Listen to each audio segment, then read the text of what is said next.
Take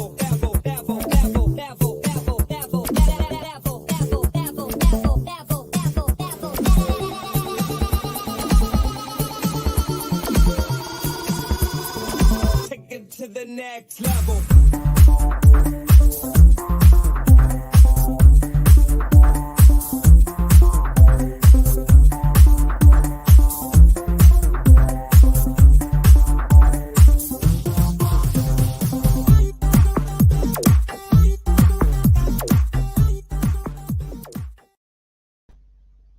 Good morning, ladies and gents, or afternoon, wherever it is that you are watching. Welcome back to Pro Tour Live here at Online Darts with myself, Jack Garby Garwood. A massive long day yesterday, but we're back once again for day 3, this weekend. Sorry, I forgot there was a Friday one as well. I managed to sack that one off and leave Phil in charge of that one. But if you have rejoined us again, a big hello to you, warm welcome. Ready to go again for today's action. I'm just setting a few more things up. Morning, Juanita. Good to see you. Afternoon, evening, whatever it is for you guys. Hello, Philip. Good to see you, buddy. Hope everybody enjoyed yesterday and the WF, actually. Plenty of good darts thrown last night as well. Just trying to get board view up so I can tell you what the draw is. On my own for now. Hopefully there'll be a couple of the team on today. I said that yesterday and it didn't actually come true, but I think it's more likely today. Phil is down at the Lakeside and Lee's got the weekend off because he'll be at the Lakeside for the rest of the week. I'm just going to have to zoom that out just like that for now. And we'll get going. Morning from sunny Cork. Morning, Pete. Morning, Matthew. Morning, Philip. Shay Clanner in. Oh. In for the long haul once again. Going Price once again has a buy, as does Joe Cullen, as does Peter Wright, as does Jose de Souza. Plenty of withdrawals this morning. Is that the guys from the WDF that were only playing one day? So the likes of Cammy, Connor Scott, all now making their way down to the Lakeside.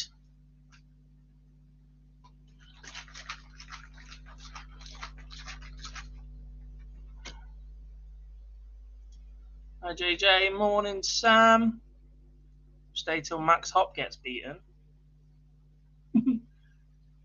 Let's see who Max Hop's got. Or has he already put Jermaine Watermainer? We might see you for round 2 then. Harold Pilgrim's got a call up as well, so I can see. Any big ties this morning? And Brooks, Anderson, John Brown, Scott and Van Gerwen haven't entered today. Brooks. It's an interesting one.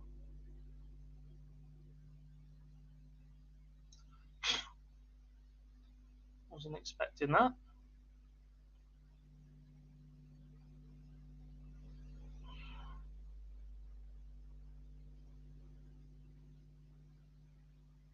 About 5-10 minutes of foreplay gets underway. Streaming boards, I can see Ratajski, Scott Waits. I'm still waiting on PDC.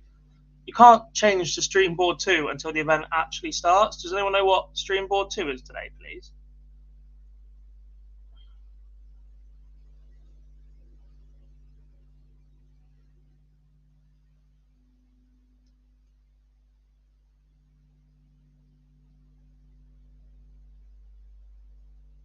Gurney's board.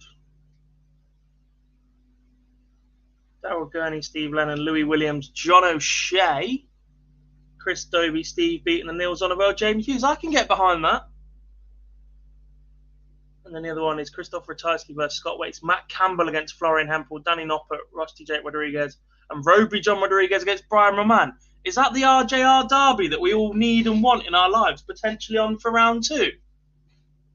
Please. It's happening. Dutch derby, I can see Raymond van Barneveld on the same board as Adrian Lewis. What a board that is. Who else do we have? Josh Rock against Luke Woodhouse. John Henderson against Danny Janssen. Damon Hetter and Kim Hybrex again.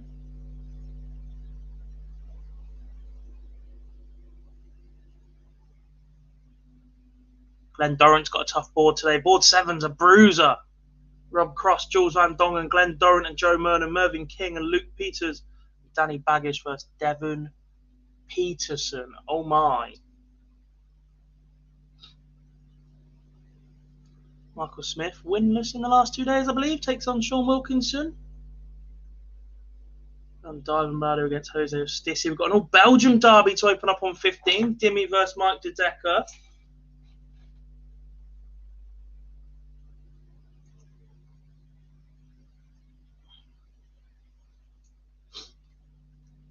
Wales match between Burnett and John Worsley. Also Simon Whitlock, Vincent van der Voort on that board. Peter Wright included as well. I'm stocked up for today on refreshments-ish. Bought some chewing gum, a few drinks. You'll be pleased to know. Where are we starting then, folks? Which board are we having as the feature board on the right-hand side? You've got a choice of 14s from the off.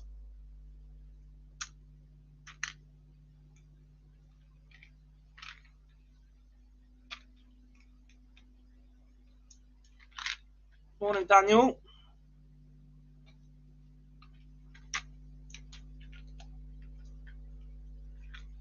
Seven says Cross and Van Dongen for Mr. Wardy. Menzies is playing today.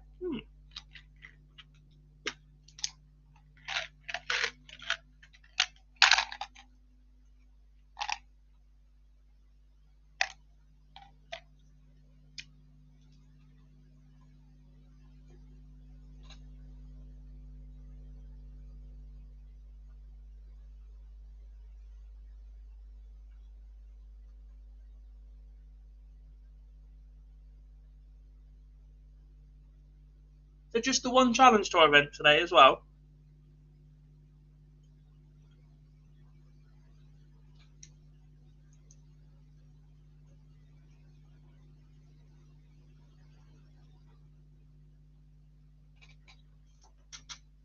So the players can all get home. Into the 32 on that one. Andy Jenkins is still going. Gavin Carlin, Jack Labra, Rob Owen. Lindsay's on board 11. So he is against Mickey Mansell. Well, that'd be a contrast of pace.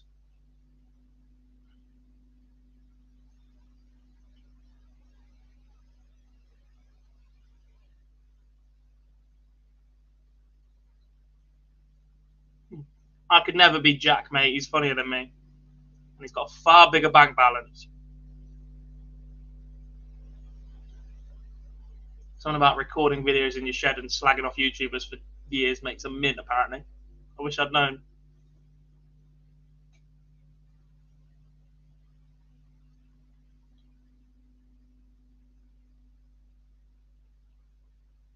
I'm quite late to the YouTube game. I only found out the Sidemen were about 18 months ago.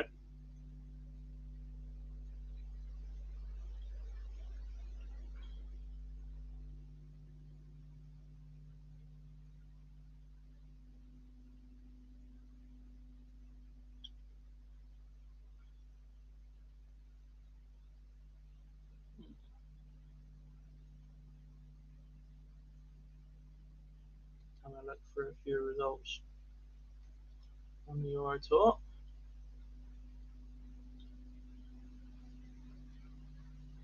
Pachowski and Waits is showing us warming up.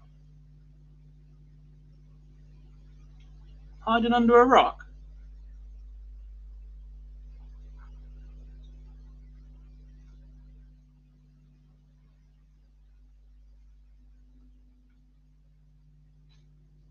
It's been busy, mate.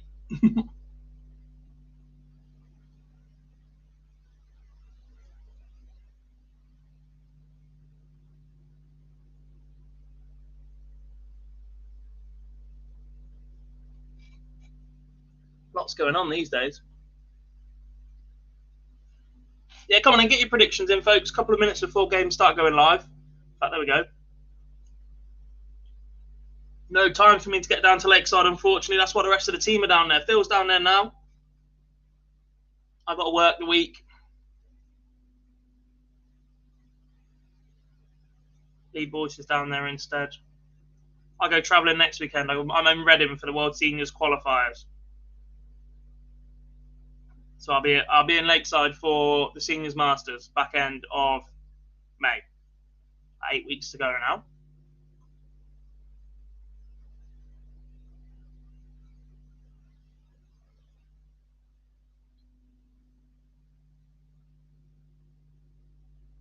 Had to win today. Clayton today, says Stephen.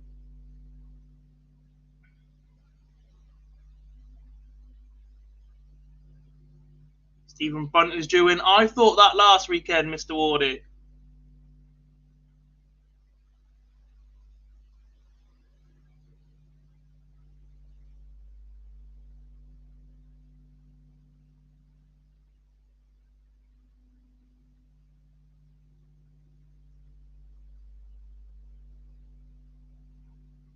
Not sure what you mean, Hazel, but MVG's not there this week today.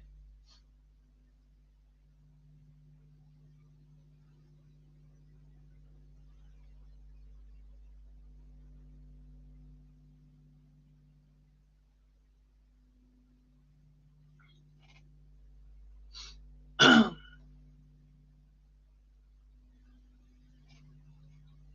probably get a darts ranking screen open at some point. No doubt we're going to use that. Do we know the streaming board? Yeah, we need today. With Tyski's board and Daryl Gurney's board. So 8 and 10.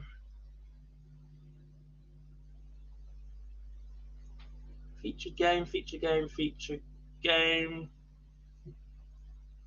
Whichever one starts first. There was 2 requests. It was Heta and Rob Cross. So whichever one of those actually kicks into live first. They're both warming up. Bit of a race. Chizzy today, says Kevin Fox. Keeps getting results at the minute, but he does not look like he's playing well at all.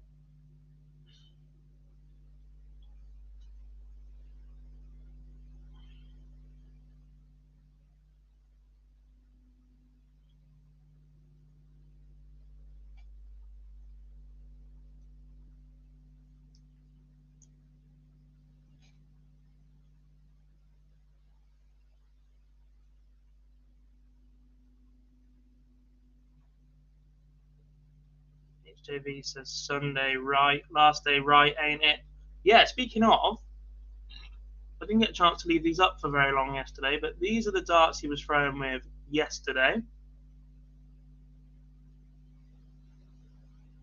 Interesting new flight and stem combination. Certainly a more tapered dart as well. Wonder if we'll see those again today.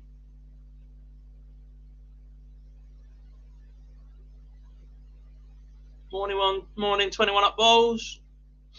Sunday right fever. Yeah, everyone's starting to learn it now. And Rob Cross is first, so that's the featured game then, folks. I wonder if I can put this to Streamboard 2 yet. There we go.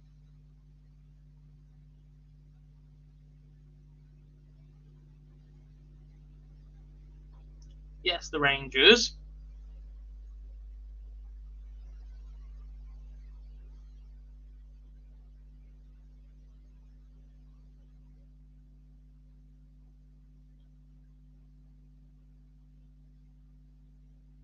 A few more games roaring into life then. Jeff Smith, Jim Mostyn, Luke Humphreys, Willie Borland, Gaulas and Kirchmarm. Didn't they play yesterday? Ryan Sell, Jimi Hendrix.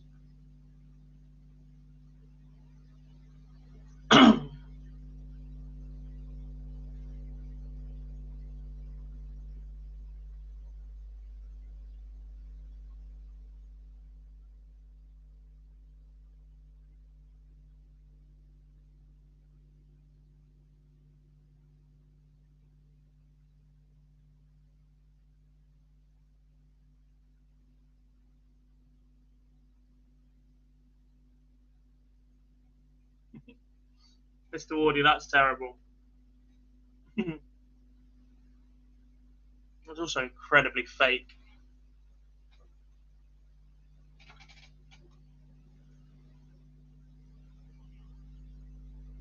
Worse than the wrestling last night was that Oscars moment.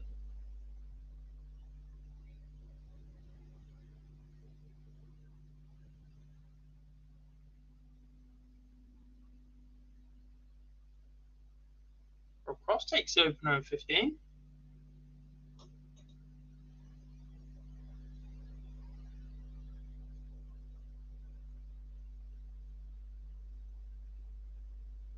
Only leg for Luke Humphrey as well. That did go on very, very quickly. Move that one up for you just a little bit. 115. Just a 13 dart leg for you.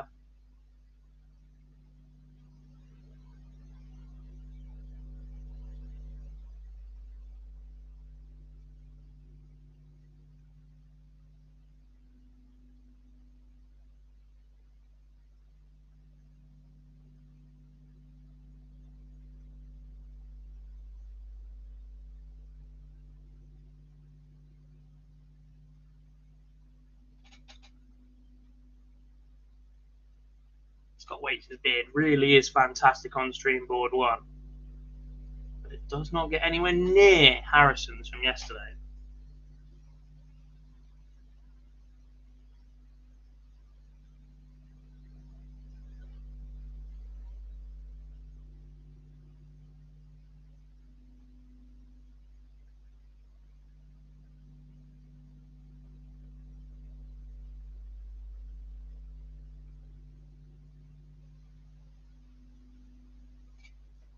I don't think Jules has brought his A game onto the tour yet. It will come good after a year or so, a bit like that. Yeah, I guess without being disrespectful, what the CDC are doing is fantastic and brilliant. But at lower levels, the Pro Tour is the very, very top.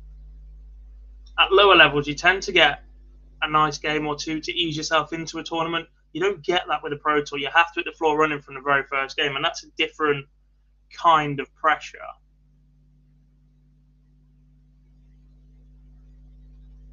1-1 in the Old Firm. They've been playing 8 minutes.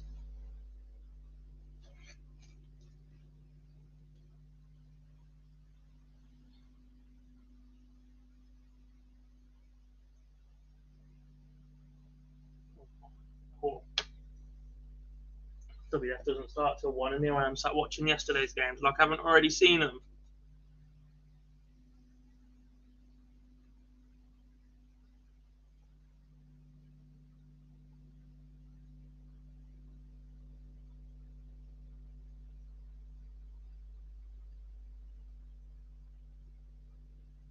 Vandenberg takes opener against a Decker. Johnny Clayton 2-0 to the good against Keane Barry, averaging a ton.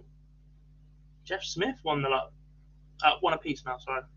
101 average. Darryl Pilgrim. Looks like he got a late call up after Live League last couple of weeks. 115 average for him.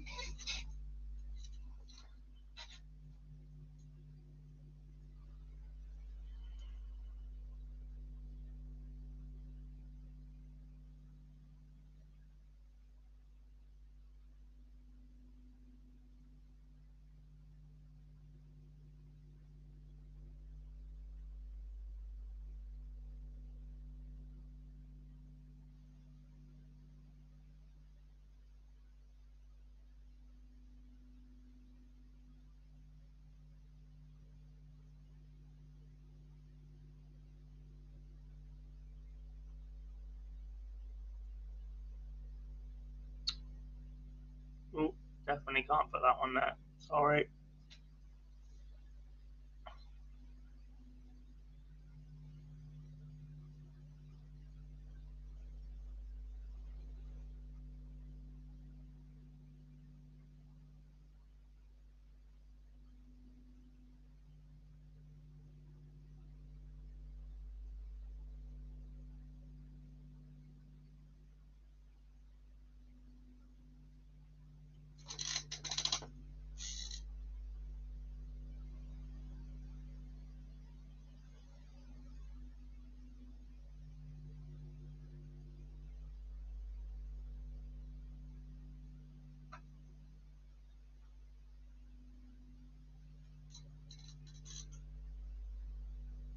Christopher Tyski looking okay now.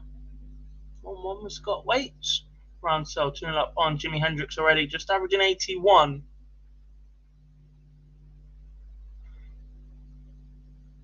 Jim Mostyn and Jeff Smith both over the 100 mark as they're up to a piece.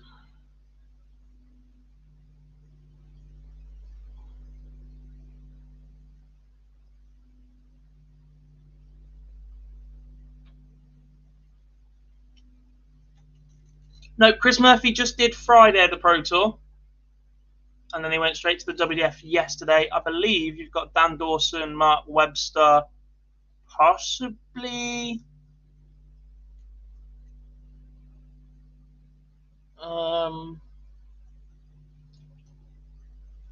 Nico's at the WDF as well.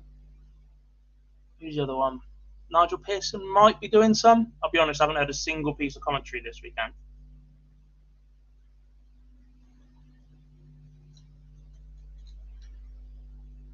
Nicholson's at the WDF as well.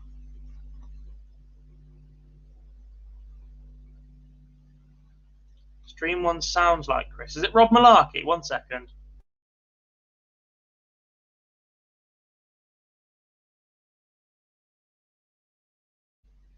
Stream 1's Rob Malarkey. Covers a lot of the Euro Tour. He's also a freelance tennis journalist, I believe. Jim McEwen played very well yesterday, Pete. I sent him a nice little message last night.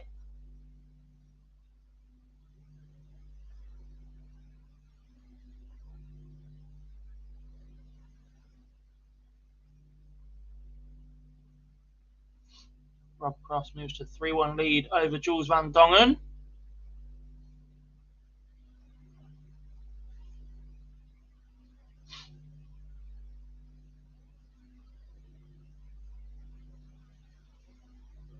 Nico Murph were superb on late side comms. Good to hear. I thought they did an excellent job at the World Seniors at the Circus Tavern as well. We had a decent little team down there. Murph, Nico, Webby, and the legendary John Gwynn.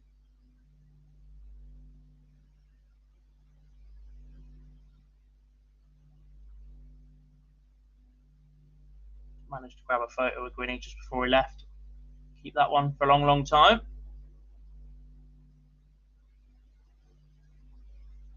Yeah, the thing I found even more impressive about Jim McEwen's average yesterday was the fact he did all that with 180.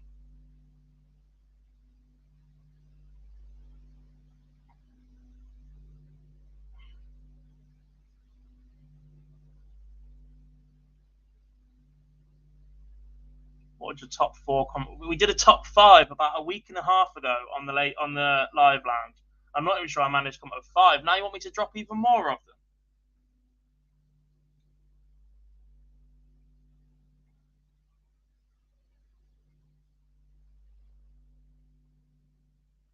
I'd love to give it a go one day. Whether it be comms or punditry.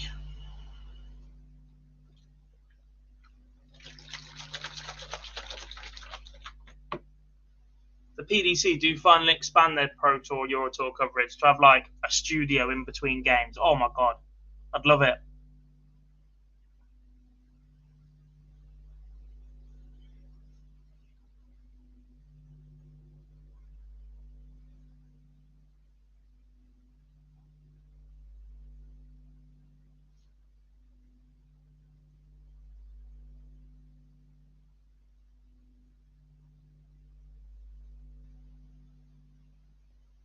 Afternoon, M-Dog.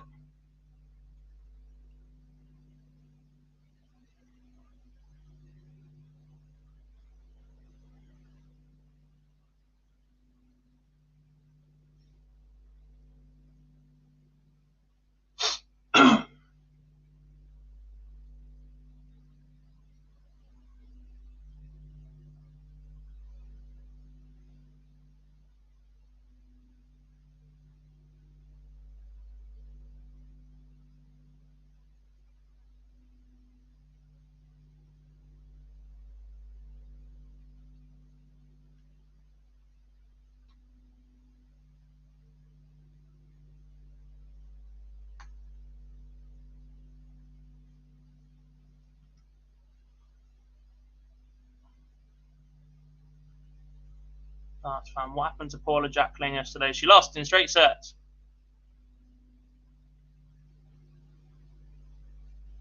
It's her 5th Lakeside appearance, and every single time she's failed to win a set.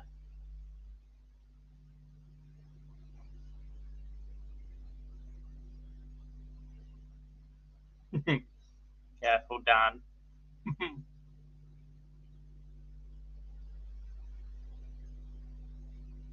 Afternoon, Andrew. Not at the minute. Hoping Charlie or Cam might be able to drop by.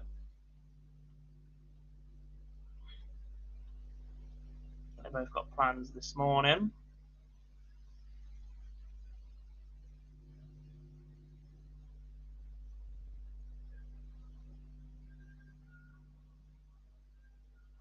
I can hear the ice cream man outside, and I'm a little bit sad.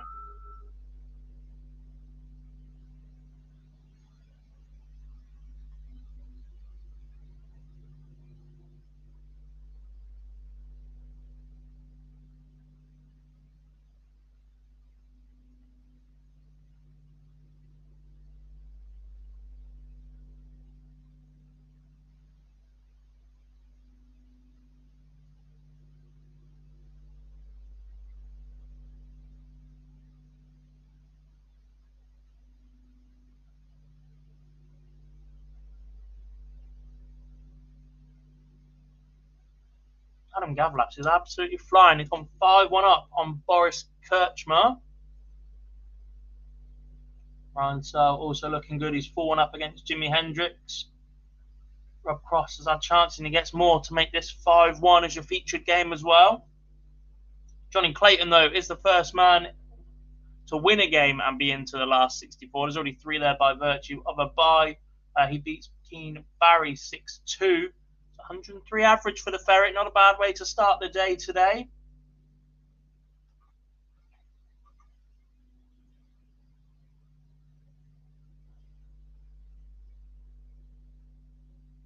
Oh my God, sorry, I missed Luke Humphreys. He beat Willie Borland 6-0. Second man through.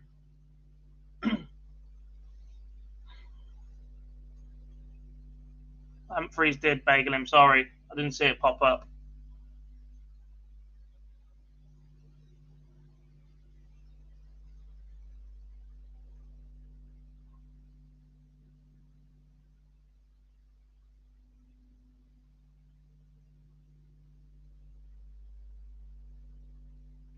I've heard Dark Connect might be due a few little developments very, very soon as well.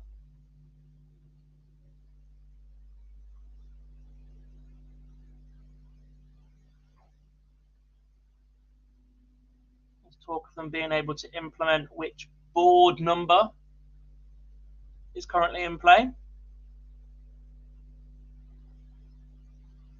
in the live score screen.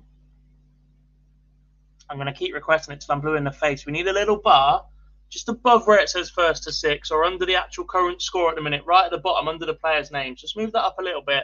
And we just need a bar at the bottom that says last leg, 1 by left or right hand side, check out, and number of darts total. Andrew, who is Barney playing? Barney is playing.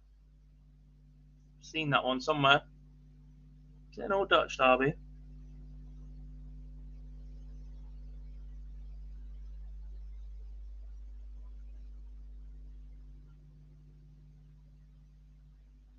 I've actually lost him. Jeffrey Desvan on board 4. Adam Gaulas is your next winner. He beats Boris Kirchmar 6-1.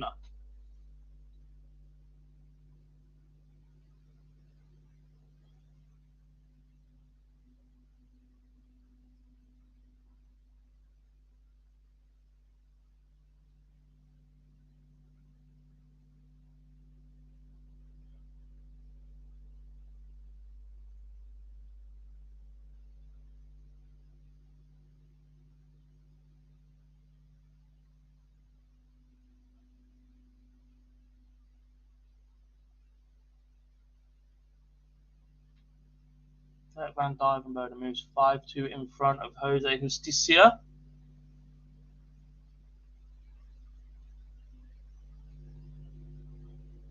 Michael Smith, looking like he might get over the line. He's 5-2 up on Sean Wilkinson. I've seen an awful lot of Bully Boy this weekend.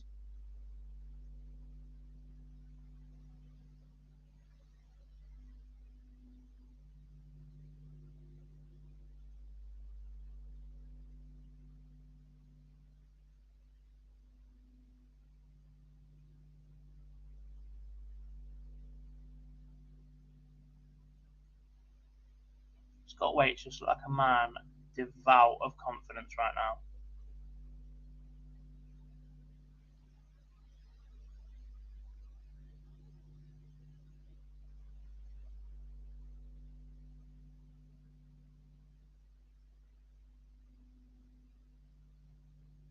If I was Scott Williams, would I play any more Challenge Tour events or just play the Pro Tours from here on out?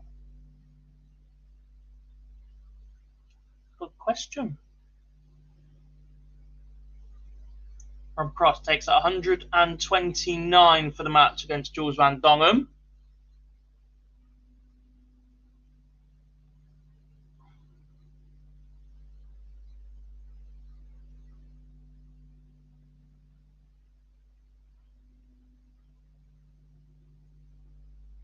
He can definitely be caught, surely. What is there, 20 Challenge Tour events this year?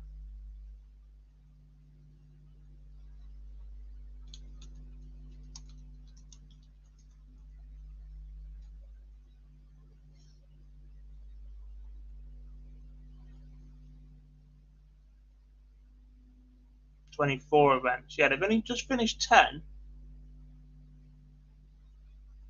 And if Stephen Burton wins today's title, it's not a million miles behind Scott Williams. Just £600 actually.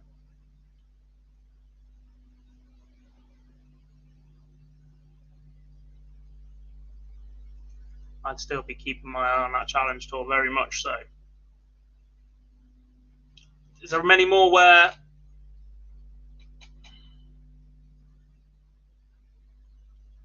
that clash? Because if there's not, you just keep playing both. It's only on weekends where you can't do that it becomes an issue. Is there any celebrity darts events lined up for charity? I don't think so, Sam. I've been on about this for a while, actually. There are quite a few celebs out there that can play or that have played in the past. Sports stars, others that have done it. The BBC used to do it as a comic relief feature. Let's Play Darts comic relief down at the Lakeside. You've seen Lee Mack, Tim Vine, and a few others play.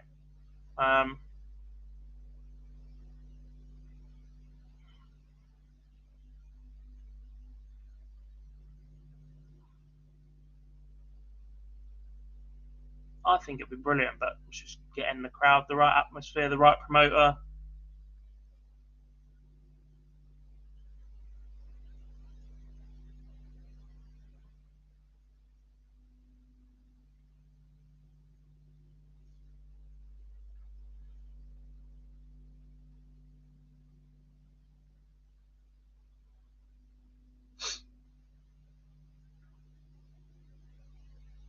Dirk van Dijvenbode beats Jose Justicia 6-2.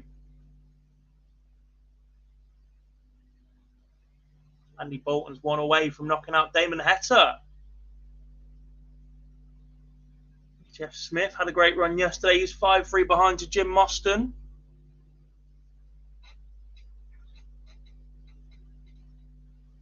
Yeah, Johnny Vegas on it too. Mark Selby's handy. Sean Murphy can play apparently. Then you've got a few footballers. Declan Rice, James Maddison, I think.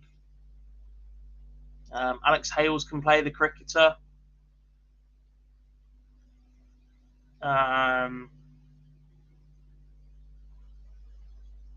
Dave Allen, the boxer.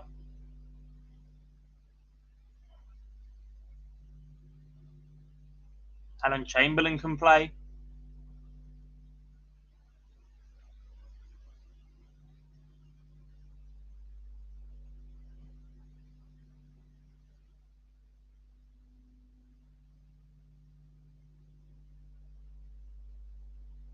Mark Williams can play as well.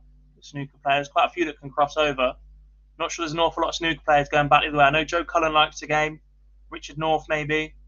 Gary Anderson's apparently got a century break.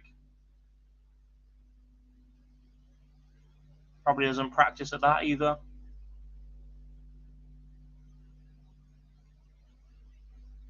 Next feature game. Are we leaving Glen Durrant up, or would we like something else, folks? Something preferably an early game at the minute, or about to start in the next round. So I can give you Vladimir Anderson or David Evans, Andrew Gilding, Ted Everts, Manas Rasmus, Steve West, or we leave Durrant and Joe Mernon up for now. Maybe Sagansky, Jason Lowe, Richard Petretsko, Mike Kivenhoven. That's because she's amazing. We want Glenn. We'll leave Glenn there then, folks.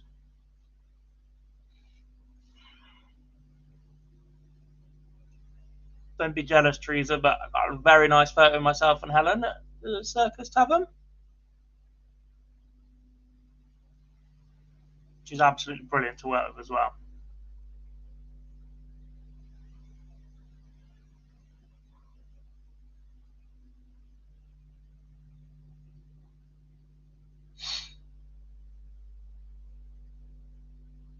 Tyski won away against Scott Waits.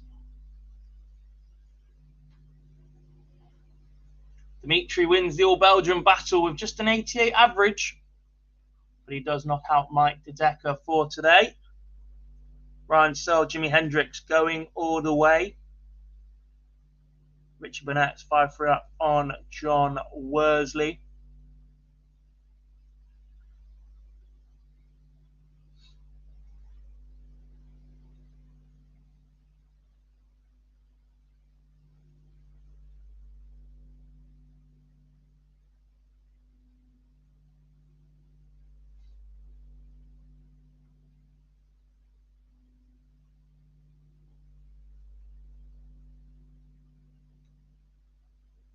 Steve Lennon drops inside the double 5. And Daryl Gurney returns to get back to within 1. Brendan Dolan beats Daryl Pilgrim, though Pilgrim started that match off ridiculously well.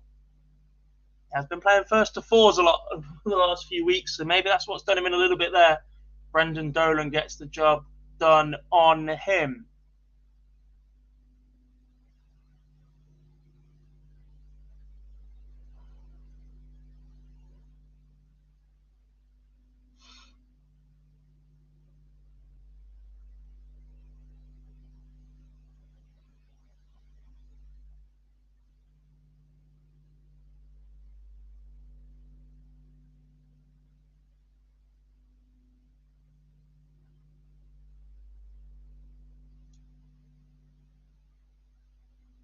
Up soon, Max Hopp against Jermaine Wattermainer.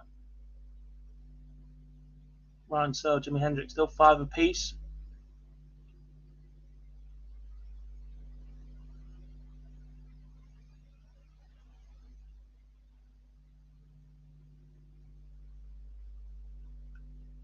Who won the online league last night? Excellent question.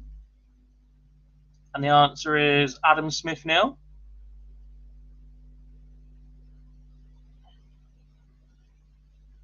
I think.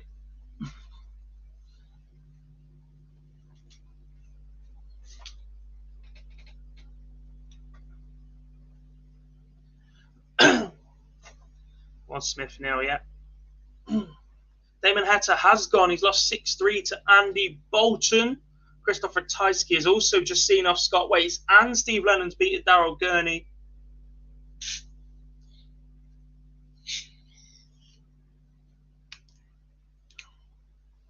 Hectic couple of minutes for results.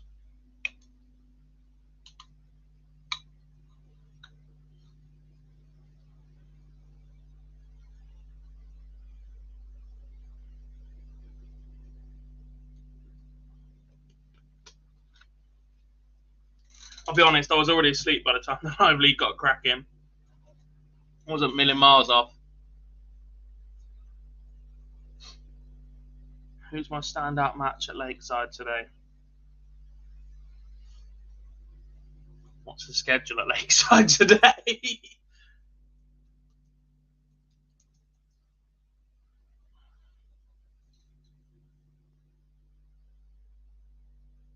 There's that trusty Wikipedia page. Wikipedia never lies.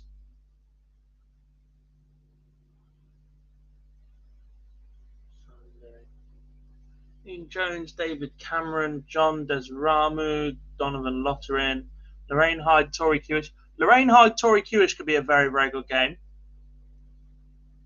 Keep your eyes on that one. Francesco Rascini and Ryan DeVreda.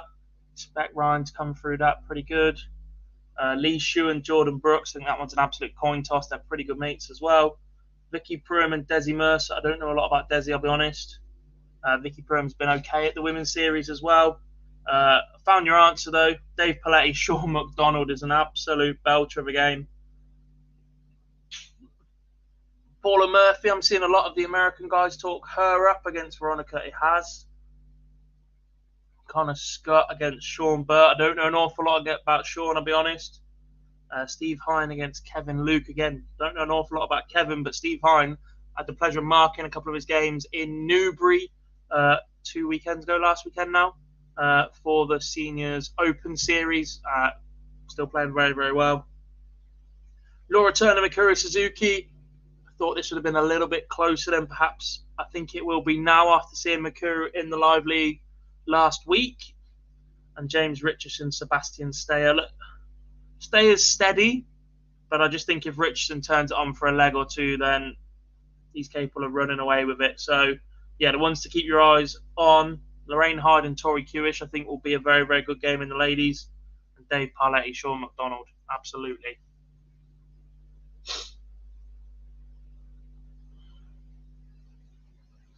Jim Williams has beaten Darren Pennell 6-5. That sets up a match with Gerwin Price. Next up on streaming board 2, Louis Williams against John O'Shea. If you got PDC TV, O'Shea clan, whack it on. Jim Mostyn has beaten Jeff Smith. He falls. Ryan Searle won the decider with Jimi Hendrix. Richie Burnett has beaten John Worsley. Here's what I found. Michael Smith beats Sean Wilkinson. Steve Lennon beats Darryl Gurney. And everybody's first game is complete, but Stephen Bunting and Ron Moolenkamp, which is 5 apiece.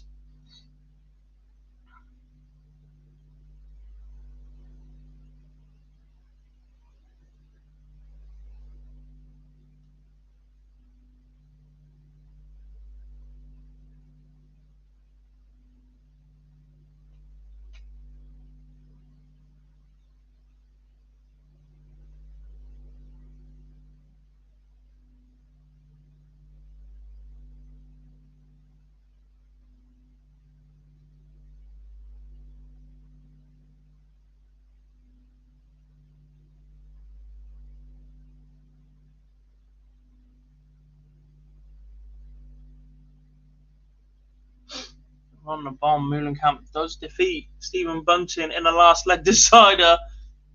Someone tipped him to win it today.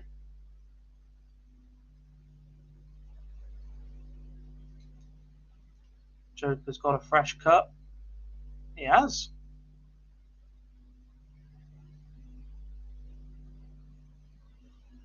Vincent van der Voort better win, says Tommy. Who's he got?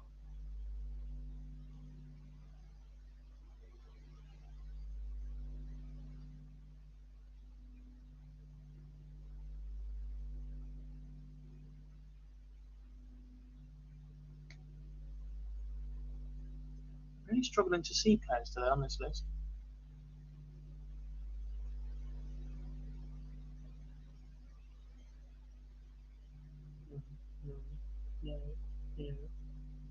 Simon Whitlock just warming up.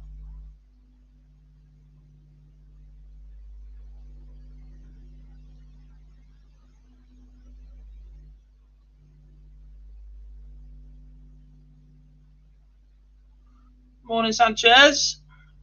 Afternoon, even. It's gone midday, unless you're in America.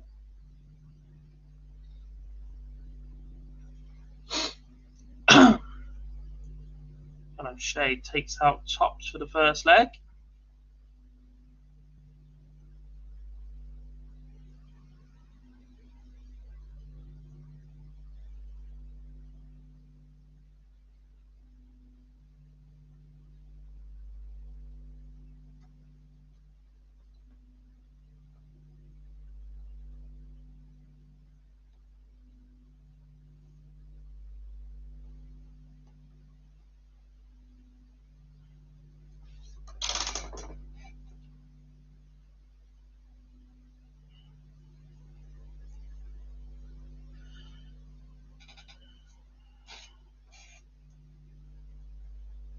David Evans and Vladimir Anderson are still scrapping it out.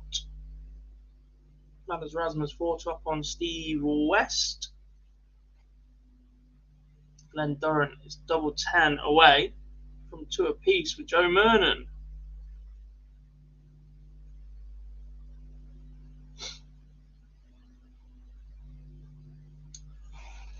How has he done that?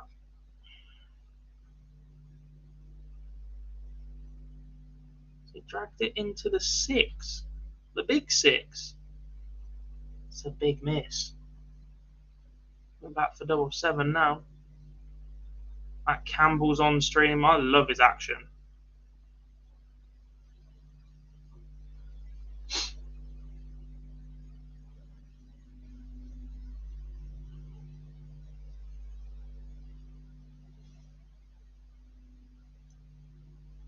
Danny Anson's just got underway against John Henderson, surprise winner on Friday.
Finds himself behind then. David Evans 1 away against Vladimir Anderson. Andrew Gilding 4-2 up on Ted Ebbets. Campbell, Florian Hempel are 1 apiece on streaming board 1. The Joker, however, is 2-0 to the good against Louis Williams. Ryan Meikles 3-1 up on Martijn Kleermaker. Gordon Mathers 3-0 to the good against Jason Heaver.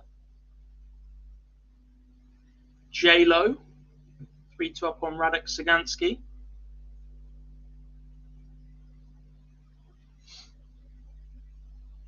John Henderson's taking the opener against Danny Janssen.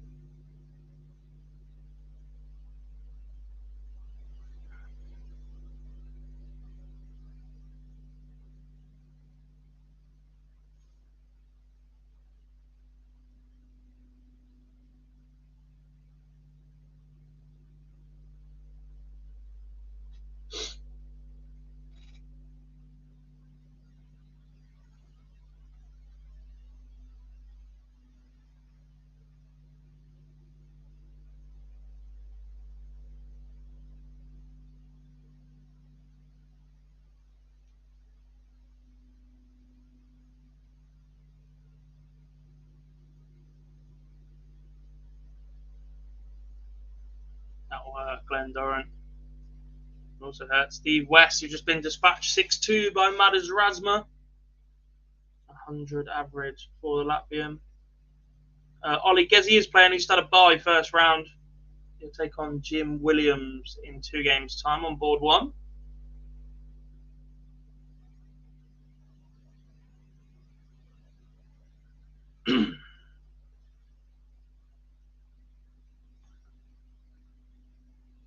Kevin Burgess related to Shane Burgess?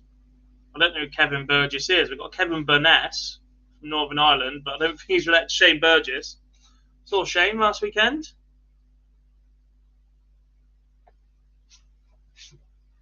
Hopefully he'll be in Reading next weekend also.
Second day in a row. I forgot to change that background.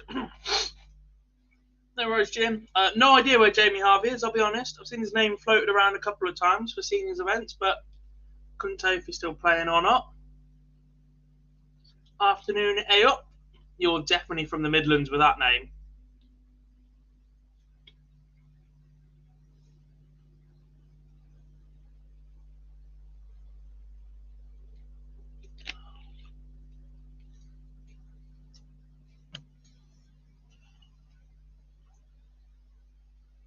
Sheffield, close enough.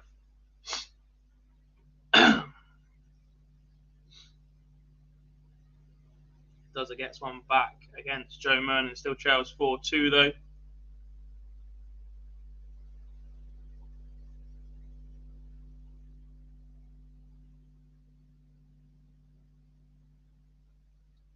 Ricky Evans doing a job on Ross Montgomery at the minute, 3-0.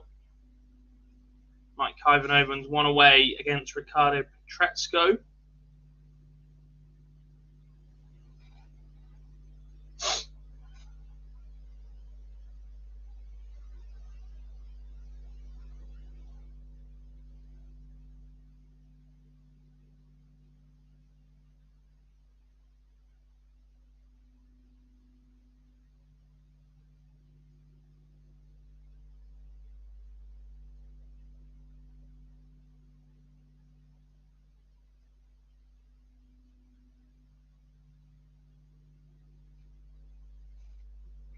Really needs a win now yet.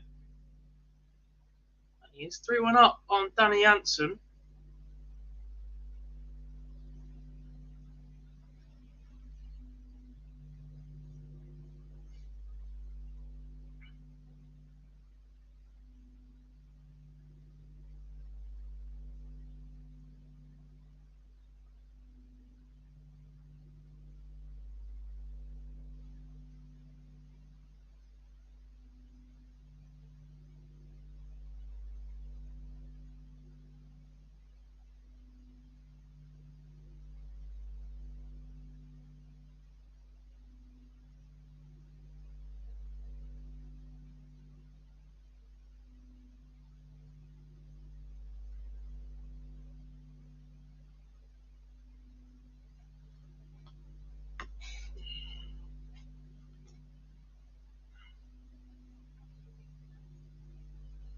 More weight Hendo loses, the worse he becomes. I think it's a... I'm not totally sure it's a weight issue. I think it's the sheer volume of weight he's lost in such a short space of time. When you shift that amount of weight, all your muscle memory goes with it, especially for someone who's had quite a rocking action. There's a lot of moving parts to Hendo's action, and when you just get rid of all those moving parts, it becomes increasingly difficult to replicate what you were doing before.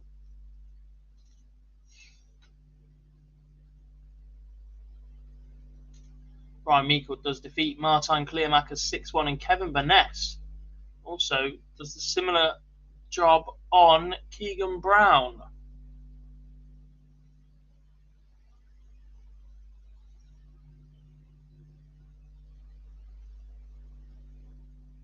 John O'Shea peg back to 3 apiece for Louis Williams now. Yeah, look, John looks fantastic for it. But we saw similar with Mark McGeaney, lost an awful lot of weight in one move. Phil Taylor, when he first shredded a lot of weight.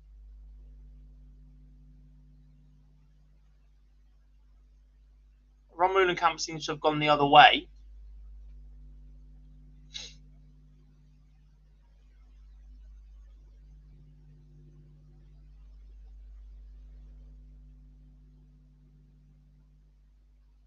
Peter Wright plays game number 4. He got a bye into the last 64. He'll take on Richie Burnett on board number 9 in about 2 games' time, Aidan.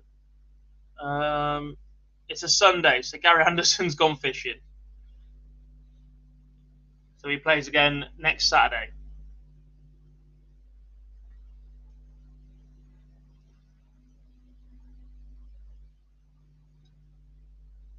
Troy Ruff-Cross has already won against Jules Van Dongen 6-2.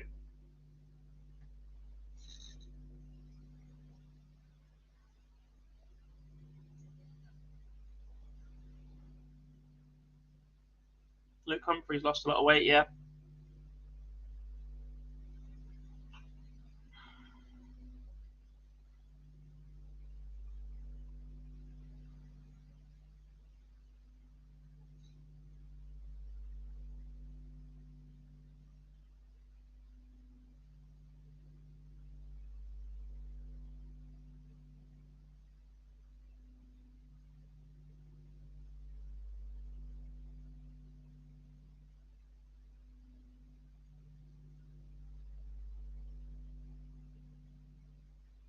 How much you get if you win the tournament? 12 grand on your ranking.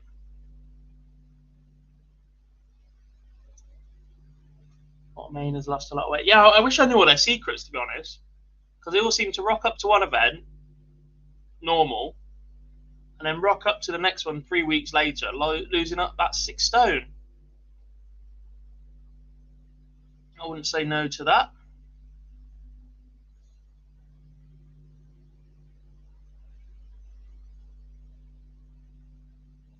Vladimir Anderson turns it around from 5-3 down to beat David Evans 6-5. What happened to Robbie Green? Robbie Green, I believe, had a major back operation. He's injured for a long, long time.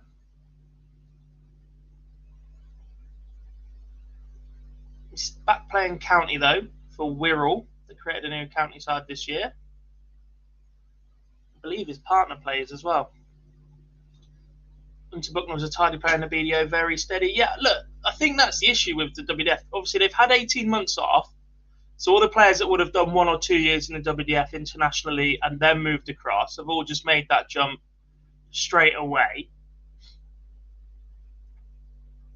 They've not really got the nostalgia players anymore. Your O'Shea's, your Fittons, they've stopped doing as much travelling or qualifying or anything else.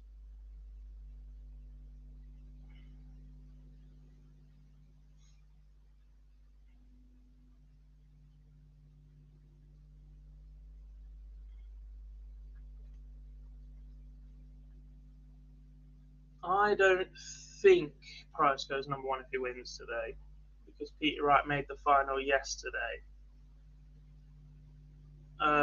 Wright starts Yeah, they both got a bye, and Peter Wright started 17 grand ahead today. So even a win for prize for the tournament and the first or second round loss for Peter Wright, still have Peter Wright 5 grand in front.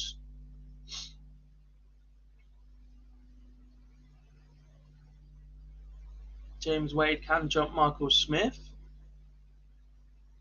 He would need to reach the final.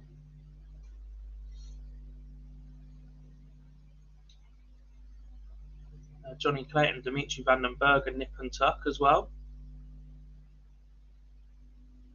Norfolk could jump Cullen. Chisholm retired skier a bit close. 10 grand between Dirk and Ryan Searle. Nathan Aspinall just outside the top 16 as well. When is MVG? Next Saturday, because he's not here.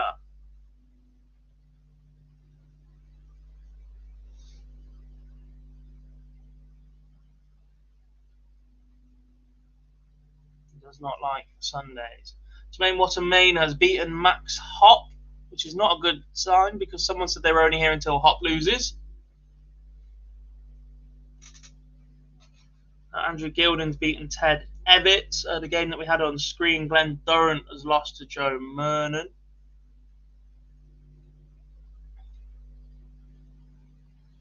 Why is MVG not here? Not playing today, just withdrawn for today. Gary Anderson does it a lot on a Sunday as well. Get travel back early, especially for the Premier League guys. Gives them an extra day at home.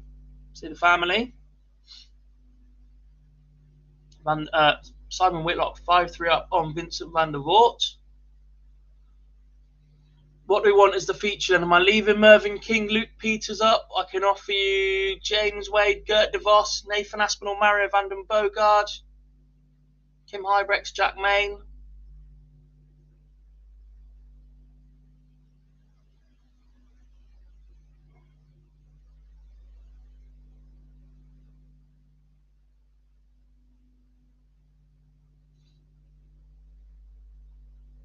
MVG said it was his son's birthday.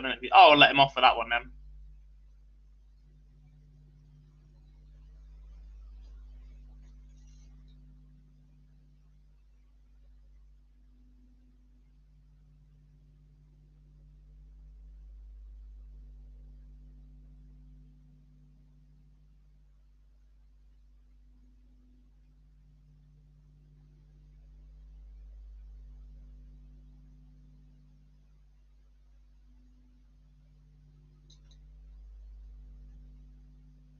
Sagansky beats Jason Lowe. I've just done it again.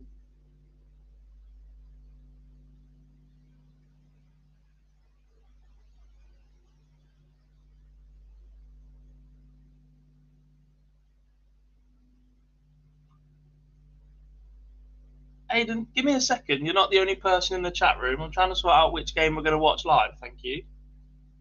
You can also look up yourself on tv.dartconnect. And you can see the Scottish player scores on the screen as well. We're doing James Wade, Gert de Vos. But Ross Montgomery is 5-3 behind. John Henderson is 5-4 up. Alan Suter is 5-3 up. And Andy Bolton has beaten Damon Hatter.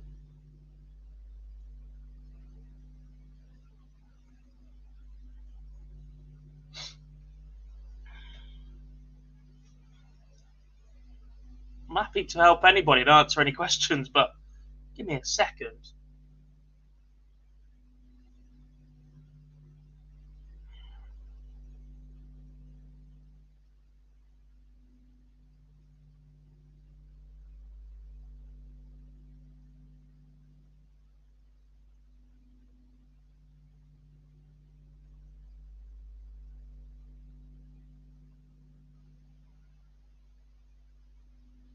Mike Ivanhoven does win just with a 6-5 win over Ricardo Petrezco, and it's a much-needed win for Big Hendo Weekendo. It begins on day number 3.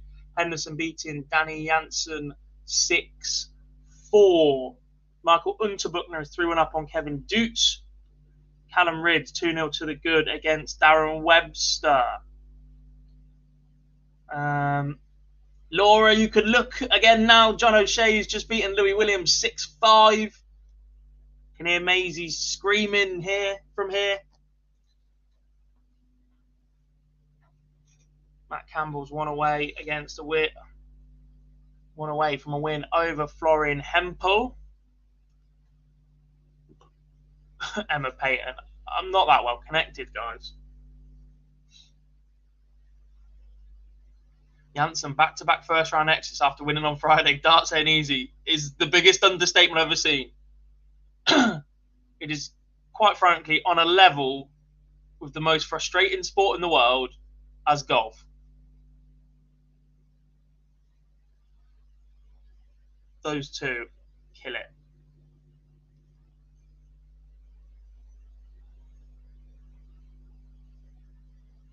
Van der Voort and Whitlock go all the way, 5 apiece. Campbell does beat Hempel.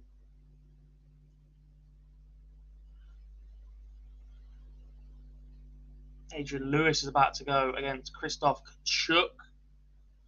Another decent run for Adie Lewis today would set him up nicely. It'd be a good return on the weekend from Jackpot.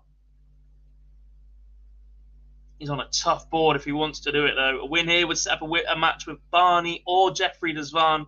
Then Ryan Searle or Alan Suter. Ryan Searle seems to have his number an awful lot.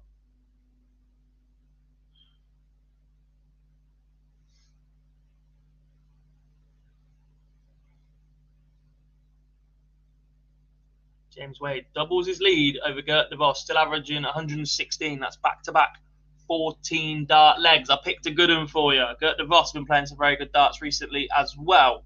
Who is in Peter's board? He plays Richie Burnett next. There's also Van der Voort and Whitlock, Martin Lukeman and Gert Nenches. Tony Martinez goes 3-0 up on Steve Haggerty.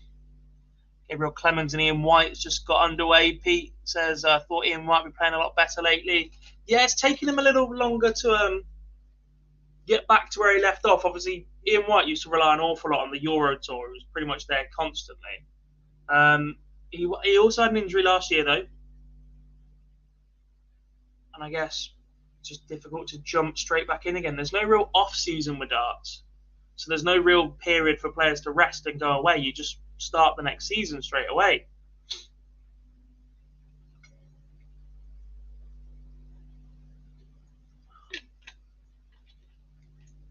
Which I think, look, I fully understand how busy the calendar is, and depending on where you're ranked, you can sneak little breaks in here and there. But to not have a sustained period of 6 to 8 weeks where there is no PDC darts, I found this on the just means that when players do have injuries or need surgeries, etc., it's all the more important for them to introduce some sort of protection on the rankings for players that get injured.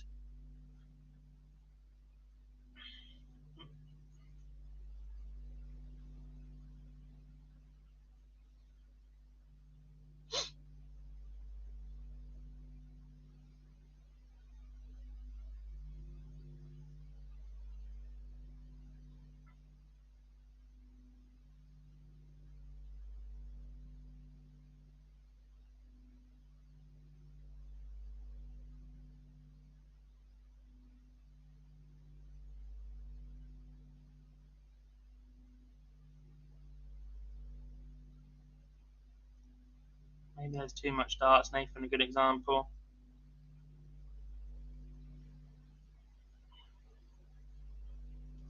Correct. Yeah, stream board 2 is up. Dobie versus Steve Beaton. Vincent van der Voort beats Simon Whitlock from 5-3 behind. He wins 6-5. Big turnaround in that one for Whitlock. For Vincent van der Voort. James Wade 3-0 up, averaging 110.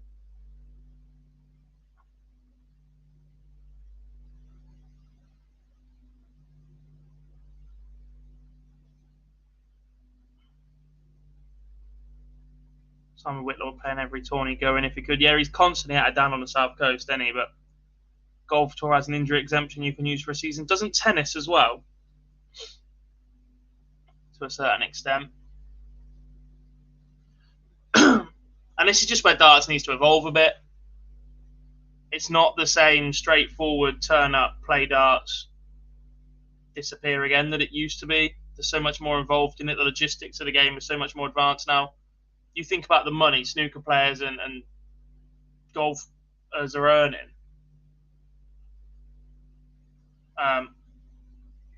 They're private jet flying all over the place and whatever else. These guys aren't doing that. They're all on the same flights most of the time.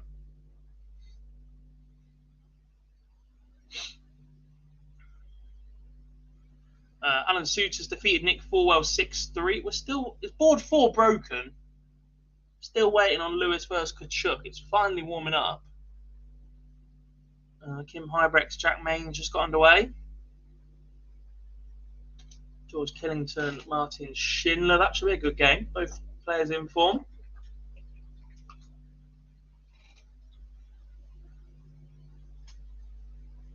Mervyn King levels up to a piece with Luke Peters.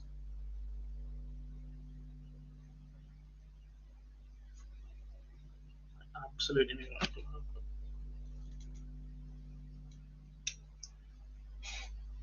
Bear with me.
Wonder why I ever buy anything nice sometimes.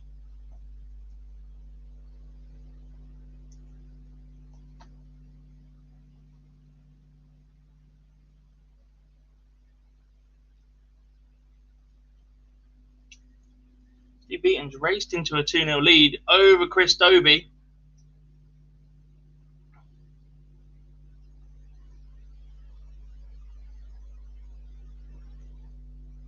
Dave Chisnall averaging 101, finds himself 3-2 behind to Richie Edhouse. There's a lot of Belgian flags on the board right now. Kim Hybrecht's 1-0 up. Gert de Vos finds himself 4-1 down. Mario van den Boogaard a 2-1 behind to Nathan Aspinall. Martin Schindler's out the blocks quickly.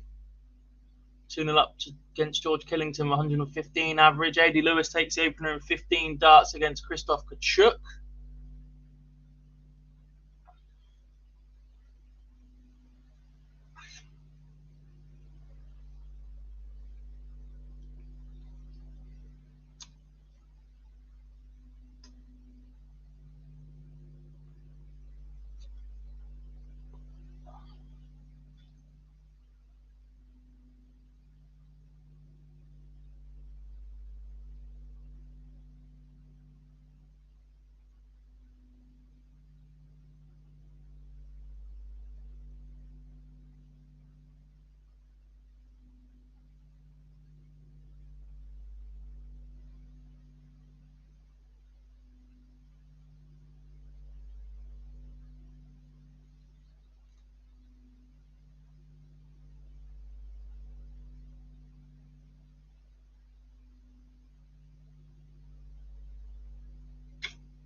Martin Schindler now 3-0 up on George Killington, and his average has just gone up. He hasn't, has he?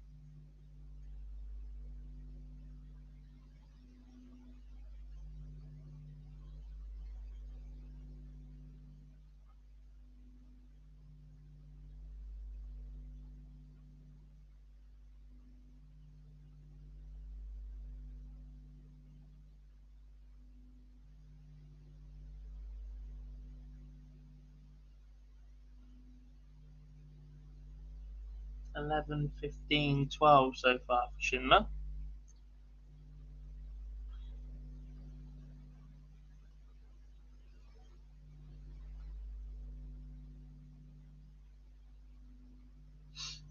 Dave Chisholm now 4-3 up on Richie Edhouse.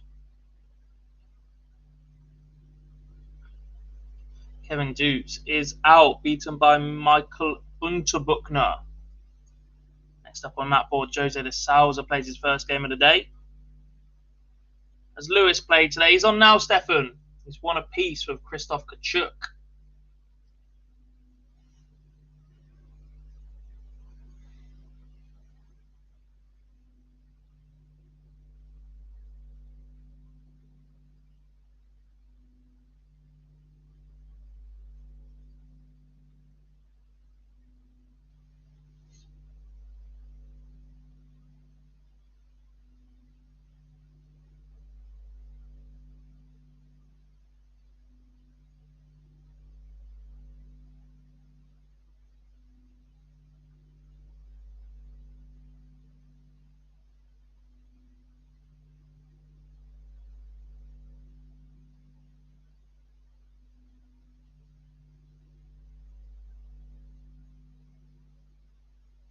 Callum Ridds beats Darren Webster 6-4.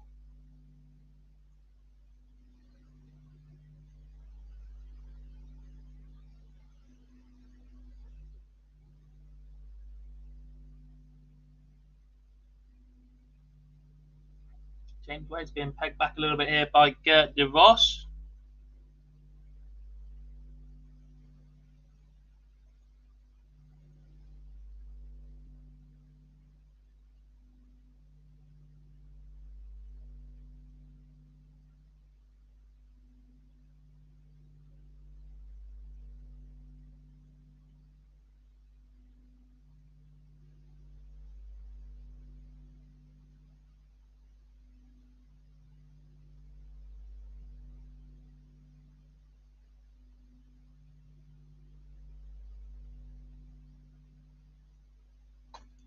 I'm sticking WF1 in the background as well, just to see what's going on.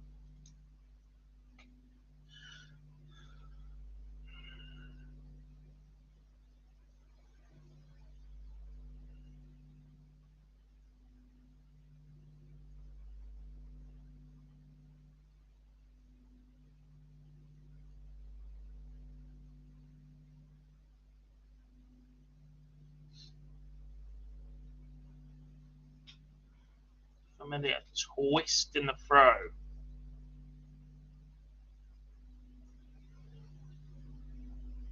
Cameron.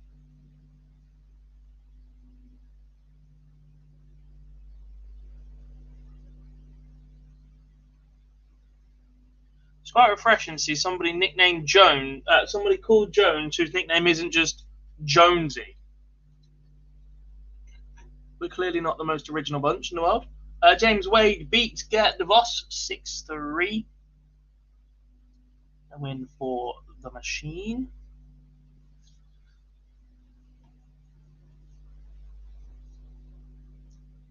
I feel like Tony Martinez and Steve Haggerty has been 5-3 for about half an hour now.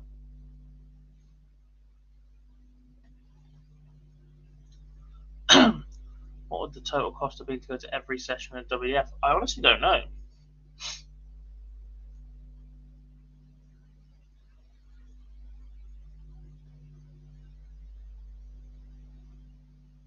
Martinez does defeat Steve Haggerty 6-3.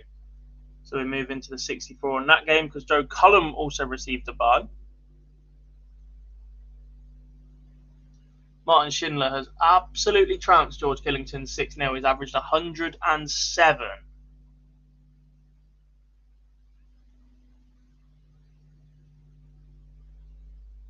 What do we want as the feature next? Let's stick Lewis and Kachuk on, still at 2 apiece. Martin Lukeman's 2 up on Gert and Enchez, but they're both averaging mid-70s. Should we go AD Lewis? Jackpot. Or D'Souza Gaulas?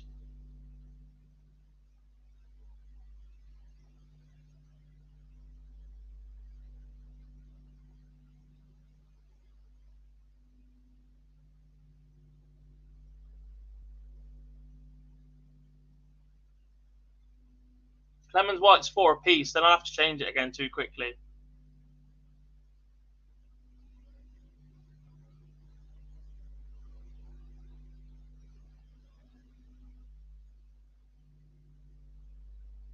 Steven says Lewis. Let's go Lewis. Clemens Gaulas will not be very quick, will it? So we'll get through a few more if we put this one on. Chris Dobie stays alive against Steve Beaton, but the bronze Adonis has the darts in leg number 8 to wrap the match up. Chisnell and Edhouse have gone all the way. Luke Peters has got Mervyn King on the ropes. Mervyn King is having a terrible season.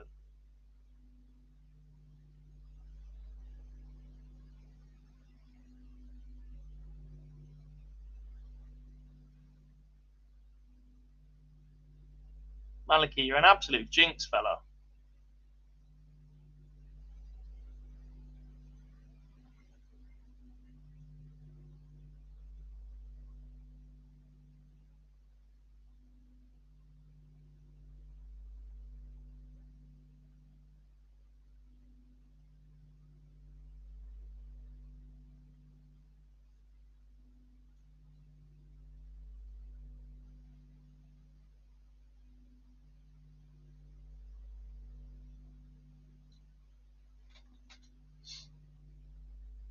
David Cameron finds himself 2-0 behind to Ian Jones.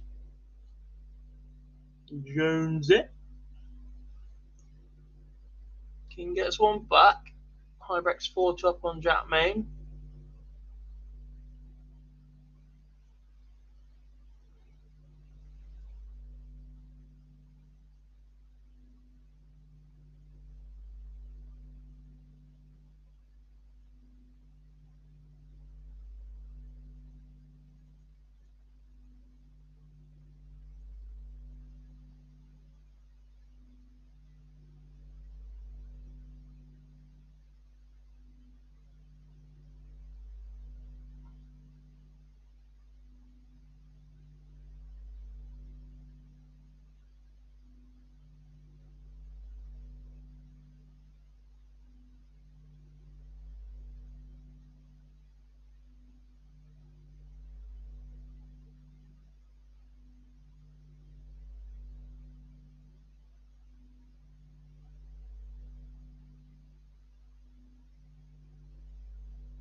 Did Louis win? No, Louis Williams lost 6-4, 6-5 to John O'Shea. Can't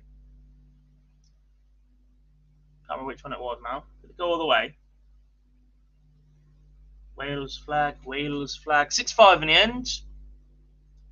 Dobie, 2 from 19 on his double as a Steve Beaton sends him home.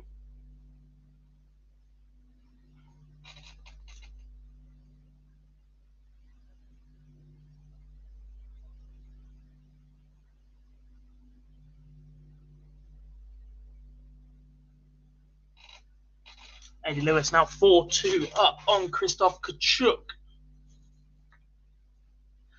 Dobie just wanted to leave early to watch Newcastle Tottenham half-4. Yeah, but he could have played 3 more games before then. Neil Zonneveld and Jamie Hughes complete the first round action on streaming board 2. Don't expect that one to be very quick either. Yesterday, I thought we hit the last 16 and the last 8 pretty much at the same time for a lot of the boards. can already see certain boards racing ahead of others today. And it's not going to be good.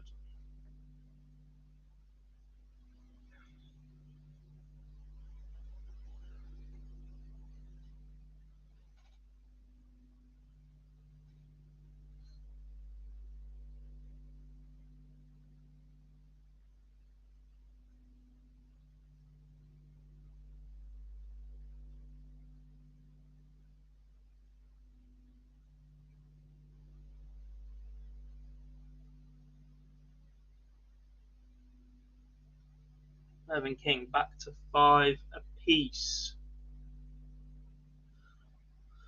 Ian White is beating Gabriel Clemens 6-5. Kim Hybrecht was beating Jack Main 6-2 also.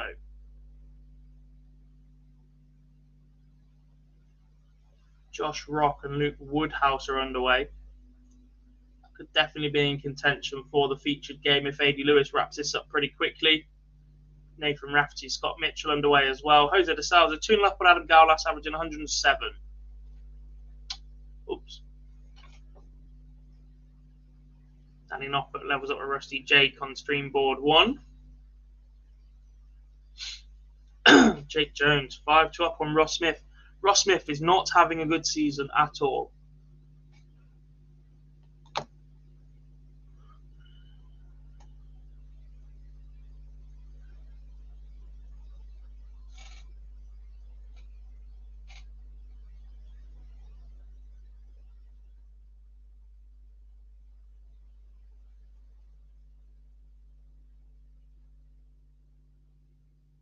Hi Cindy, welcome back.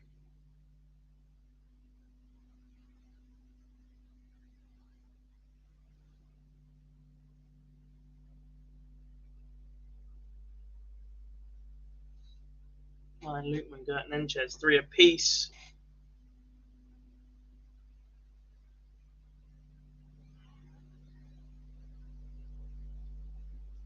Warming up, Darius Labanauskas and Damian Moore, Barry Van Peer and Zoran Lurchbacher.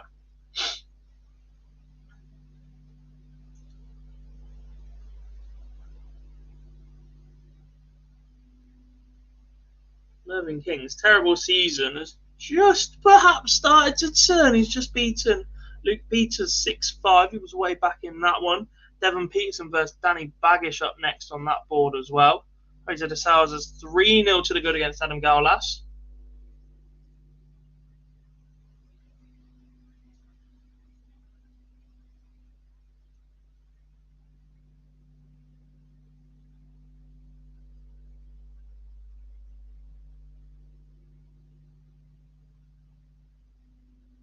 Joe Collins underway on board number 5.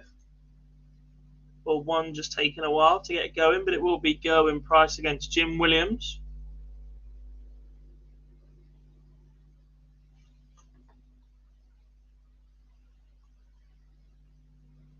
Surely not.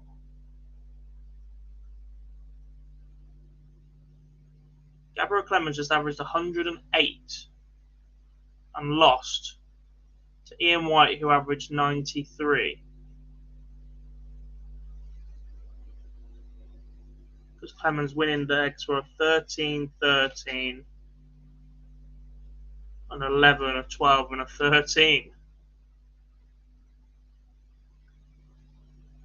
And he was on a finish in every leg that he lost. But, well, every leg that he lost, but the worst finish he was on was 170, and that was after 12. May well have even been after 9.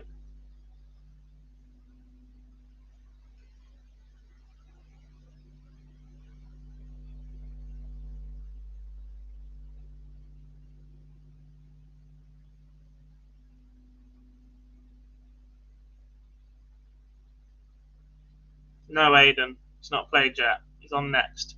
Mark Lukeman's 4-3 up on Gert Nenchez. Then it'll be Peter Wright against Richie Burnett. A.D. Lewis from 4-2 up, pegged back to 4 apiece against Christoph Chuk. And Rusty Jake Rodriguez has just found double 12 to take us all the way on streaming board 1 against Danny Noppert.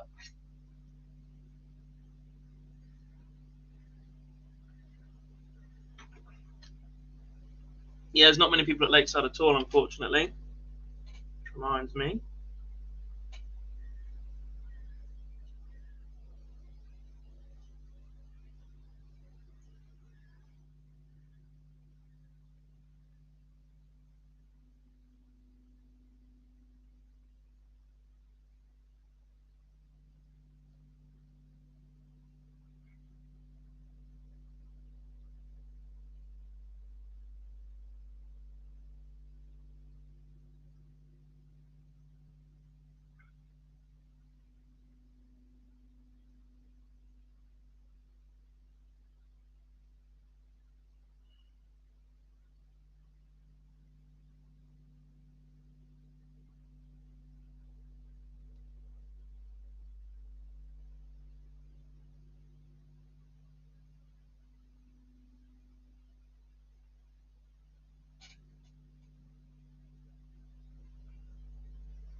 Sort of the point, Gareth. We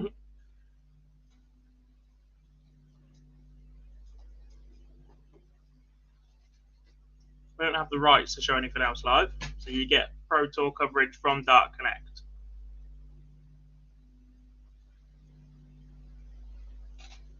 Eddie Lewis 5-4 up on Christoph Kachuk. Joe Cullen 3-0 up on Jim Mostyn. Going Price, Jim Williams underway. Have I just missed a 5-ton leg? Oh, mate. Trying to do some work for World Seniors as well at the same time. 5-ton legs are magic. We also don't see them very often these days.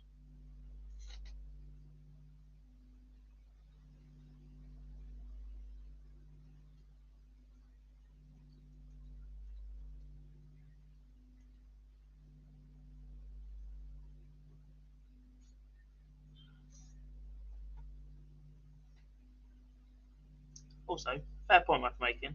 Man United are crap. Thanks for coming.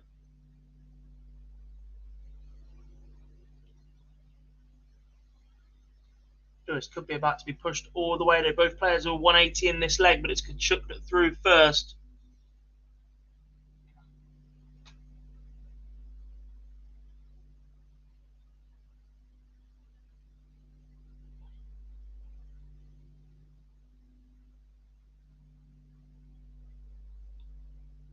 Chance then for Lewis to sneak this one. Ross Smith 5 apiece with Jake Jones. See who takes that decider very, very shortly. Martin Lukeman 5-4 now against Gert Nenchez. Graham Hall 4-0 up on Peter Hudson, averaging 105. Josh Rock, Luke Woodhouse 2 apiece. Gerwin Price is taking the opener against Jim Williams in 14 darts. 13 darts, sorry. Joe Collins 3-0 up, averaging 104 still. Peterson Baggish is a little bit of a scrap in the opening leg. Van Peer takes the opener against Lurchbacker in 14, 13. I'll get it right in a minute.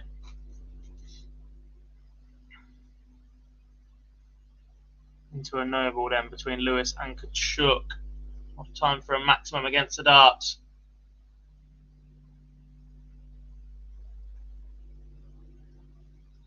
Jose de Souza 5-1 up on Adam Gaulas.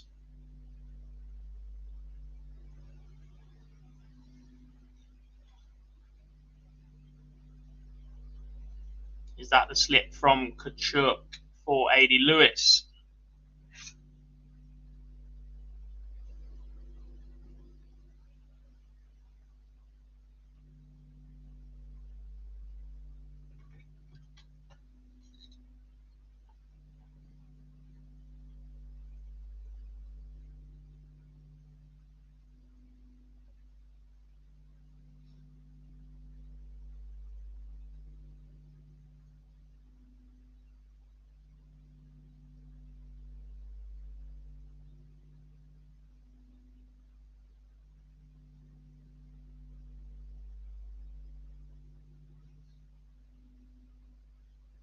Big Jones does defeat Ross Smith 6-5. AD Lewis coming back for tops very, very shortly. Brian Roman, the WDF world #1, will be on his way to Lakeside once he loses today.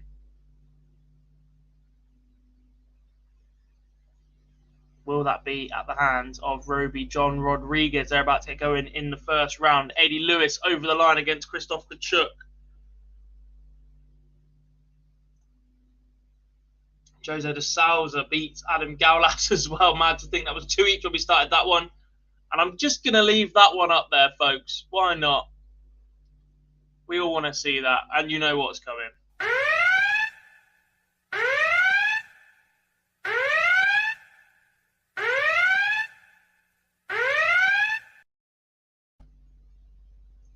The Barney alarm is here. Raymond van Barneveld will take on Jeffrey de Zwaan in a couple of moments' time. Martin Lukeman has just beaten Gert Nenchez 6-5. With a 105 in the penultimate visit, set up 96, half the same way. I presume as you mean the ton. That's why we don't tend to see the 5-ton leg very often, because if players hit a treble in their first two after they've scored and they've got 200 left, you tend to see that attempt at the 25. It's not quite as good to look at though, is it?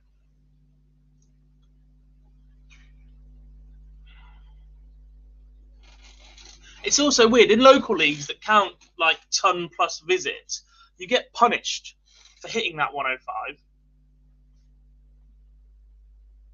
because it's not possible for you to hit a ton plus for your final visit.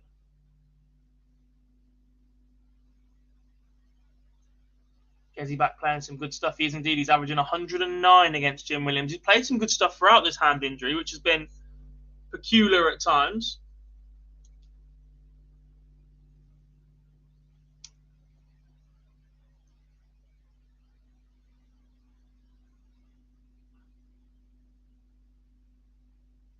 What happens at the Lakeside? The WDF World Championships has happened at the Lakeside. Effectively the old BDO.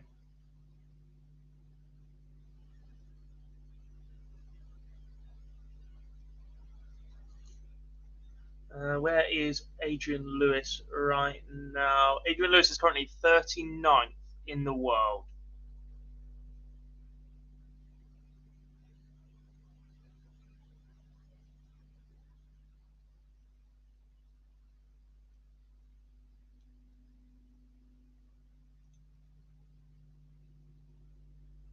Fox never quit his back. Says if Price doesn't win today, I'll eat my hat.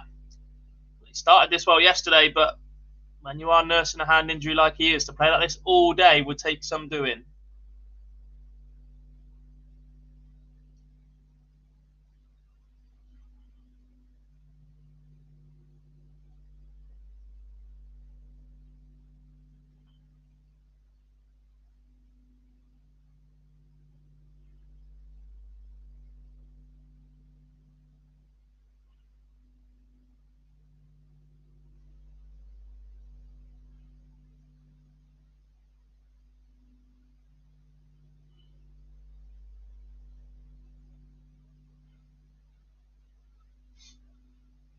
What is the history behind the Barney alarm? Just a thing that appeared at Q School. There was a lot of buzz when Barney made his return back, and everyone was buzzing for Barney. So, and it was sort of to wind Jar up as well, because he wasn't the biggest Barney fan. We were just like, oh, we'll play it, we'll play it, we'll play it. And it's stuck ever since. Where is his injury from? Building work, or has he had his boxing match? I think he's been sparring. When his injury first came about a couple of weeks ago, the only line was it was an accident. But it definitely looked to me like a boxing-related injury. Especially with the black eye that he had midweek. It's absolutely no convenience that Gezi walks in with an absolute shiner the same week that he finds out that his hand is actually fractured, possibly sparring on top of it anyway. Might be wrong. Could be very wrong, obviously. But when you put 2 and 2 together, 9 times out of 10, you get 4.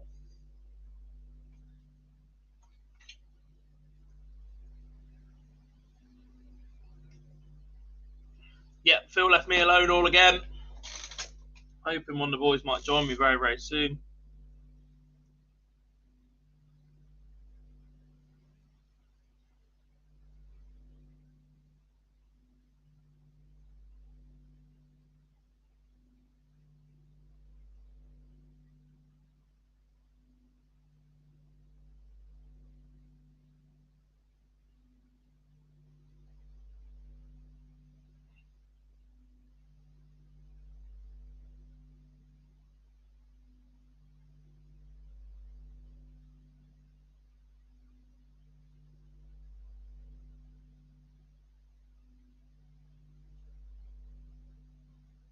We're sticking with Barney for now, Aidan. Barney's finished before Peter Wright. We'll put that on for you.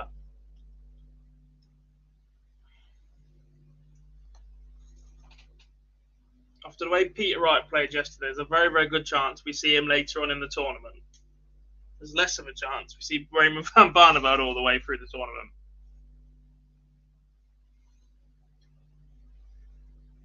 Can Price become world number 1 today? He cannot. Peter Wright's run to yesterday's final means that even if Peter Wright loses the match he's currently in with Richie Burnett and Gerwyn Price wins today's title, he would still be $5,000 behind him. Joe Collins beating Jim Mostyn 6-2. Jim Williams got a leg on the board against Gerwyn Price. That's now 5-1.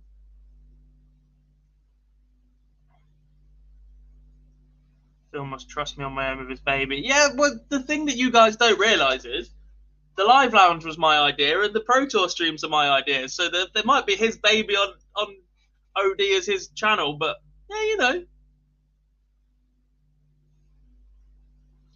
He's just the only one that does it full time. Otherwise, you'd see an awful lot more of me, even more than you do already, which is far too much, in my opinion, at times. Barney doubles his lead. Let's have a quick look at something. Jenks versus Evil Charlie in the Challenge Tour final. Now, that's something I can get behind.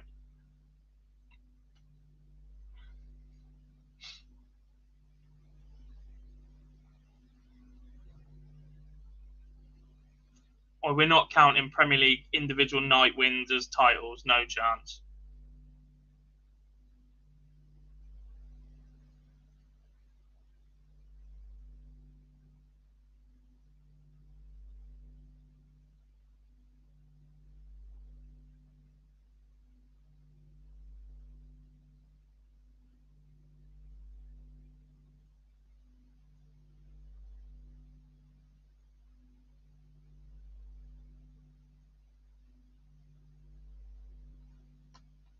But he does have 3 titles. Joint level with Joe Cullen for the most titles this year.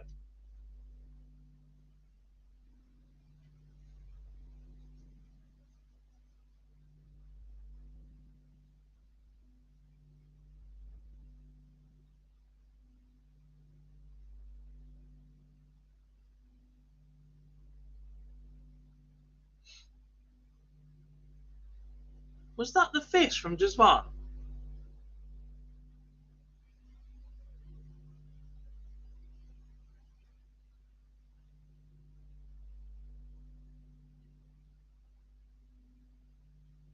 Was that the big fish from Jeffrey Desvan? What a game this is. Why doesn't the PDC replicate the snooker? There's definitely parallels. They're run by the same people. I'm not sure you want both tours to be identical.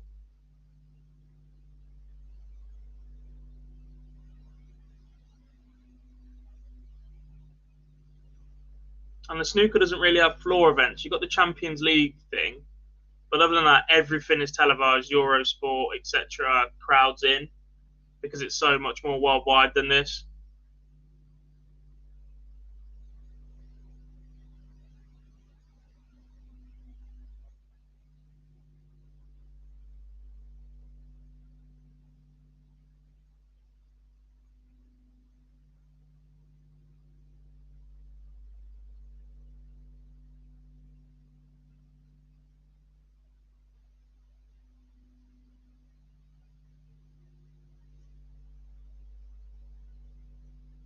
Williams has caught fire. Graham Hall's 6-3 winner over Peter Hudson. And you're right, Jim Williams is back to 5-3 behind against Gezi. Josh Rock beats Luke Woodhouse 6-5.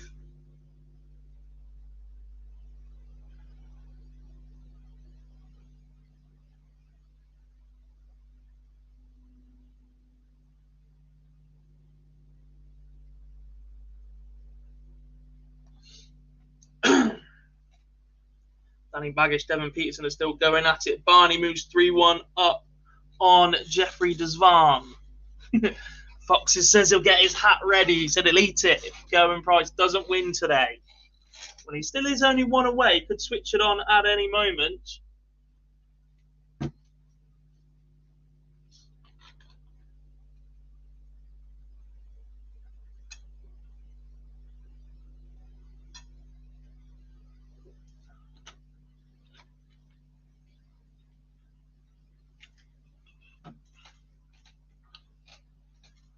It's 5-4 now, Gezi fans. Are you getting a little bit nervous? Jamie Hughes 5-4 up against Neil Zonneveld and with the darts. And Roby John Rodriguez is one away from sending the WDF #1, Brian Roman, out. He will hop into the car, make his way down to the lakeside for the rest of the week.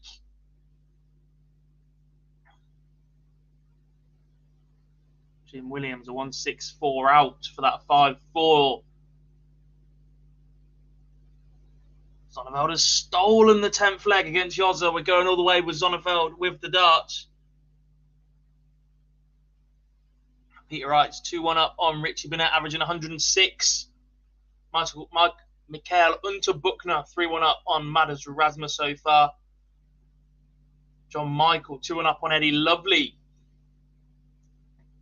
Ryan Joyce 4-2 up on Willie O'Connor. Cameron Menzies is carrying on his good week. He's currently 4-2 up against Mickey Mansell. He'll head down to the lakeside feeling good about his chances. Zoran Lerchbacher 4-3 up on Barry Van Peer. Darius Lavanauskas 4-3 up on Damien Mole.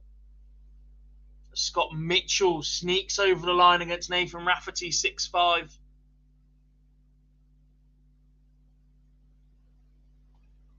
What we'd all give to see a little bit of Scotty Dog at the lakeside at the minute with that iconic walk on.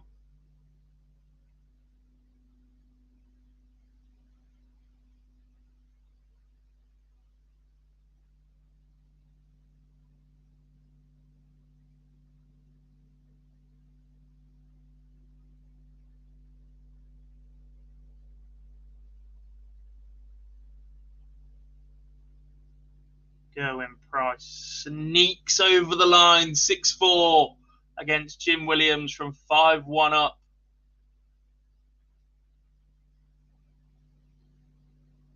To be honest, you guys were getting a little bit nervous, weren't you? Weren't you?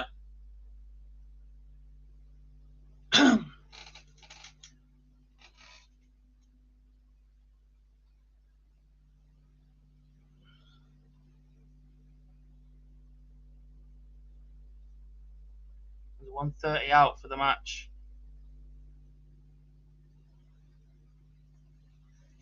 Why are some of the PDC players going down to the lakeside? Because they qualified. So they qualified for the WDF World Championships that would have been in January. Initially, they've had to pull out, but now they've moved the tournament back. They've had COVID issues and whatever. So the PDC have granted exceptions to everybody that qualified for the WDF World Championships to be allowed to go and play. Not all of them that have qualified have taken that offer up, though.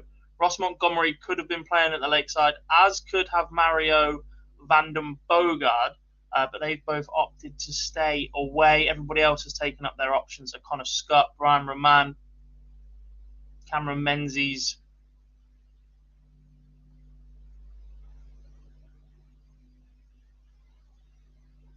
and a couple of others.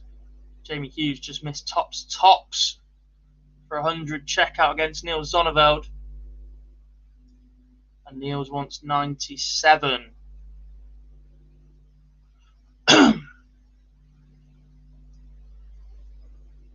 Barney and Jeffrey Desvan go to 3 apiece. As far as I know, they're still practice partners. No good for Zonneveld. Hughes is back. And Hughes is over the line.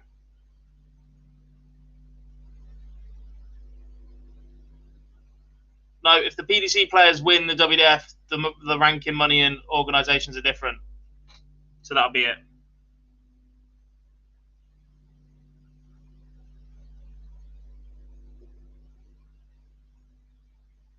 Labanauskas beats Damian Mole 6-3. Steve Hine up later.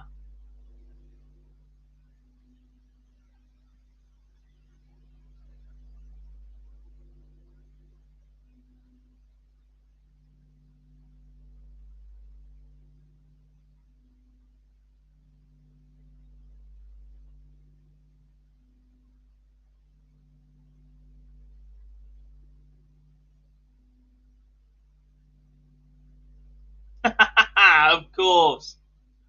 Of course. Madas Razma has won 1 leg against Mikael Unterbuchner. It was in 9 darts. Of course I didn't see it go in, because I can't see all 16 boards at once this weekend.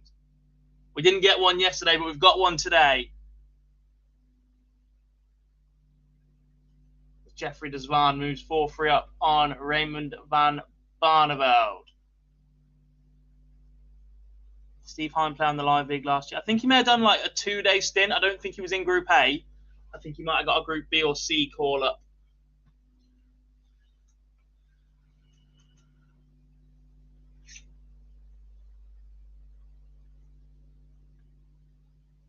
Moving on stream board 2, we've now moved to Brendan Dolan against Jermaine Watermainer.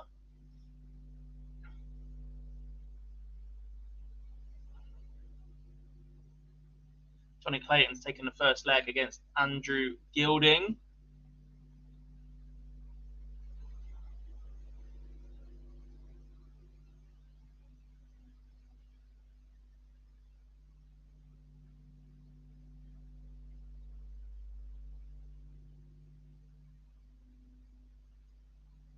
What determines who starts in groups A, B, or C in the Live League? Availability, to the large part.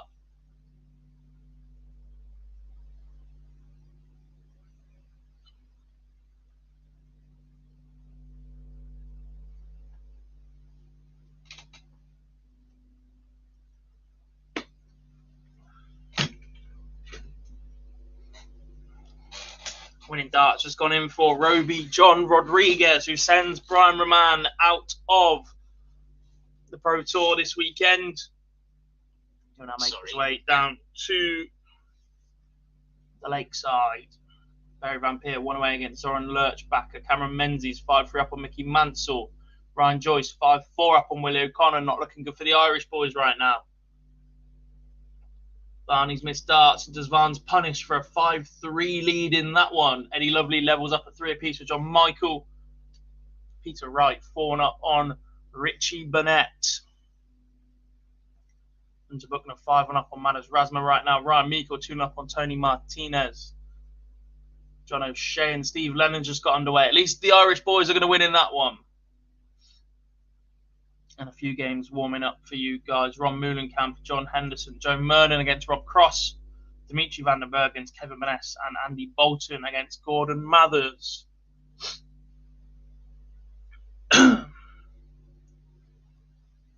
Brendan Dolan against Jermaine Watermainer being selected for the streaming board number 2. Means we will also see Nathan Aspinall take on the winner of Ryan Joyce and Willie O'Connor on the stream.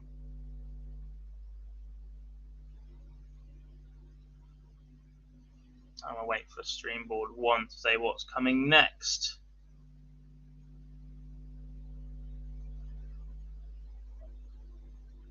That looks like John Desramu.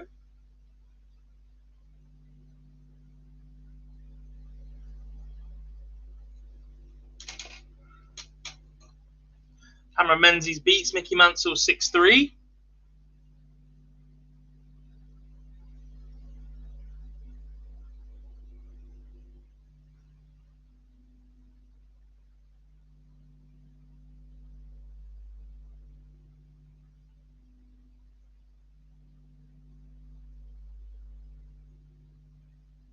Jeffrey Desvan completes the job on Raymond van Barneveld. Next up on streaming board one will be Ryan Searle against Alan Suter. Not surprising that, because that will also then mean AD Lewis takes on Jeffrey Desvan. I'm pretty sure that's 2 days. Lewis and Barney have been on the same board previously in the last couple of weeks or so, and they intended to put them on the streaming board again, and it hasn't happened again. That's twice now. Hi Graham, good to see you. So that means we cannot stay with Searle and Suter on that one, because that's going to be streamed right now. What do we want, folks? We've already had a little bit of Rob Cross action. That will take its sweet time. Any objections to Christoph Ratajski, Matt Campbell as the featured game? Well, they have streamed already. Let's go Michael Smith, Radek Sagansky. We'll go for that one once it gets going.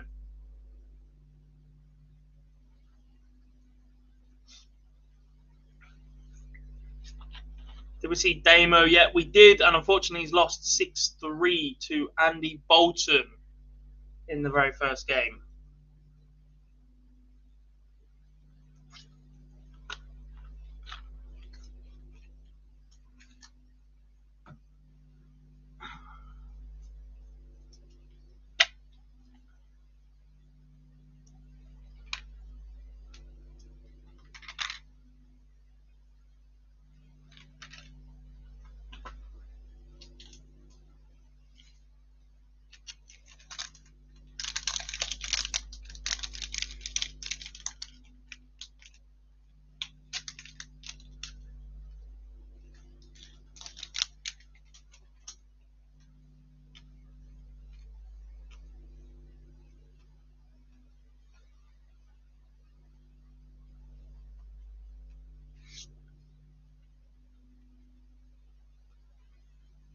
Ryan Joyce beats Willie O'Connor 6-5, and Barry Van Peer, same scoreline over Zoran Lurchbacher.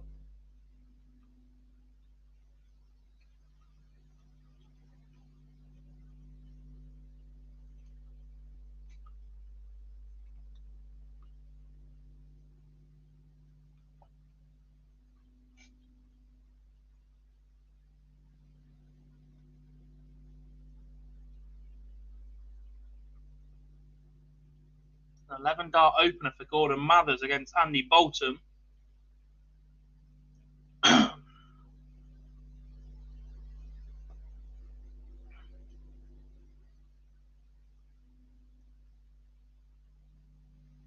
Right, we're waiting for Michael Smith. We're going to have a quick little lab break, and we'll be back after this one.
Folks, to Pro Tour Live with myself, Jack Garwood, here at Online Darts, coverage in association with our friends over at Boyle Sports.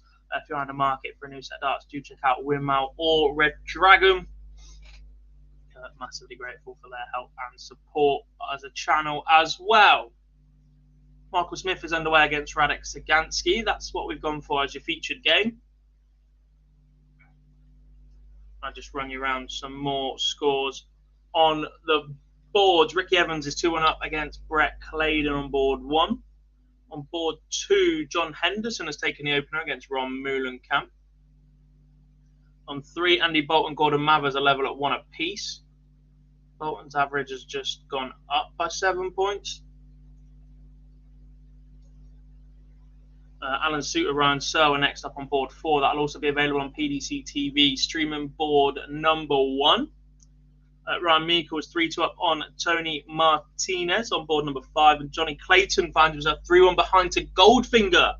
Andrew Gilding on board number 6. On 7, Rob Cross and Joe Mernon are 1 apiece. On board 8, Christopher Tyski has taken the opener against Matt Campbell. On board number 9, Peter Wright has completed a 6-2 win over Richie Burnett. Next up on that one will be Vandervoort and Martin Lukeman. And on board 10, sorry O'Shea Clan, but he currently finds himself 3-0 behind to Steve Lennon. In fact, make that 4-0. On 11, Michael Smith 1-0 up against Radek Sagansky. We've just seen that leg as your feature game on screen. On 12, Barry Van Peer was a 6-5 win over Zoran Lurchbacher, which then means Luke Humphreys will take on Vladimir Anderson. They've just gotten away 0-0. On 13, Jose de Salge is about to take on Mikael Unterbuchner in the board final. On 14, your other streaming board number 2, Brendan Dolan against Jermaine Watermana with Nathan Aspel and Ryan Joyce to follow. On 15, Kevin Maness is 2-1 up on Dimitri Vandenberg. And on 16, we're just waiting on Dirk van Dijvenbode against Mike Kuyvenhoven to get underway.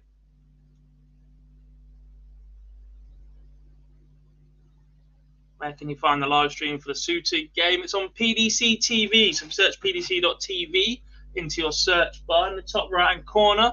There'll be a button that says PDC TV with a red play button next to it. You do have to be a PDC TV subscriber. Cost you a couple of quid per month. You get access to all of the PDC Euro Tours, the PDC Pro Tours if you're based in the UK. If you're based further afield, then you'll also get access to the majors that aren't broadcast via a Sky or a Viaplay or a DAZN. And you also get priority access to tickets for PDC tournaments.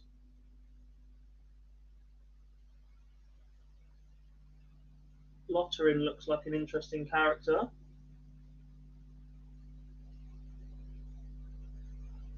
Definitely wearing trainers as well.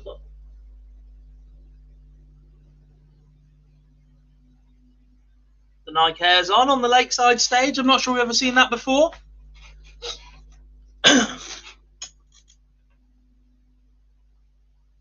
Not as clearly obvious as they are anyway. We've seen players wear just plain black Air Force, etc. But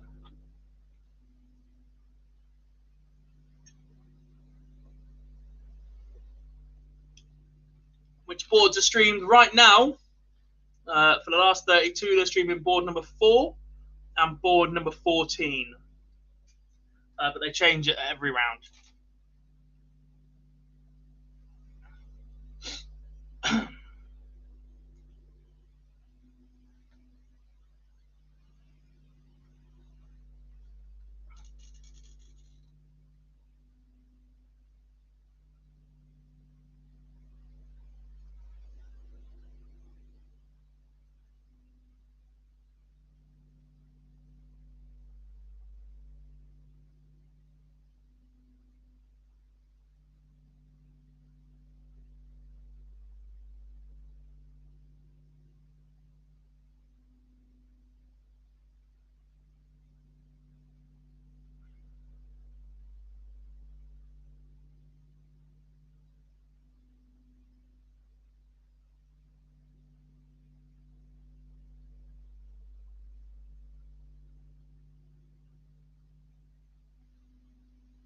Michael Smith 3-0 up on Radek Sagansky, looking comfortable right now for Bully Boy.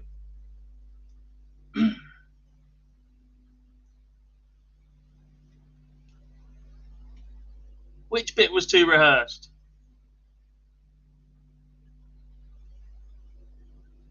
The PDC TV subscription bit. They don't even pay us for this. Can you imagine?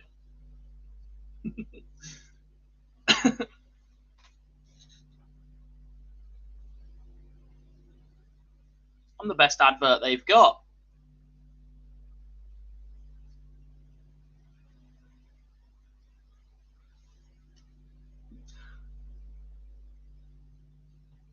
Single-handedly, I advertise it for them and act as a deterrent so that you have to go and get it, because otherwise you're stuck with me commentating over it instead.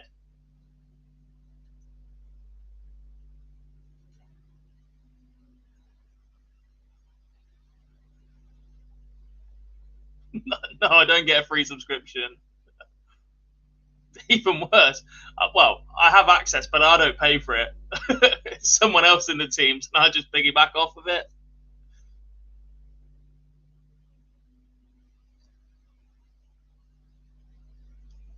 Because there is one thing they don't do. They don't restrict account sharing. Not that I'm encouraging it. But, yeah. It's the only way you can watch both streams at the same time. So because of it, they won't restrict account sharing. Which is pretty cool. Nikolai says, I think we see a surprise in Vladimir Anderson. His potential is enormous. I've heard an awful lot about Vladimir Anderson and how good he can be on the dartboard. But there are also plenty of conversations in the darting world about his off-the-board antics. And the PDC just won't stand for them. But we'll have to wait and see what happens with him this year. Exactly, Cindy. No one wants to watch every match with me.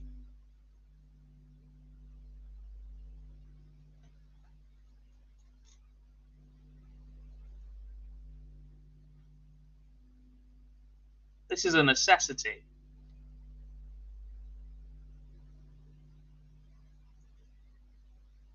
Because if you all wanted to watch every match of me, there'd be more likes than 43 on the stream right now, wouldn't there, guys? Get down there, press that button for us.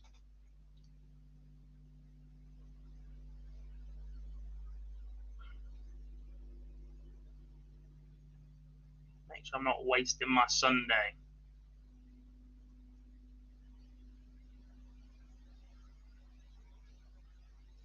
Mark Smith now 4-1 to the good. John Henderson, Ron Moulenkamp 2 apiece. Johnny Clayton's getting back within touching distance of Andrew Gilden. It's 4-3 behind, but Ricky Evans has just defeated Brett Claydon 6-2. Another good win for Rapid Ricky. Beaten finalist last weekend. Are we about to see another run from him today? Gordon Mathers won away against Andy Bolton, still averaging 112. Something ridiculous must have happened in this game for that average to stay that high.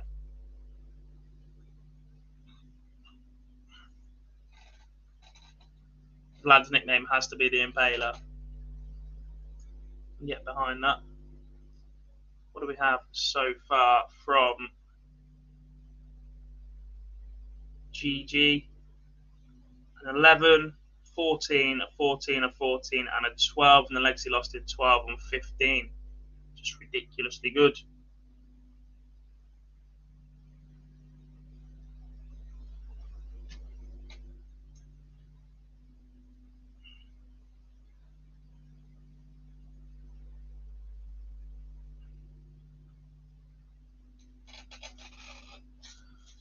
Oh, thanks, Cindy.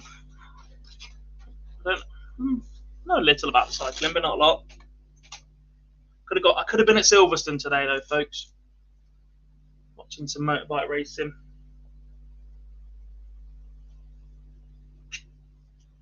Turn that one down.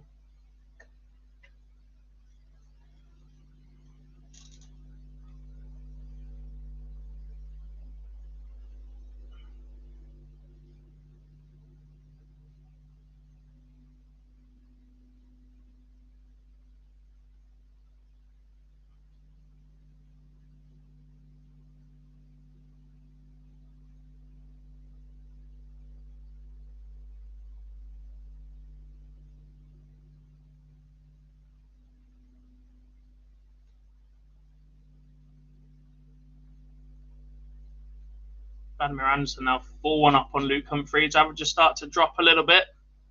Still pretty good though at 98.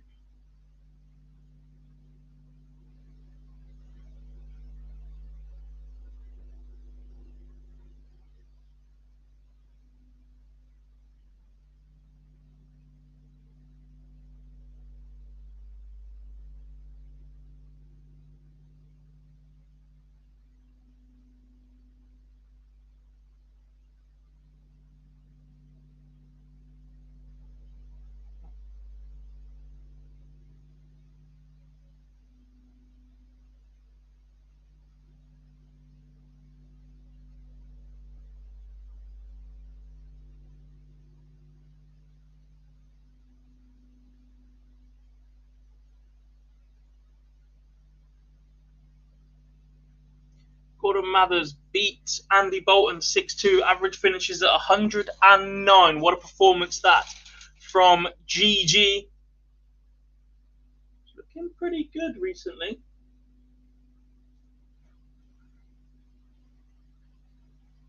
Sagansky gets another one back against Michael Smith, just 4-3.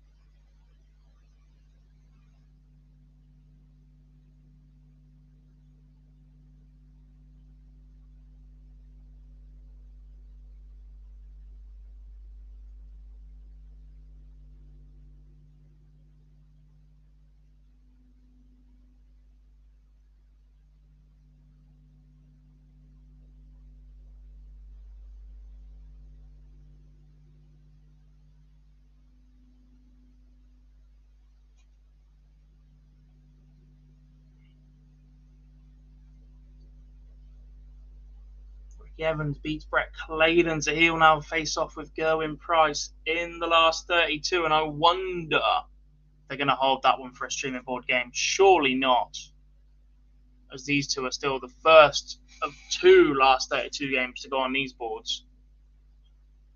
The board's absolutely miles ahead.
Michael Smith 1 away. I hope Ricardo Pikachu Petretsko has a bright future. Certainly in that category of hipster pick at the minute.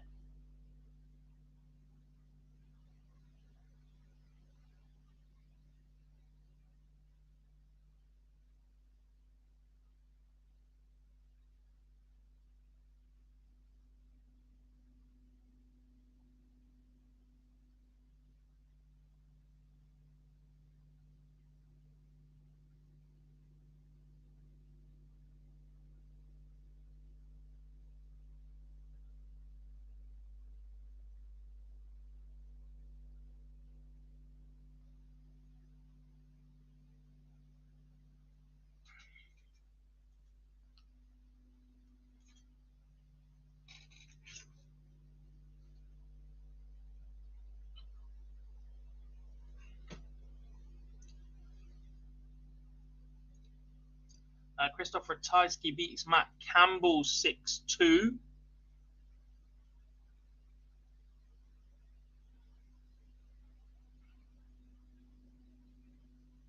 I was just checking what I can and can't say. A couple of years ago, Vladimir Anderson was withdrawn from the BDO World Championships. He served a 6-month ban for abusive behaviour towards a tournament official in Denmark.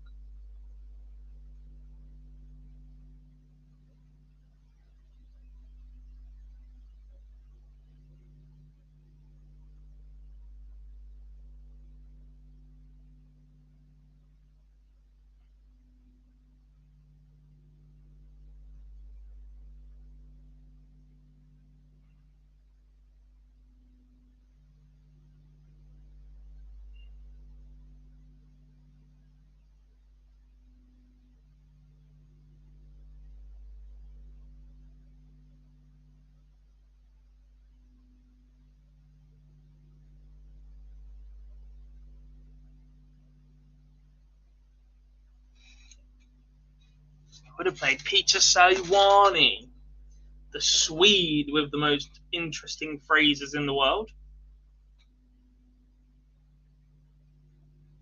Michael Smith's been dragged into a bit of a battle here. No, nothing new under the PDC yet. He missed the first Pro Tour with COVID. Maybe he's matured a little bit the last few years.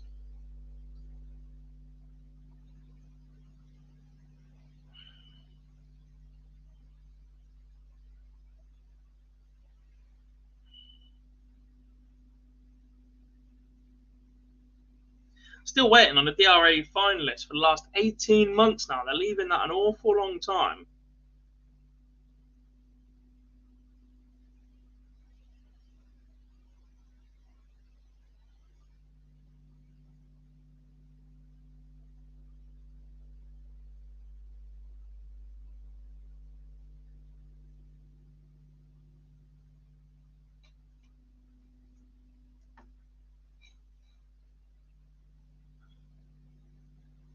I did miss the winner, Rob Cross. Apologies. He is over the line.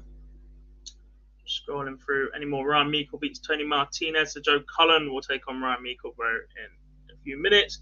Johnny Clayton did beat Andrew Gilding 6-5. Rob Cross beat Joe Mernon 6-4. Ratajski beat Matt Campbell 6-2. Vanderbilt Lukeman currently 4-3. Steve Lennon gets the job done over John O'Shea 6-2. Michael Smith Sagansky going all the way to a decider here. Vladimir Anderson won away against Luke Humphreys. Hunter Buckner 3-2 up on Jose de Souza. Dwayne Watson-Maynor 5-2 up on Brendan Dolan. Dimitri Van den Berg won away against Kevin Vaness. Vaness led that one 3-1. And the All Dutch battle on board 16. Mike Kyvenhoven currently 3-2 up on Dirk van Dijvenbode. Afternoon, Denny.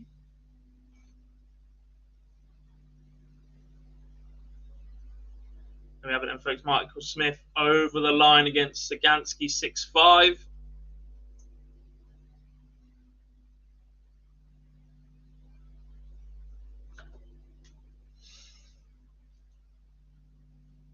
Any 9 darters yet? Yeah, there has been actually. Madas Razma hit one. Didn't see it because normally I'd have 8 boards open myself and the other person would have 8 boards open. So I'm just relying on the home screen and whatever information I can get from that as well. But Madas Razma did hit one in a 6-1 defeat to Michael Hunter Buckner. His only leg in the match was a 9 darter.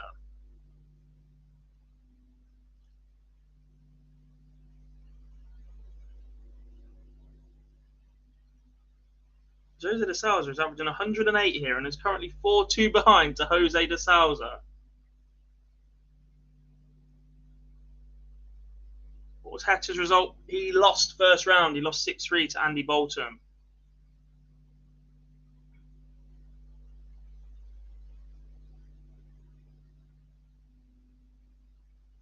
Where has this come from Hunter Buckner? Very good question, Philip. He's always been capable, and we've seen him at the Lakeside in previous years. He's been capable. It's just how consistently he can rock up at this level. Possibly should have made this breakthrough a little bit earlier. Obviously didn't play an awful lot on the Pro Tour last year, despite having a tour card. maybe he's just in a better place now to have a crack at it, because this has been a superb performance from him so far.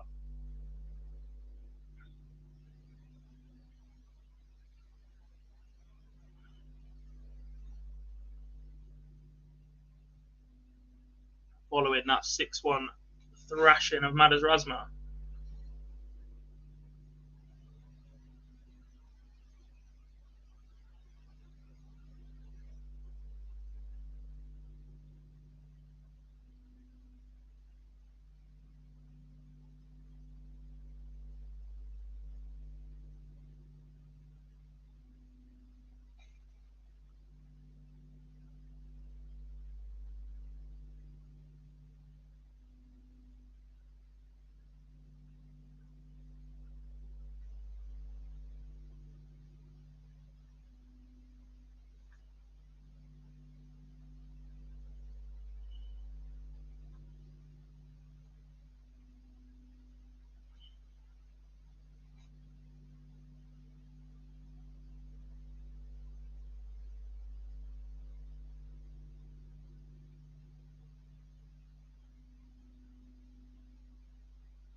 One result with Cross Mernon. Rob Cross won that one. I think it was 6-4. Bear with me. I'll just dig it out. It was 6-4 to Rob Cross. What did I think of yesterday's WDF games? I didn't see an awful lot. I was glancing over a bit. Jim McEwen looked very, very good. I sent him a message last night. Rhiannon Sullivan looked steady. Her finishing was very, very good. She can do that under pressure on that stage throughout that tournament. She's got a good chance. We all know what the big scorers can do, but if they start missing darts at a double and Rianne's there ready to pounce, then she's got a very, very good chance. I didn't see an awful lot of the evening session, I'll be honest. I thought Jared's performance against Martin Adams was very, very calm, very assured from the young man. I'll be honest, I thought it was best of 5 in this round, so I was a little bit surprised when they just shook hands at 2-0. I thought Adam still had a little bit longer to pull it back. The Amanda Harwood game was a little bit of a tough watch, as was the Steenbergen one.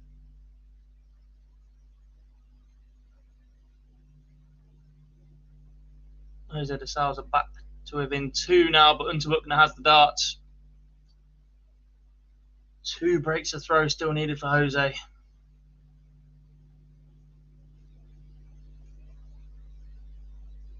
Big John Hendo is out. He loses 6-4 to Ron the Bomb Moulenkamp.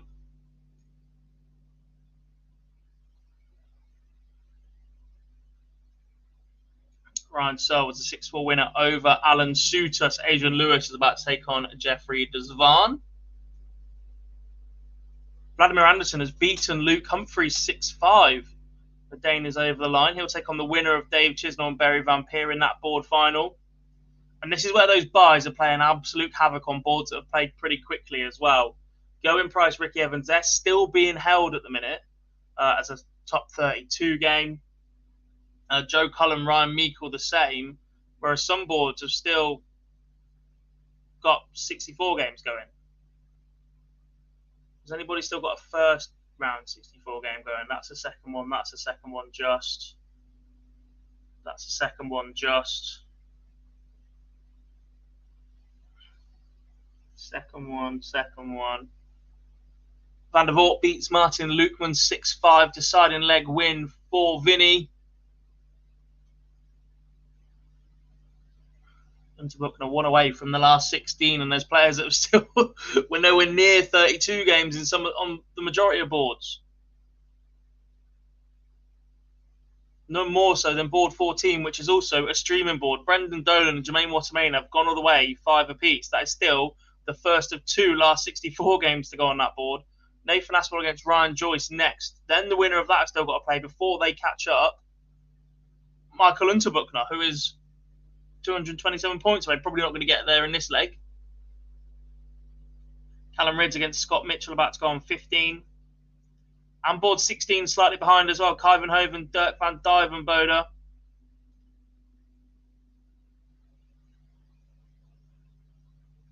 Why is MVG not playing? It's his son's birthday today, so we think he's gone in for a birthday party. He's done what he needed to do this weekend, picking up the title yesterday.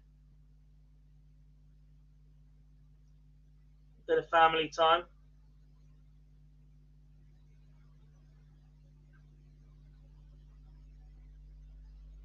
John Desramu wins 2-0. Not really that surprised at that one. I don't know a lot about Lottering, but I've seen Desramu a couple of times earlier in the year. Is it Gibraltar, maybe?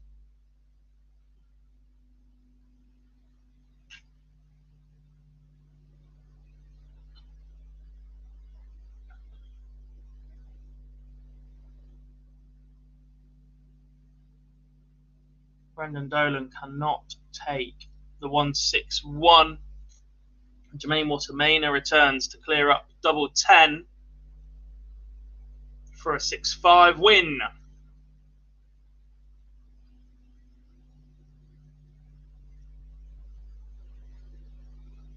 Jose with the darts, looking to force a decider. Fred says hi from Dutchland. Hello. Thanks for joining us. Lee says, how is Michael Smith doing today? Good. A very important piece of information required on that one. I'll give you that, mate.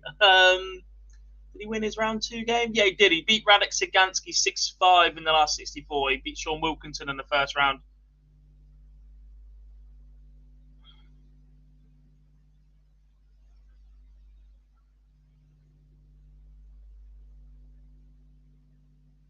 So Michael Smith will play either Ian White or Cameron Menzies in the next round. Ian White currently 2-0 up on Menzies, averaging 111.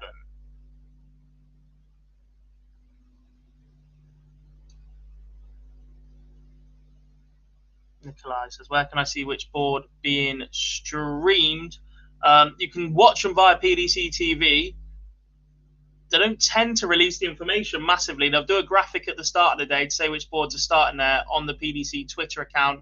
If not, you tend to have to follow Dan Dawson, one of the commentators. He'll give you all the information. But throughout the day, they just fire it onto the odd bit of Twitter, or it appears on the stream at the top, like Adrian Lewis versus Jeffrey Desvan is about to be streamed on board 4.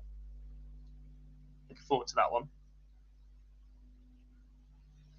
Ian White extends his lead against Cameron Menzies, 3-0 now.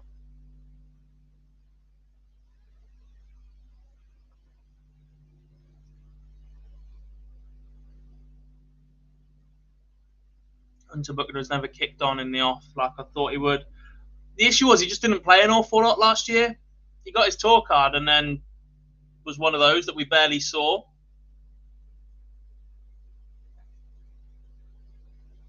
If he commits to the tour this year, he could do some serious damage. Unless we just jinxed him and he doesn't get over the line here.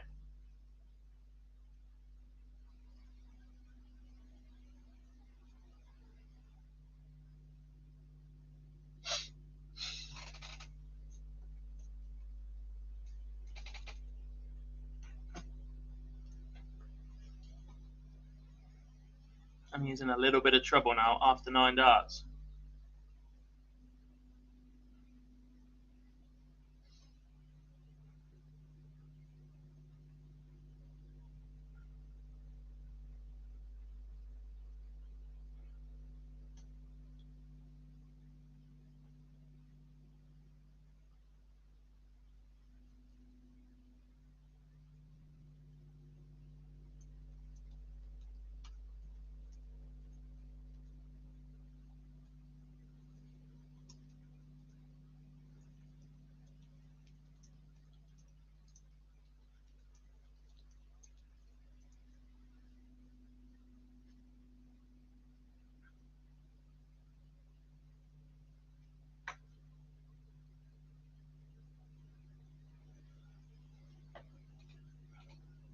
Aspinall versus Joyce just about to get underway then on streaming board 2.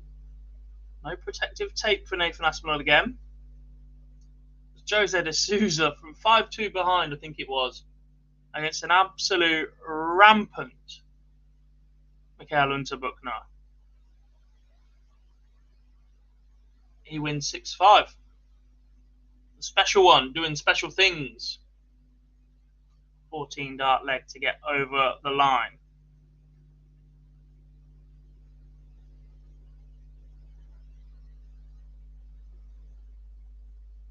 And now we need to pick another game.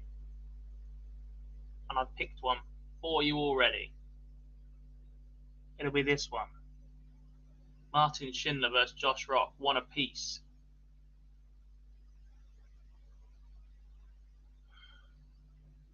What's Schindler done in that first leg? His average is 1.2496.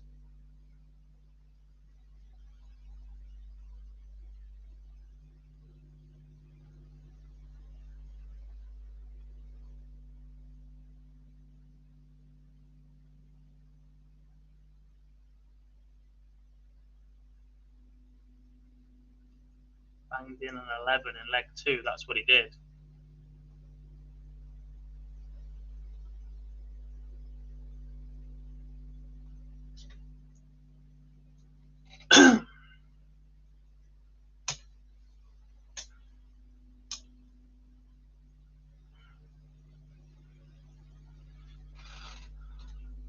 Jamie, which sport is going to be affected by retirement in upcoming years the most? Football, Messi, Ronaldo, tennis, Big Three, snooker, class of 92, F1, Lewis.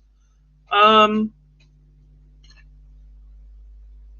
think football will be fine. We're already at that point. People support teams in football, not individuals. Individual sports tend to suffer more. Tennis definitely needs somebody to step up.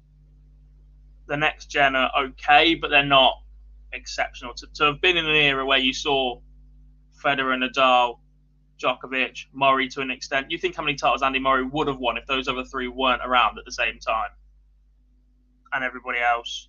I think tennis might struggle a little bit, but it's such a massive sport that it should be okay. Snooker, I think, is missing a couple of characters. Judd Trump's having a little bit of an off season.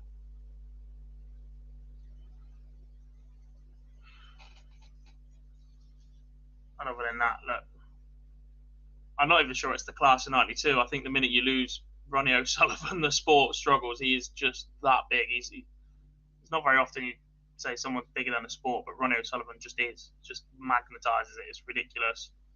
F1, Lewis. Until last season, I thought F1 would have been fantastic. It would have been a great place, but there are a lot of people that ending of last season left a very sour taste for and are now questioning if that sport is something they want to be involved in.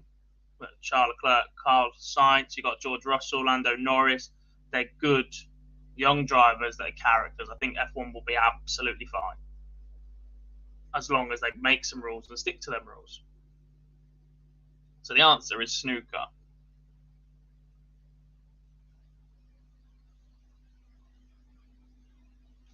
Did I figure out the zoom thing on my screen? Not yet. I think it's just because I duplicate everything from the same window.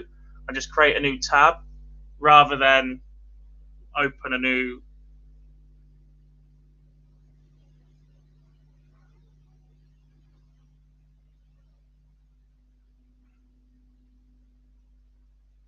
Yeah, women's tennis can include Serena and that. Look, Ash Barty's just retired at 25. You've got Osaka that's struggling as well. Raducanu was meant to be next off the conveyor belt. She's barely won anything since the US. I think, again, it's another case of the tour is so big and so long, and it's 20. Times have changed an awful lot. But 15, 20 years ago, a player saying that they're mentally worn out would have just been laughed out of the room. Now it's very much a thing that is at the forefront of sports. And when you see Barty retiring, Osaka struggling, Raducanu needing time out, Judd Trump saying he wants time away, snooker's not the most exciting either. It's not the most physically exerting. It doesn't de-stress you. If anything, it probably does the opposite. It's quite a mentally taxing sport.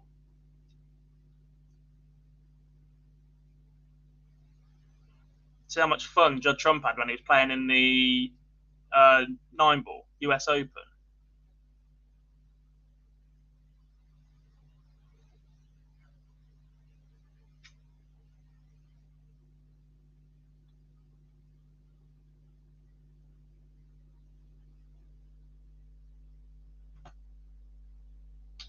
Darts in a good place to deal with Phil retiring. Yeah, to some extent, I think darts might struggle a little bit, you know. If Van Gerwen does retire at 40, like he was expecting, like he's always said he will, Peter Wright's not got a lot left. Gary Anderson's not got a lot left. Barney's back on his way out. You're going to lose characters such as Mervyn King. James Wade's going to get bored eventually. Gezzy's making enough money and is frustrated enough with the crowds.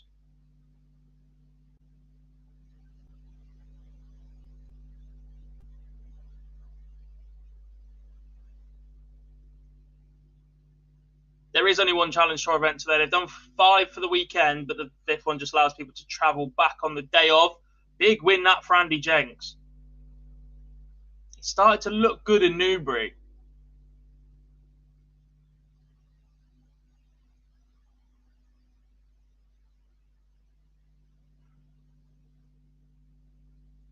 Sam Miller. Men's tennis has Zverev, Medvedev, Tsitsipas, Felix Auger, Carlos Alvarez, Rublev. Yeah, the issue is, mate, I barely know any of them. I know Tsitsipas. I know the top 3.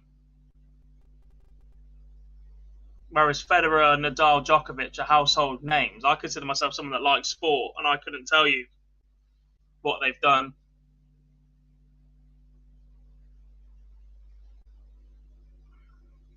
Is Searle still in? He is. He beat Alan Suter 6-4, so he'll take on Jeffrey de Zwaan very, very shortly. Let's run you through what is going on. They're still holding board number 1 at the minute, so potential that one is going to be streamed, which is a long, long wait for Gerwin Price and Ricky Evans. Ron Moolenkamp did defeat John Henderson 6-4. Josh Rock now 4-2 up on Martin Schindler, despite being 11 points down in the averages. That is your feature game on screen right now. Kim Hybrex beat Darius Labanauskas 6-3, so Gordon Mathers will be his opponent next. One apiece between A.D. Lewis and Jeffrey de Zwaan. That one is on PDC TV stream number 1. Joe Cullen 2-0 up on Ryan Meikle on board number 5. James Wade 5-2 up on Graham Hall. Moving through the gears is Wadey. Mervyn King, Devon Peterson, that one is 4 apiece, boys. Both players averaging under 90 at the minute, though. And Danny Noppert, 5-2 behind to Roby John Rodriguez. That was very nearly Rusty Jake as well. We nearly saw the RJR Derby in the last 64. But Roby John has just beaten Danny Noppert, the UK Open champion. On board 9, Vincent van der Voort defeated Martin Lukeman 6-5. His reward for that is the board final against Peter Wright, which is warming up just now. Steve Lennon and Steve Beaton will be on board 10 very shortly as well. Michael Smith beat Radek Sagansky 6-5, and Ian White currently 4-3 up on Cameron Menzies. He's fighting his way back. Barry Van Peer currently 3-2 up on Dave Chisnell. Board 13 is finished for now. Jose de Souza beat Michael Unterbuchner, so he's got a long wait now. He'll play the board final winner from board 14. Nathan Aspinall is currently 3-2 up on Ryan Joyce. Then the winner of that will have to play Jermaine Watermain, and then the winner of that will play Jose de Souza. So a long wait for the special one. Berness's victory over Vandenberg means he will play the winner of Callum Ridds or Scott Mitchell, currently 4-1 up to the Riot. And on board 16, Mike Kyvenhoven 6-5 win over Dirk Van Duivenbode. So Eddie Lovely 1-0 up on Jake Jones. If Josh Rock sees this leg off, big darts coming in for Martin Schindler.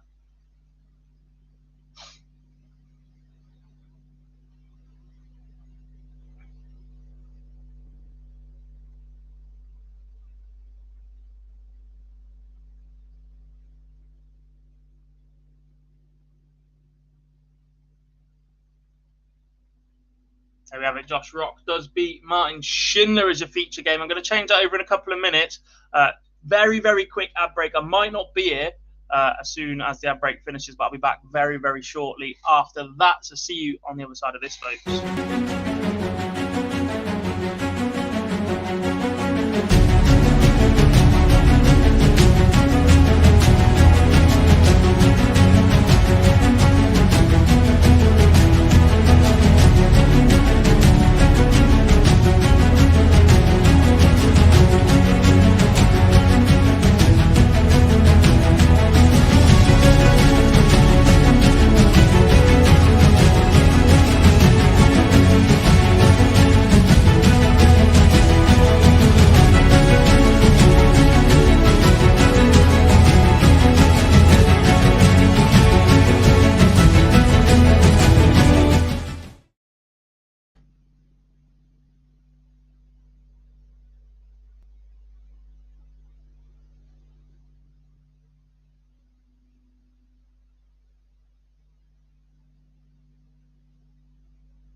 Hello. I'm back.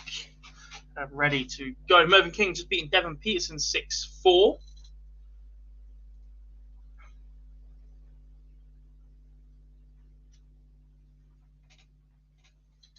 And we need a new featured game, do we not? Peter Wright against Vincent van der Voort just got underway. There we go. I told you we'd get a chance to see Peter Wright later on. James Wade also over the line against Graham Hall 6-3. Joe Cullen just won away against Ryan Meikle. Ian White's wrapped up a 6-3 win over Cameron Menzies also. Oh. Stephen, you've literally just jinxed him. Just lost to Ian White. Adrian Lewis is having a stinker on the streaming board. He's 4-1 down to Jeffrey Desvam.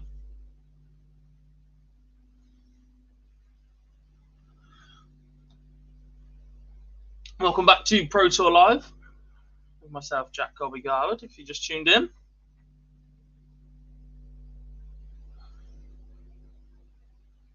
I'd love to tell you what stage of the tournament we're at, but it's a little bit of a mess today. A few buys, a few walkovers.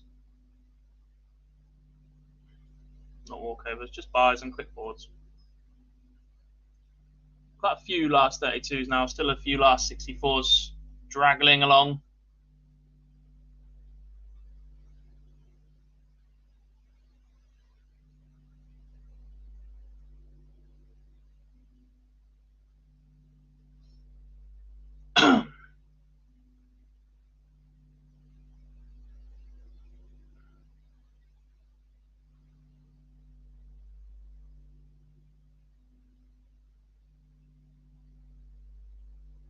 Big 82 checkout for AD Lewis gets him back to 4-2.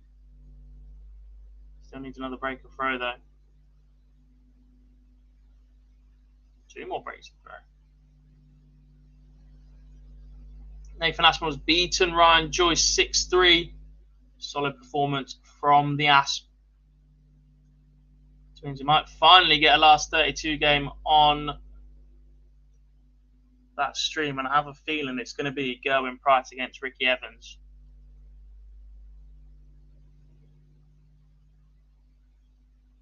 Aspinall taking out 104 to beat Ryan Joyce.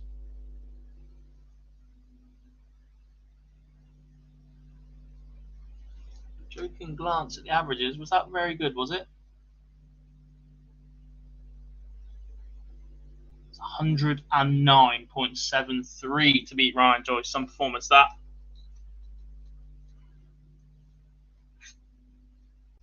Lorraine Hyde currently 2-1 up on Tori Kewish in the ladies WDF. This should be a good little matchup. Hyde was 7 tons. Kewish has already banged in a maximum.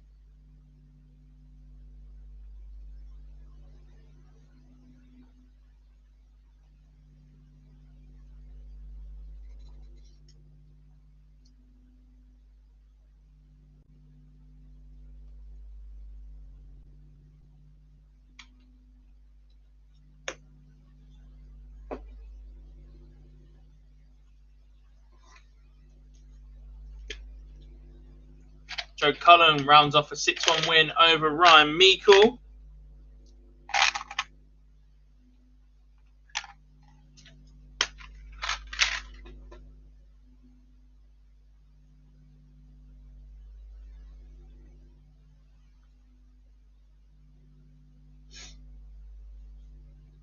Callum Ridd, 6-3 winner over Scott Mitchell. 107 average for the Riot. Some performances going in today.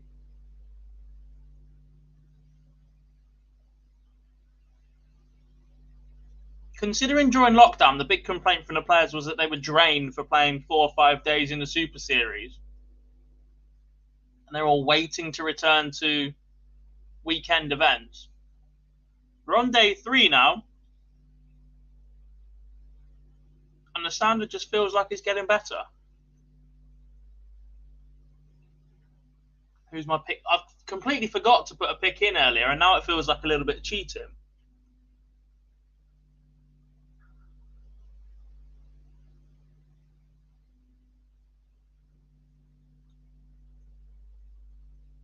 Today's title winner will be whoever wins the next match on board number 6. Horrible run from there as well. Johnny Clayton versus James Wade is just getting underway. The winner of that will play Joe Cullen. Then either Rob Cross, Ratajski, or Roby John. Then possibly Gerwin Price. Then possibly whoever comes through the bottom half of the draw. Maybe not. Might change my mind on that. But yeah, whoever wins between Clayton and Wade, I'm going to say wins today's title. Why not? Let's see it. Dave Chisnell's beating Barry Van Peer 6-4.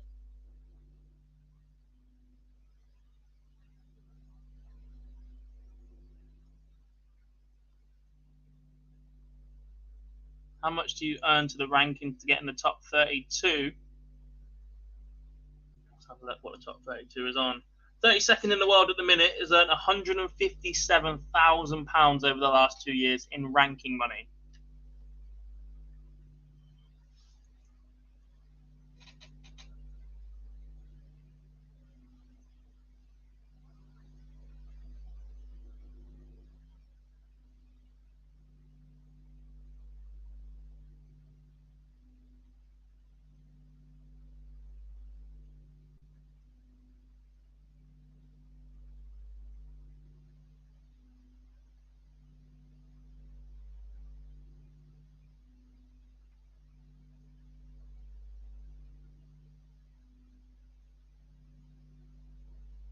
Solid finish from Peter Wright to move ahead of Van der Voort once again. Stream 2, third round has just flashed up as Michael Smith versus Ian White. That's board final on 11.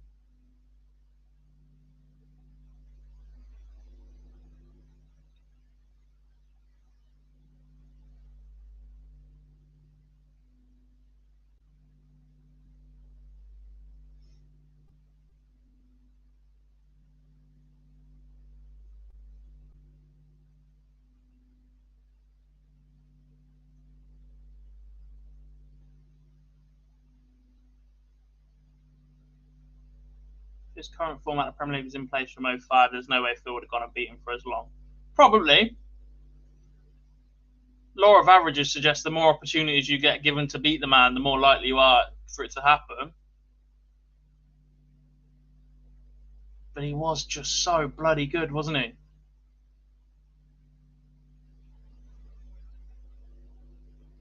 Aidy Lewis misses darts to stay alive against Jeffrey de Zwam.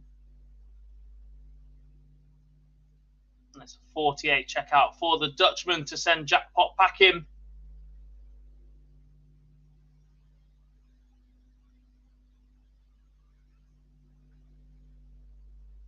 Who's next on board one? An excellent question. Whoever they bring across, but I would put a large amount of money on it being Gerwyn Price versus Ricky Evans. Because those two have been waiting to play the last 32 game for at least half an hour.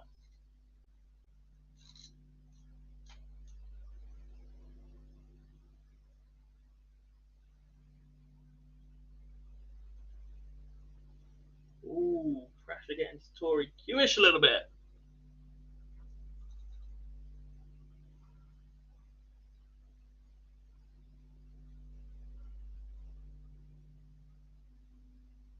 Aspinall on fire. Yep, good win for him.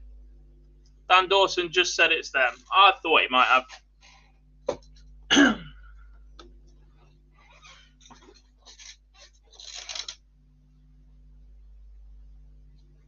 Steve Beaton still going. He's 1-0 up on Steve Lennon.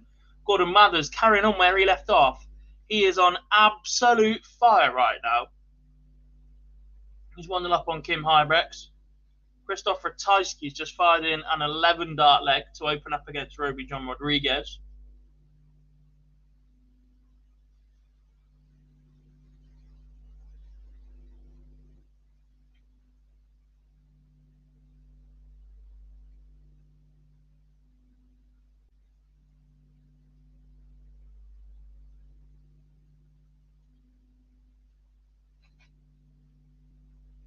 Are we sure about that, though? There is no chance he would have won so much if he'd started his career today. Are we 100% sure about that? Because all the comparisons and all the conversations about how in the old days the boards, the wires were thicker, the trebles were smaller, and the technological advances. And despite all of that, you look how often Taylor appears in lists for highest averages, best performances. And he's doing that on stapled boards in the past, before he's really got used to modern equipment.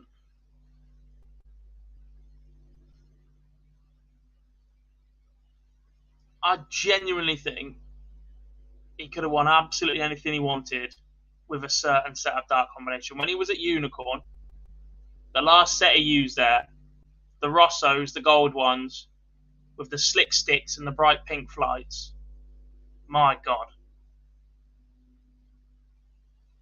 You will never see better than that. I'm telling you now. It just clicked for him. Van der Voort 4-3 up on Peter Wright.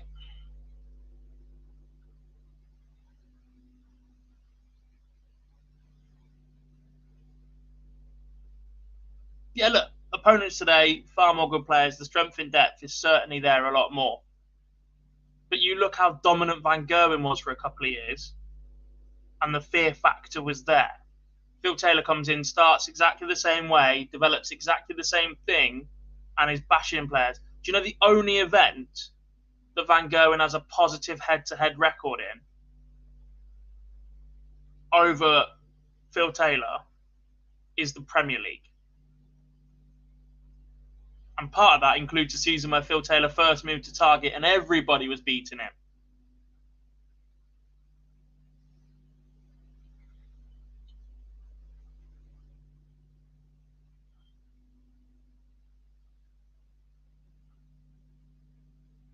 Not a clue, Mark. He's not been on stream today yet, and he possibly might not make it to the stream because he's 4-3 behind to Vincent van der Voort, but he has effectively stolen the darts here in leg number 8. If he levels us back up, it would be a best of 3, and he will have the darts in 2 of those.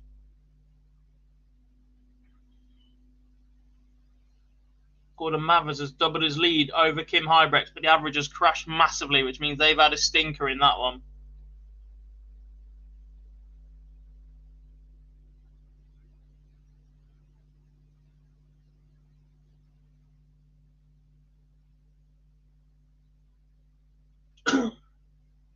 I really am hoping the Circus Tavern has given Phil a little bit of a kick up the backside.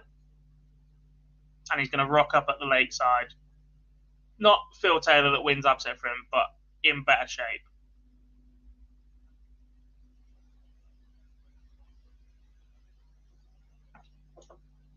Because Barney still looks smooth and when he gets going, but first and second round losses aren't what Raymond van Barneveld came back for. He's accumulating, he's doing okay. But I don't think Barney will be on the PDC for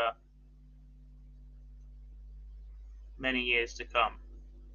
And at that point, Taylor versus Barney at the Circus Tavern once again. Let's run it back.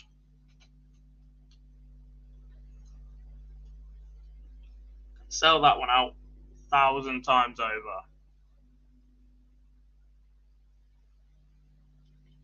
Dan says young Taylor, I believe, would still dominate and be number one. When you look at the list of higher averages thrown, he's all over it, and the older matches look like it was longer matches too. Completely agree. Peter Wright does level up and then opens up with a maximum. My pleasure, Andrew. I think there's a chance you might get Phil Bars on shortly as well from the Lakeside. Going to interview the winner of this Lorraine Hyde Tori Kewish match, and then I believe we'll drop onto this for a little while. Jason says, what happened to Adrian Lewis? He used to be so good, he had the eye of a tiger when he was young. Pressure. I think Lewis achieved an awful lot at a young age, and to maintain that for so long is difficult. He had back injury as well. COVID certainly didn't help a lot of players.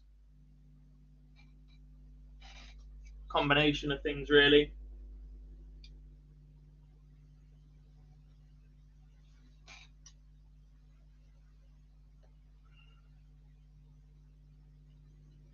Nicholas says, do not disagree that Taylor was the best, but I do not think he would have won near so many trophies today simply because there are so many other good players. I agree with that, but there's also more tournaments these days too.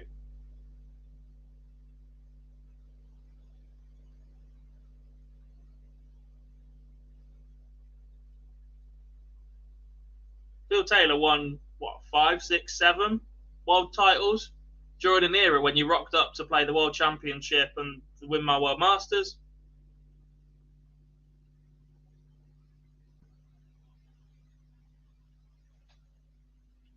Vincent van der Voort breaks straight back against Peter Wright and is now throwing for the match against Snakebite. I like that Snakey opened up with a maximum, does not go his way. Yeah, I don't think Jackpot's done yet. He's shown good signs the last couple of weeks. I'm not saying he's back at world number 1 elite level, but he's certainly not done as a dart player.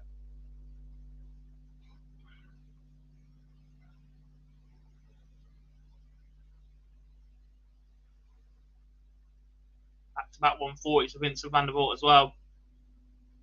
Needs a maximum to Snakebite and then some more.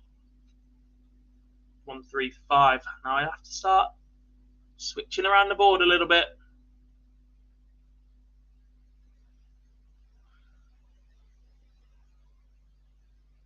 $174 from Vincent van der Voort.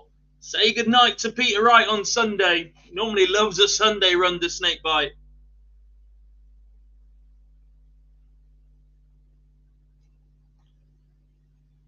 I think it might be over for the world number 1 today. Still think it might be over. He's coming back very, very shortly. Michael Smith versus Ian White coming up very soon. Just starting now on streaming board 2.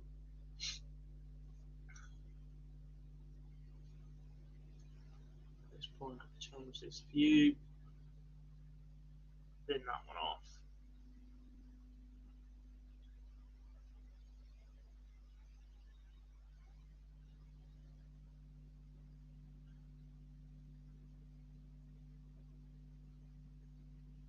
Vincent van der Voort does complete the job on Peter Wright. We're struggling a little bit now for our next featured game.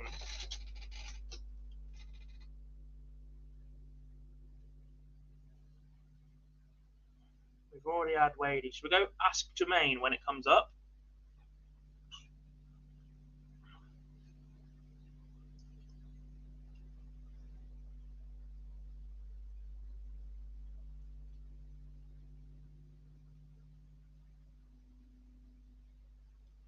Rapid Ricky indeed. 2-0 up against Gerwin Price.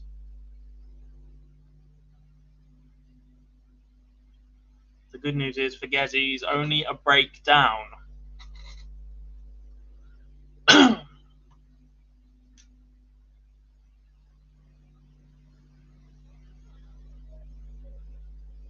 Very nice having a mare on the doubles once again.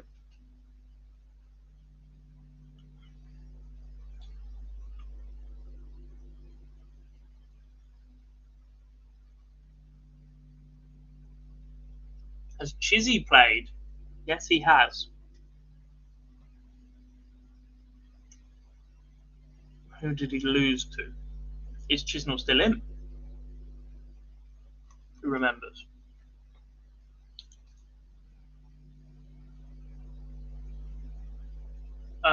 Dave Chisnell beat Richie Edow 6-5 and then Barry Van Peers 6-4. So his last 32 games should be coming up shortly.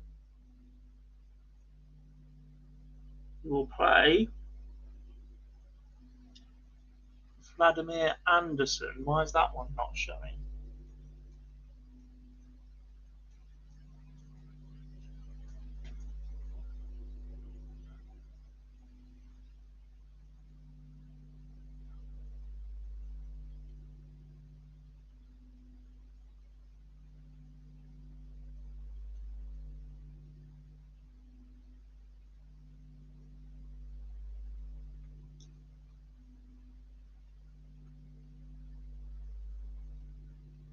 Not sure I agree with that one, Jason. Van Gerwen certainly does. Gerwin Price's love-hate relationship with the crowd makes me think that he doesn't have the strongest mentality for the game. Eddie Lovely's beating Jake Jones 6-3. Seraphim, can we see the Evans versus Price game? It's on PDC TV, so we don't use that as a featured game because then that will be ahead of people are watching on both until we have to from the semi-finals onwards. So, no is the answer to that one. Marcus Smith and Ian White is the other one being streamed as well. Let's go Aspinall Watermain then, folks. Because Nathan Aspinall's looked pretty good today.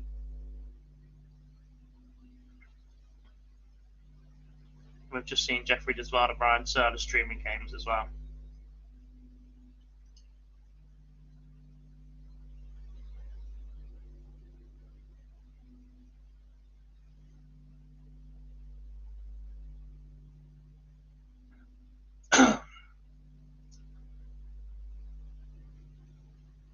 Marcus Smith has a cracking mentality regardless of his lack of majors. To keep getting back up off the canvas effectively, I think so. In-game, I'm not convinced. He's one of the more exuberant with his reactions. If it doesn't go in tops, you see the sulk, the shoulders start slumping a little bit.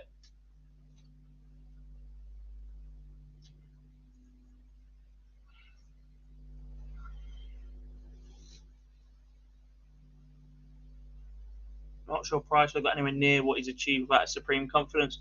Potentially, but I think confidence and mentality are completely different.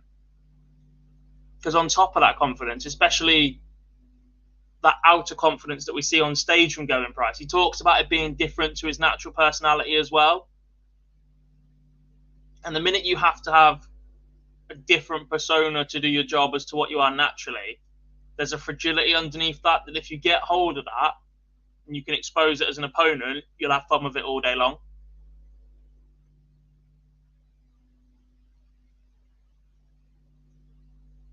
Is Humphreys out? I believe so. I think he lost 6-5 to Vladimir Anderson. He did. He lost 6-5 to Vladimir Anderson. Van Gerwen is more talented than Phil Taylor. However, Phil is probably the greatest player of all time because of the dominance he had from like 90s to 2013. Possibly. I'm not really sure how you measure talent. Van Gerwen started playing the game younger. Phil Taylor was discovered later than Van Gerwen.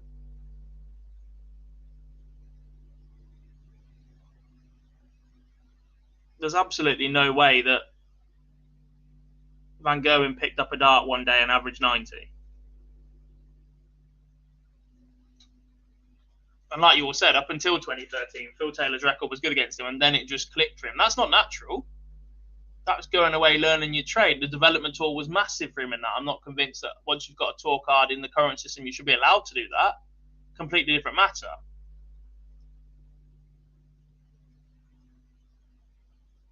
I think it's a debate we're going to have forever.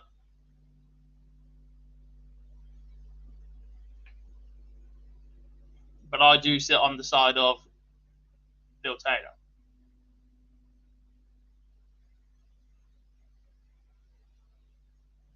Now my colours to the mast for that one. Trouble on the horizon for for Lorraine Hyde, sorry. Is Chisnell versus Anderson streamed? I don't think so, because it should be a last 32 game. And they never show one last 32 game. We've had 4 128s, 2 64s. You get 132, 116, 1-8, both the semis, and a final.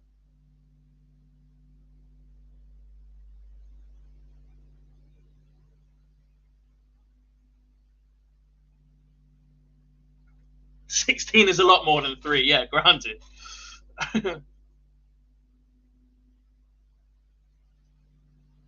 That is the other thing. Van Gerwen's played in something like 17 World Championships by now.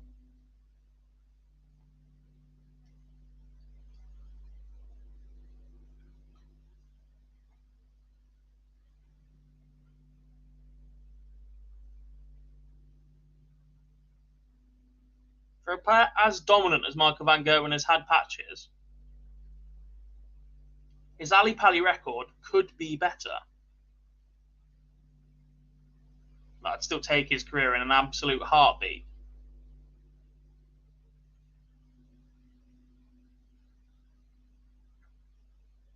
Phil Taylor was naturally good. Apparently, he was really good before he started playing. Yeah, look, Eric Bristow isn't about to just chuck his money at absolutely anybody, is he? I think the fact that Phil Taylor regularly goes on about how Eric was influential in his career and was telling him, right, did you win today? No, right, go and practice again. Everybody thinks that Phil Taylor is just this absolute manufactured robot. If there's not an ounce of skill in that body before, just because he doesn't do it as rapidly, just because his throw is a little bit more mechanical, a little bit more solid, he's got the solid basis to return to, there's always this perception that MVG is considerably more natural. A couple of results for you. Ratajski beats Roby John Rodriguez. That's 102 average for the Polish Eagle. And the average has dropped considerably for Gordon Mathers, but he does continue to progress. He beats Kim Hybrecht 6-3.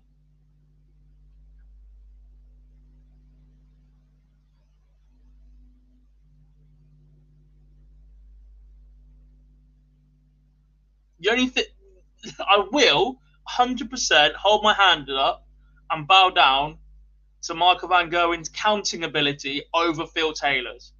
Because for a man that won 16 world titles in a sport that 100% revolves around counting and numbers, Phil Taylor was garbage.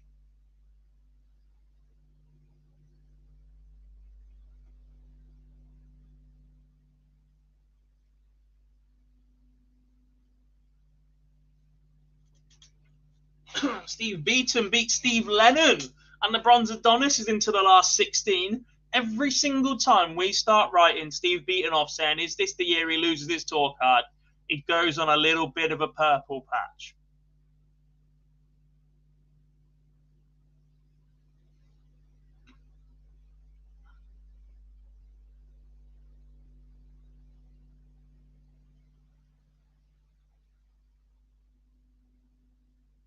Exactly that, Sam. If Taylor can be that good without talent and just being mechanical, then everyone will be able to throw like him.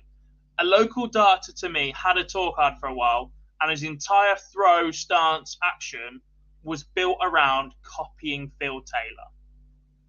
Made it to the Pro Tour level. He was already a pretty handy darter anyway. Never kicked on. I think he played in one Euro Tour, was at Q School again this year, didn't get through it. He's effectively gone and replicated Phil Taylor for a period of time and been better when he's not replicating Phil Taylor.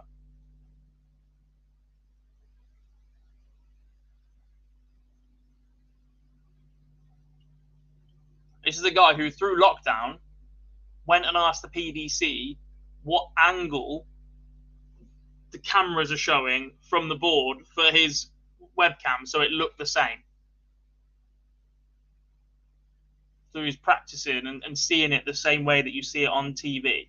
Left no stone untouched.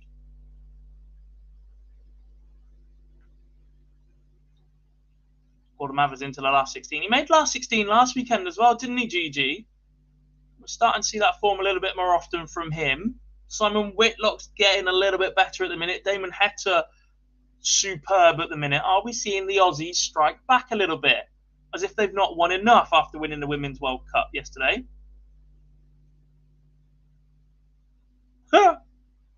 Timmy, that one's funny.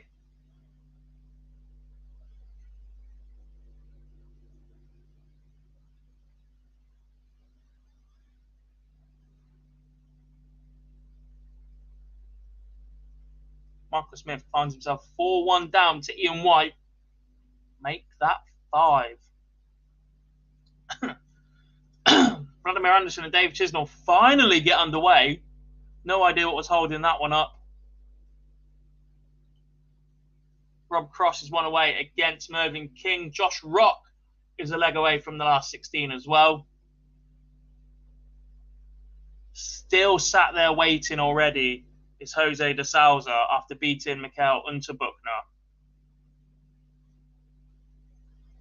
Fair play, Timmy. You've got a few bites out of that one. I'll give you that. That's a great bit of fishing in the chat room.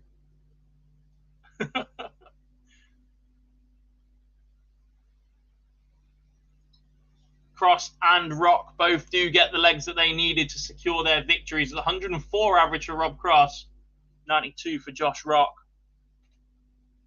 Johnny Clayton and James Wade are currently 3 apiece. We've not spoken a lot about that one.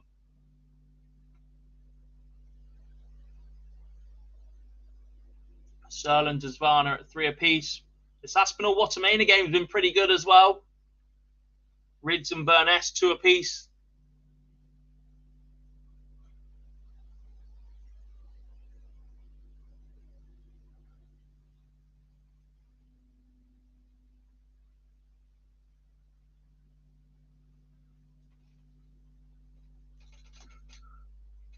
Another note, Justin Langer for England. Oh, I don't know where I stand on Langer.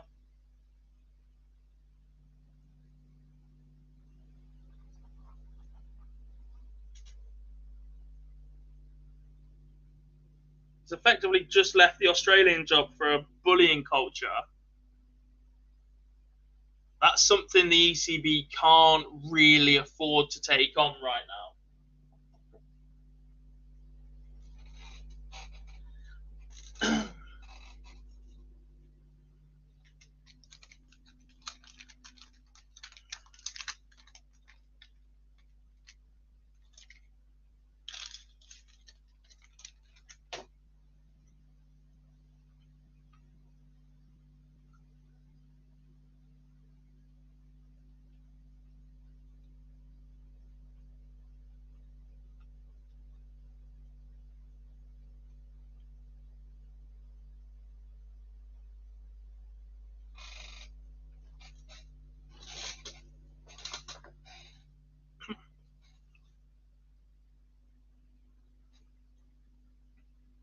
Gerwin Price beats Ricky Evans 6-4 on streaming board 1. The Iceman into the last 16. There goes Scott Ram was a natural. I've never seen a lot of Scott Ram play, I'll be completely honest. Tori Kewish has beaten Lorraine Hyde at the Lakeside. Jason says, surprise, no one's made an argument for Peter Wright being the best. In the current field, world #1 world champion for a reason. The fact he can pick up and throw any set of dart at this level as well as he does as well is special. But it took him so long to get over that line. He played darts, he went away, he came back, etc. When you're talking about the best ever, you want longevity. For some reason, when we talk about best ever, it has to be over a period of time. And Peter Wright has produced performances that are certainly in that conversation, but never consistently. In my eyes, Peter Wright is the most vulnerable world #1 we've seen since at least Colin Lloyd, if not before that. In that you just don't expect him to win every single game. World #1s we've seen before, Gerwyn Price. There were times when you wonder when he was going to lose his next game. Michael van Gerwen, 25 last leg decider wins on the Euro Tour, basically used it as his playground. Phil Taylor dominated, picked up whatever he wanted. They're different world number ones to Peter Wright.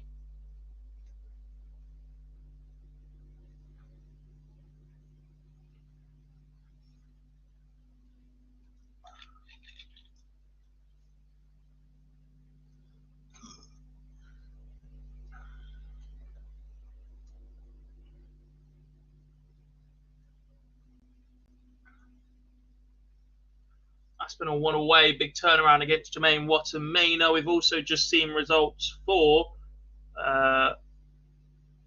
who have we just seen? Ian White beating Michael Smith 6-2.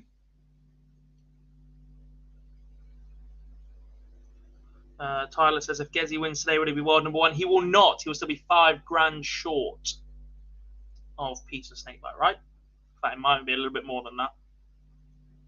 That was if Wright lost round 2. He just lost round 3.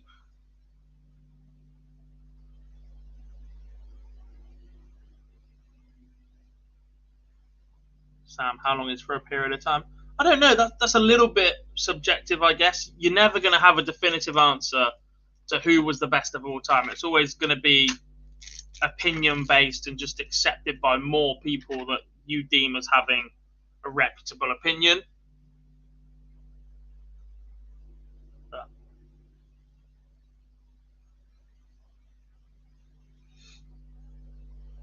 Who's England players for the World Cup currently? It's Wade and Smith. Yeah, currently world number 4 and 5 between them. Pretty comfortably as well, I think. Ando's in 6, D'Souza 7, Dimitri 8, Clayton 9. Rob Cross is world number 10. He's the closest, and he is £199,000 behind. It's definitely going to be Wade and Smith. Unless Rob Cross wins the match play.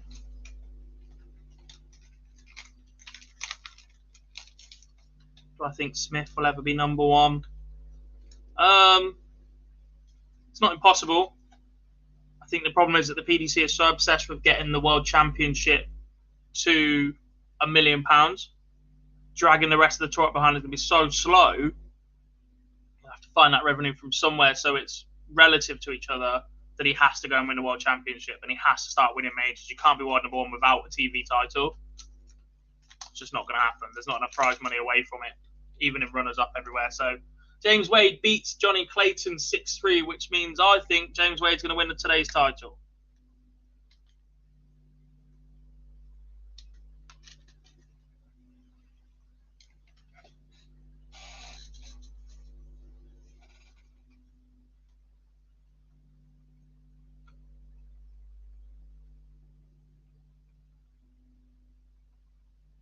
Holland's just behind Rob Cross. He's world number 11.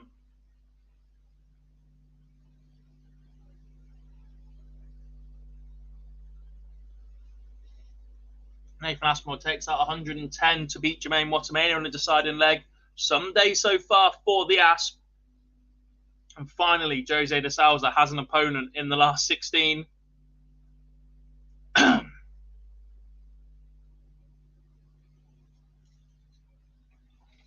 Somehow we managed to miss the fact Mike Kyvenhoven and Eddie Lovely is aboard final today.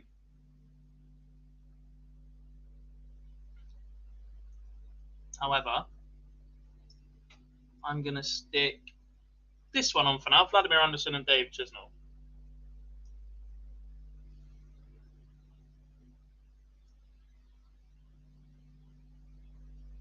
Wade alarm. I really want a Wadey alarm. Please. I think Phil would have an aneurysm.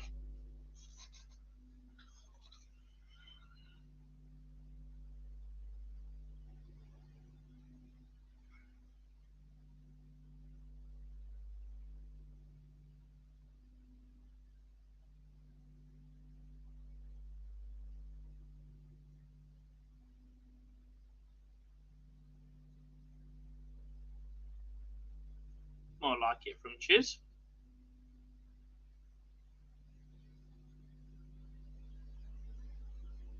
Mike Ivanhoe is very underrated. His A game is. Not convinced by his B game and his ability to scrap it out.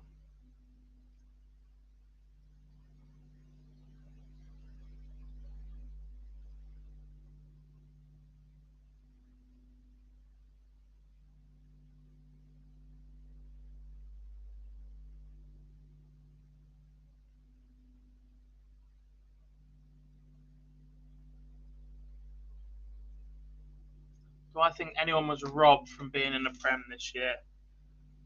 I don't think anybody was robbed. I think there are definitely players that can feel a little bit aggrieved to have seen the format change. Jose de Sousa to have made the final the year before. It was the year before, wasn't it? Especially after Aspinall got in the year before for the same thing. It was a little bit hard done by. Dimmy didn't do an awful lot, but he's still got that little something about him. Rob Cross is the one for me, though. If anybody was not wronged, but I think that by picking Cullen because he won the Masters, because that's effectively what it was, despite the fact they wanted Cullen in the year before after a good run on the World Championship. By doing that 2 years in a row, what they've effectively done is send out a message that winning the Masters 3 weeks before the Premier League starts is more important than something like the European Championships that Rob Cross won. Because that's effectively what last year then comes down to, is which of those TV titles was better. And they're saying that Joe Cullen's Masters win is better than the European Championships.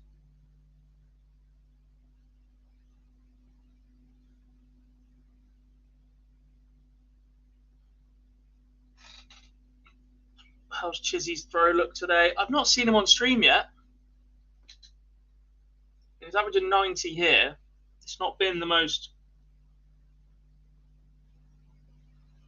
dominant day from him so far. He's been taken pretty deep by Richie Edhouse. It was 99, then a 95 against Barry Van Peer.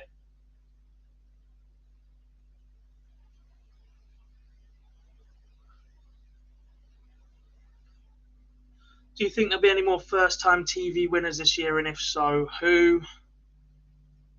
If there is going to be one, Michael Smith.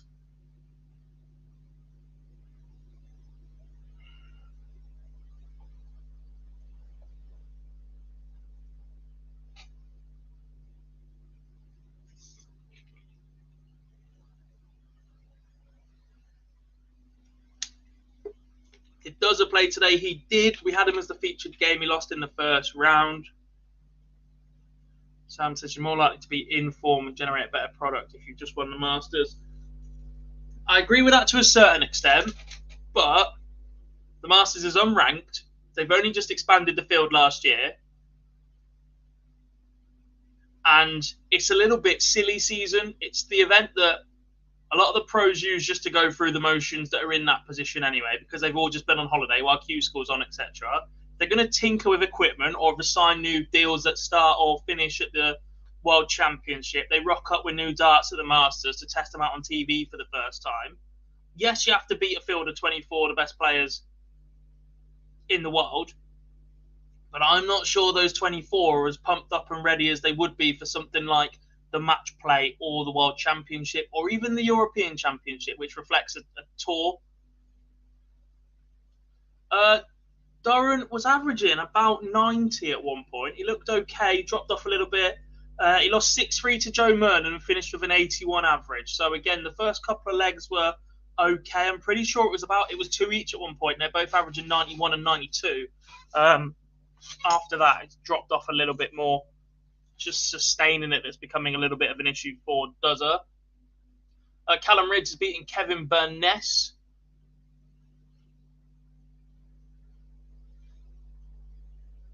Where does that one drop him into? This is why the other view is so much better.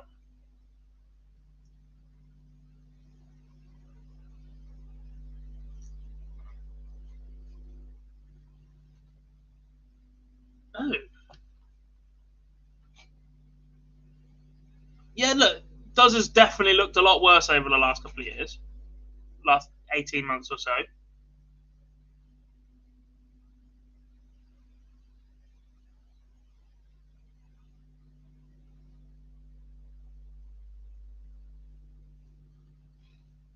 Some big games. Ooh, indeed. Streamboard 2 is saying next game on that will be Joe Cullen versus James Wade.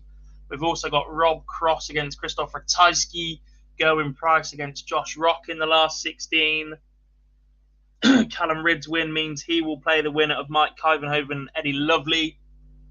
Dave Chisnell heading towards a 6-0 win over Vladimir Anderson.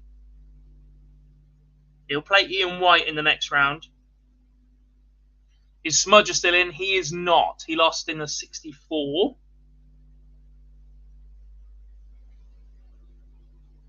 To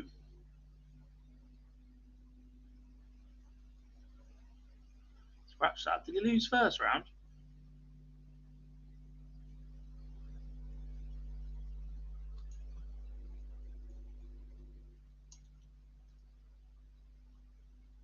He did. He lost first round to Jake Jones.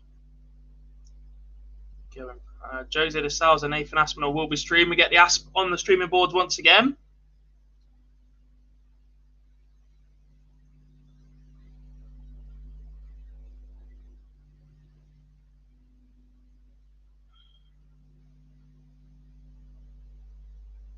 Oh, Dave Chisnell missing match starts for a 6-0 win.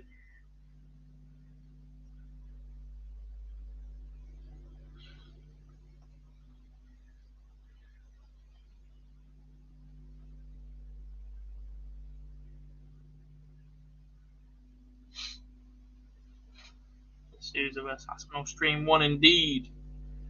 Eddie Lovely 4-top on Mike Kivenhoven.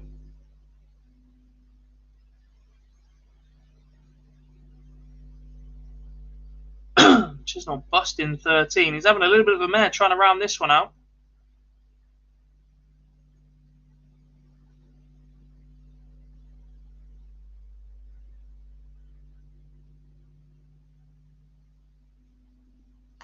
Mathers, Ryan Searle. That should be a good game. As Anderson gets one back on the board. Can Price be world number 1 today? He cannot.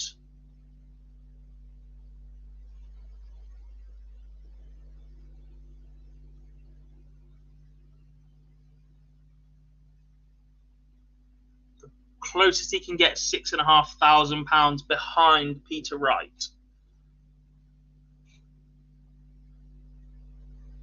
Michael Smith's exit means James Wade can jump above him into world number 4 once again. We need a final to do so. Go ahead and count back, or to win the title for an extra £4,000.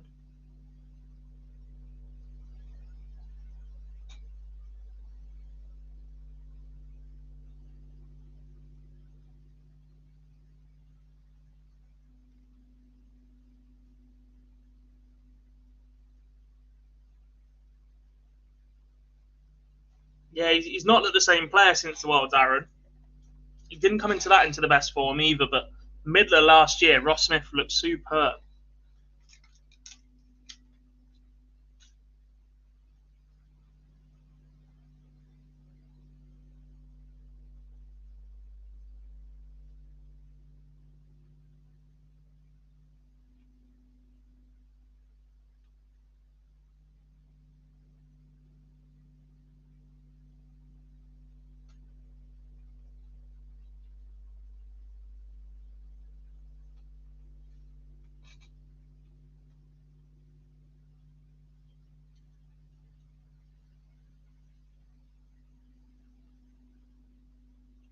Ratajski takes the opener against Rob Cross.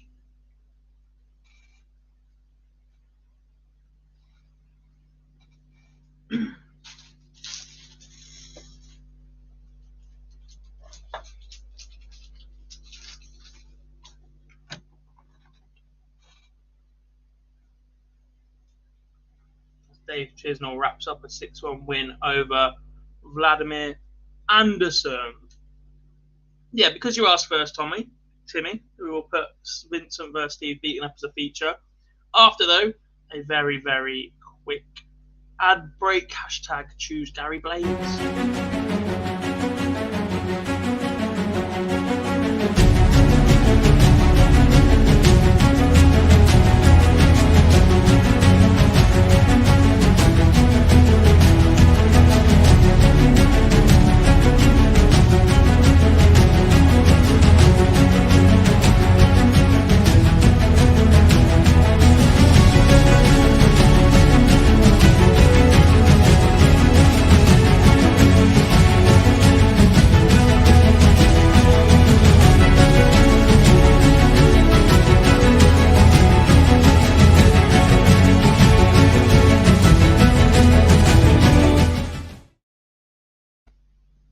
Here we have it then, folks. Welcome back to Pro Tour Live and myself, Jack Garwood, here at Online Darts.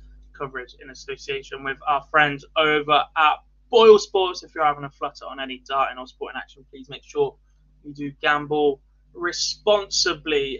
Feature game for you then, folks. Vincent van der Voort against Steve Beaton. The Bronze Adonis rolling it back, which means I have to keep you up to date on the fact Rob Cross, Radek, Christopher Ratajski currently one apiece. Josh Rock with a 14 dart leg takes the opener against Gerwin Price. Ryan Searle, Gordon Mathers have just got underway.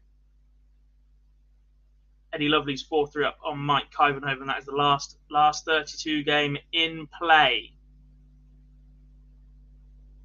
Two streaming boards for you will be Jose de Souza against Nathan Aspinall and Joe Cullen against James Wade.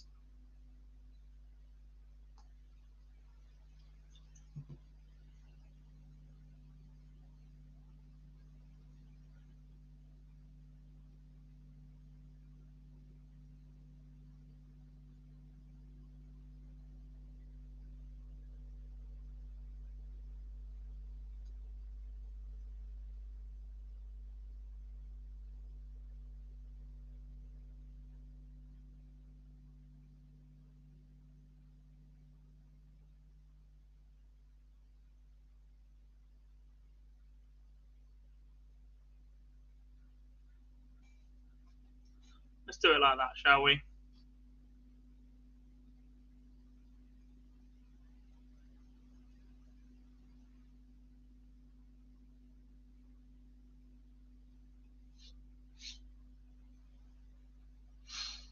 De Souza and Aspinall stream fires up.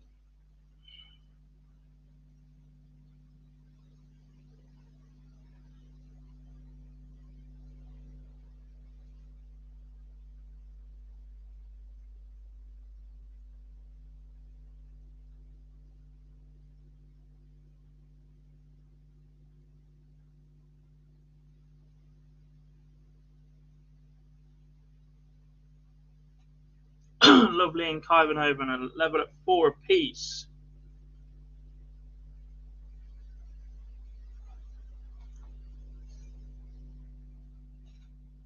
Steve Beaton gets one back against Vincent van der Voort. Jason says Rock should have gone 2-0 up. It looks like he'll be 2-1 behind as well, unless he takes out 1-6-1. Some responses from the Iceman. James Wade, Joe Cullen warming up there next on stream 2. 6.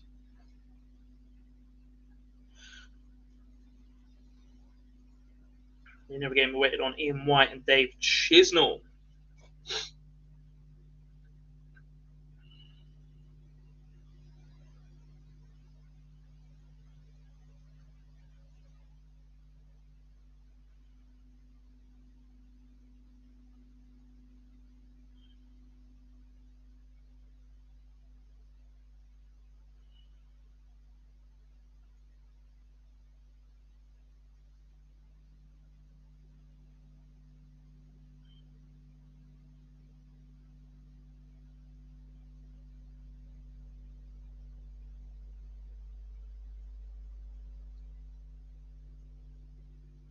Price does go 2-0 up. Oh, we've done so well today without the spamming knobheads.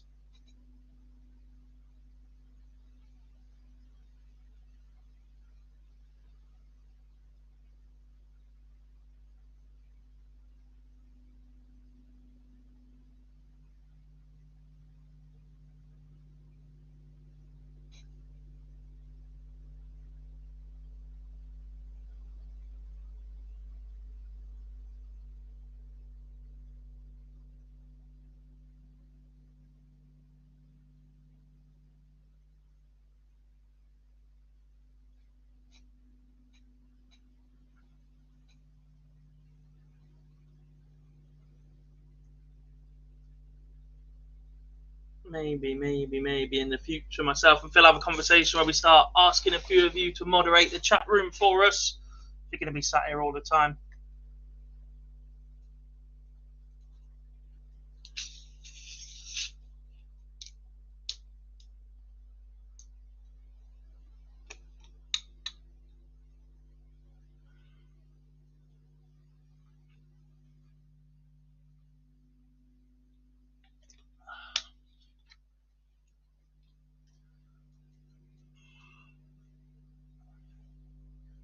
Wade and Cullen underway then.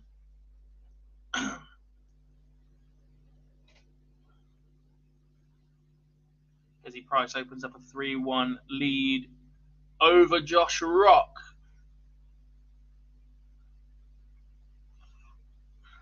Vincent van der Voort, Steve Beaton back at 2 apiece. Beaton is staying alive. Get it? Get it? I'm going insane. It's only half through on a Sunday and I've gone absolutely mad. Mike Kyvenhoven won away against Eddie Lovely, currently 5-4 up. Rob Cross just edged in front of Christoph Ratajski once again, 3-2. Those two are averaging 106 and 104. Gordon Mathers, 3-1 behind to Ryan Searle, despite having 101.55 average.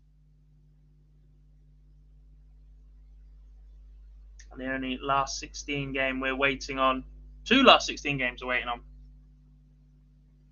Ian White versus Dave Chisnell. And Callum Ridge will take on either Mike Kyvenhoven or Eddie Lovely, as that one goes to a decider.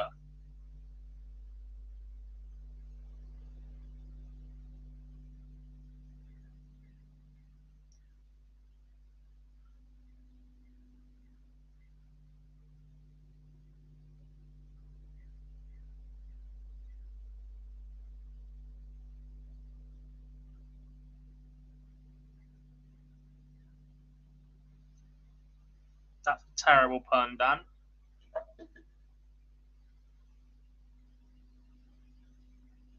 Shame on you. Josh Rock gets a leg back, but his throw is already under pressure here in leg number 6. Looks like it, Daniel.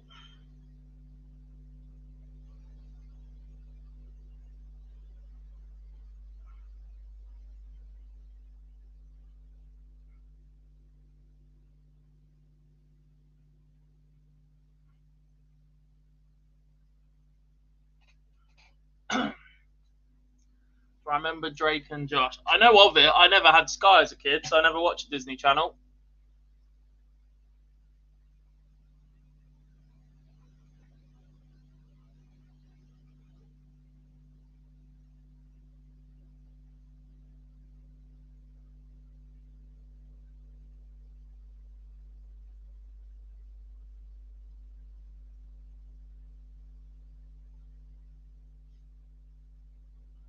He misses the ball for 130.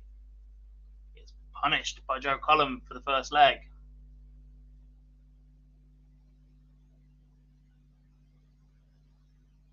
Yeah, or Nickelodeon. Same thing, Daniel. Is Price the best Welsh player ever, or would you put Alan Evans, Leighton Rees, or Clayton in the mix? Clayton, not yet. His season last season was solid, but world titles matter in this conversation. Otherwise, James Wade would comfortably in the conversation for top 5 all time. Just been that good.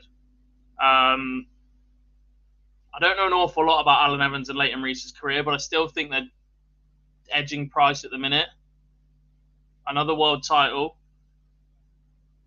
and then we can start having that conversation a bit more, I think.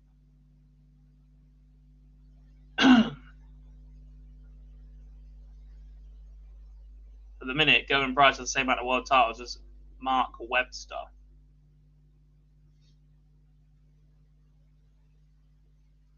Thinking it is a chizzy day, says Jay and Jazz. He had a decent little run yesterday. Did Chizzy, despite not playing brilliantly.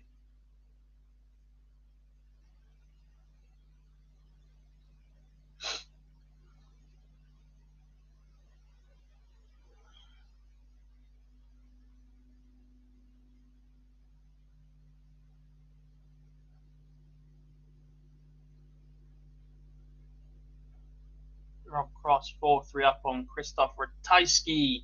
Josh Rock gets another one back against Gerwyn Price. He's now throwing to level us up. Hello. D'Souza and Aspinall go to a piece. Sorry, that one's on the stream.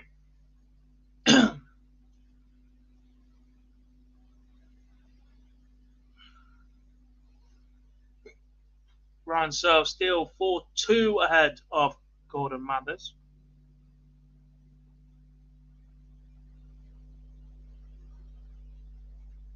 Ian White and Dave Chisnell now showing as warming up, so they're going to get going very soon. Someone's pressed the button on that iPad. And Kai Van Hoven and Eddie Lovely must be nearing a finish in this deciding leg right now. Which means Callum Ridds will be up and ready to go.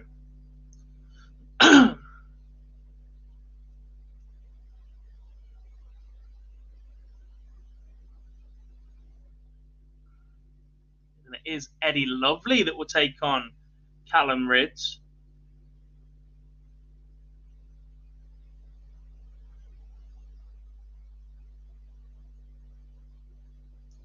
Ten of the last 16 today all have the flag of St. George next to their name. Who's the best tops hitter, Price or Thornton? When Thornton was at his best, of course. Difficult one. Going Price on tops. The last 2 games of his world title run was ridiculous. That world final performance on tops was something you will never, ever see in a world final again. But Thornton, when he won the Grand Prix, was something else on tops, and the UK Open. I think I'm going to give it Thorn just. Wadey's certainly in the conversation as well, obviously, but he is more of a tens man. When you're more of a tens man, that tells you something about your tops hitting.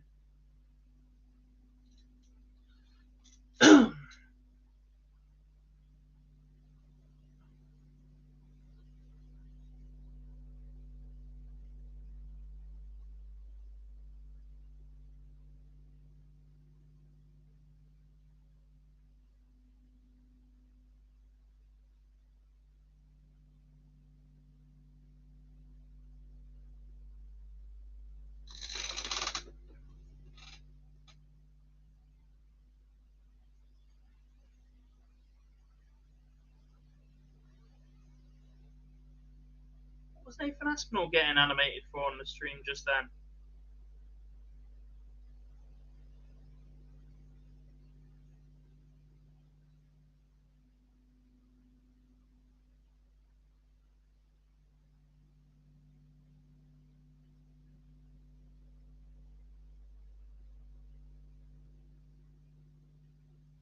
Is it Jose he's getting angry at?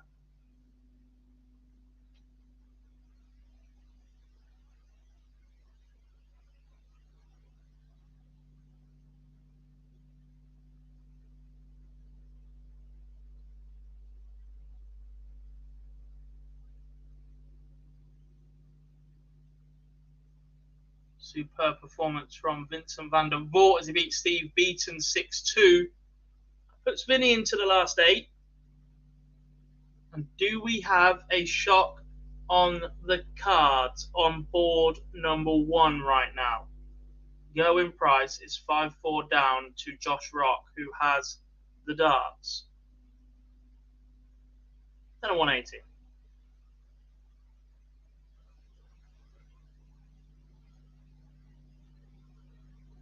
Jose not doing anything wrong. Aspinall wants to play really fast. Wants Jose to speed his walk to the board when he retrieves the darts.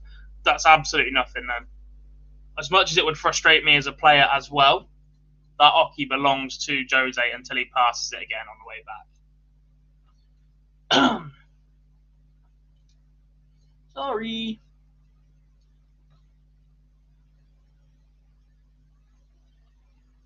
Is Ratajski about to lose with another 105 average? It's dropped to 102 now. To Rob Cross's 107, but it certainly looks like it. Joe Cullen doing a job on James Wade. Of course he is. After someone may have backed Wadey for the title again. I've got to stop doing that. It's not going well. What about the best double 16 hitter? Phil Taylor.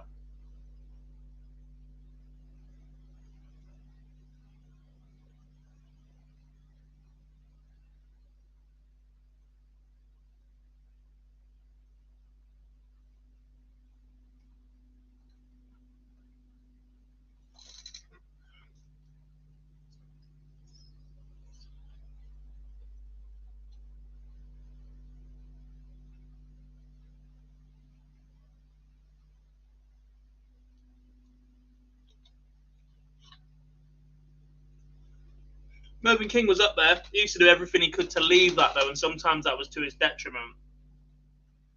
I think we underappreciate just how good Phil Taylor was on the outer ring because he was so adept at every double on the outer ring. He leaves 32, he leaves 36, he leaves tops, he leaves 12s. It was going. Unlike that tops for Josh Rock, because he splits inside all the way. Going, Price wants double 10 to take us to a decider in which Gezi would have the darts.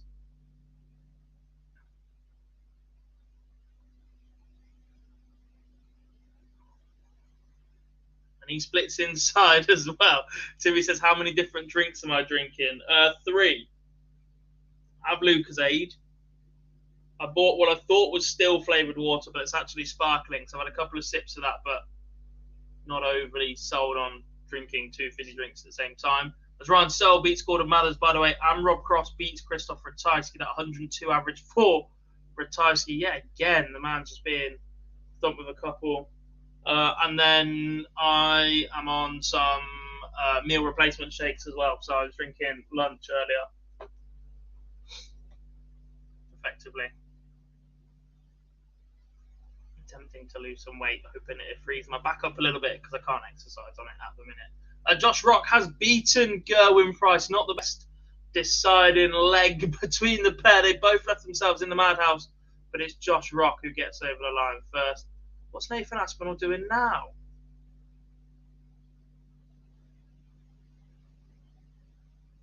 Started laughing and jumping down and all sorts at him. At least the tension's gone a little bit.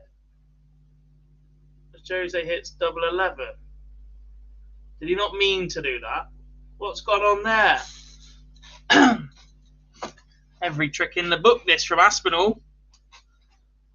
As both of our streaming games finished, they're both up, so it looks like we're going for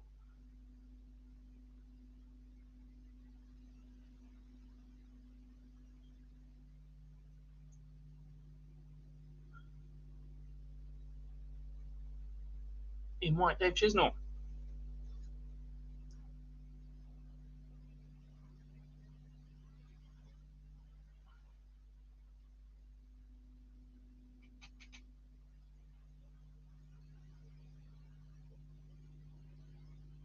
Aspinall laughing at Jose for going 20, treble 14, double 11 on 84. Was Aspinall on a finish?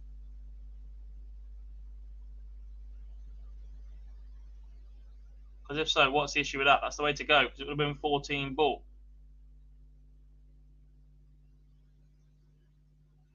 And Price is bad at doubles. He's awful. Don't disagree with that one. Polish Eagle laid an egg. He's having a stinker. Just taken out by big averages. Aspinall was on 84 as well. Yeah, that's 100% the route to go then. So did win. He beat Gordon Mathers 6-4. He'll now take on Josh Rock.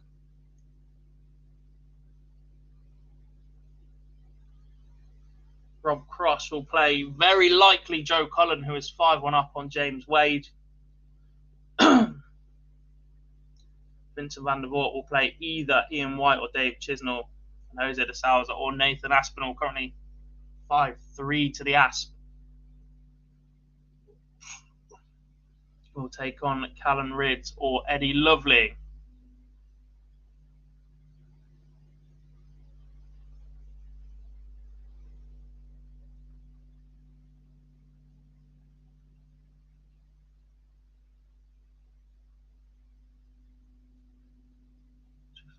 Jose, the Asp is, yeah, he's pumped up now, isn't he, the Asp? He's always been a better player when he's a little bit amped as well, but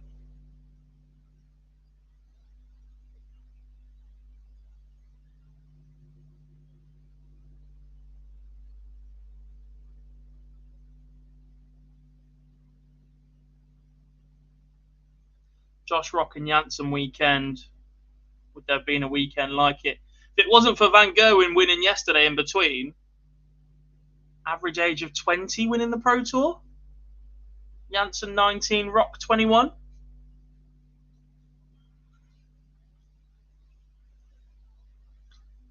Both still eligible for the development tour.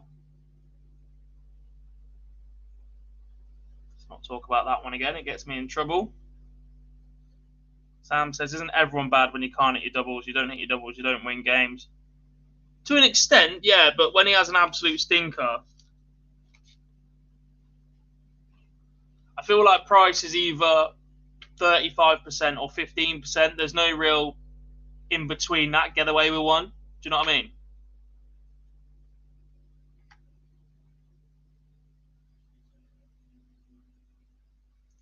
Wadey.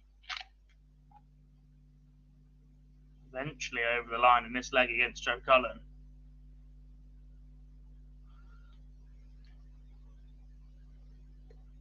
Great to see Eddie Lovely having a run. One for us Oldens. Solid day so far for Eddie.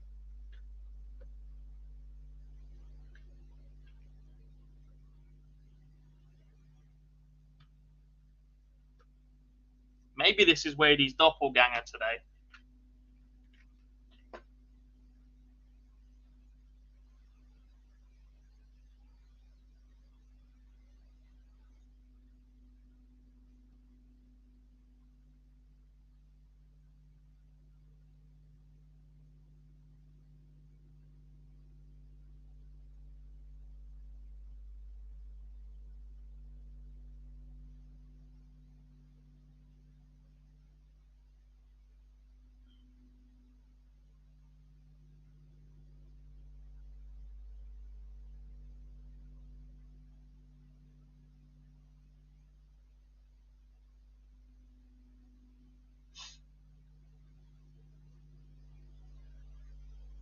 More spam for me. Yeah, brilliant. Just relentless.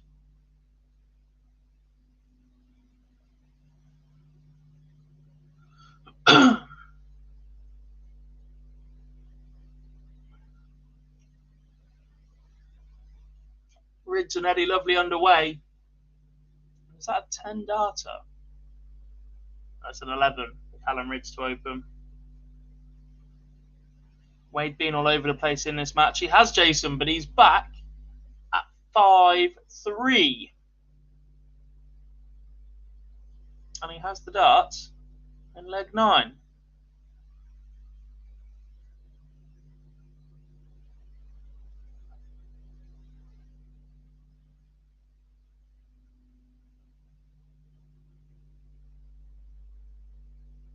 Superb 130 checkout. Dave Chisnall 4-1 to the good against Ian White.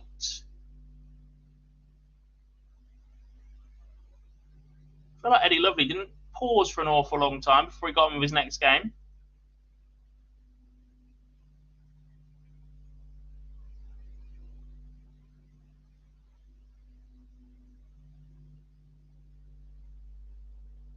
It's flashed up on the screen. My streams might be a little bit behind. I'm going to refresh them in a minute. But Nathan Aspinall has defeated Jose de Souza 6-4. The Asp looking pretty good today.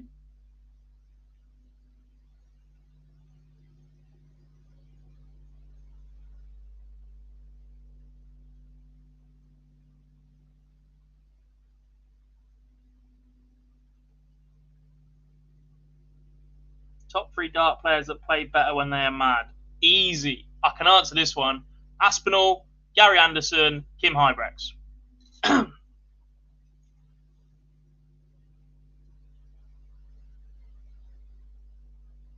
Wadey gets another back.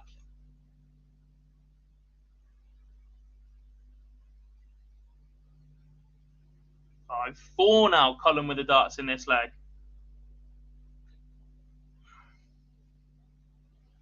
I'm surprised it's taken him that long, Sam. Says Gezi thinking of taking a few weeks off from darts. He just said on Insta he doesn't feel he's playing well enough and doesn't want to struggle on.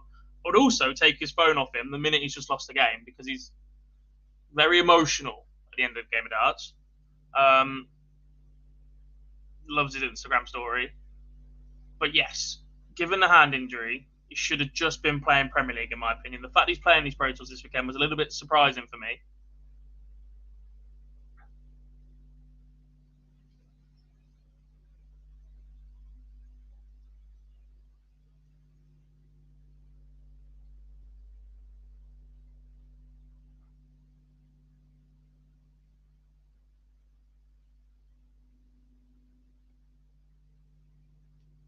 Callum Ridge is still averaging 129 against Eddie Lovely.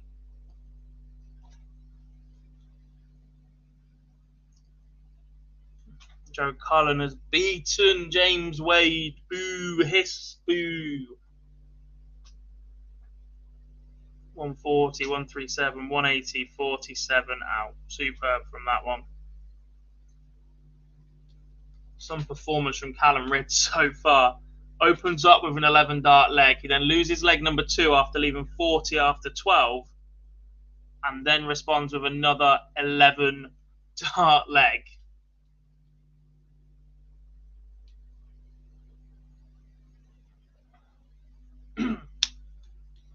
Some final leg that from Joe Cullen.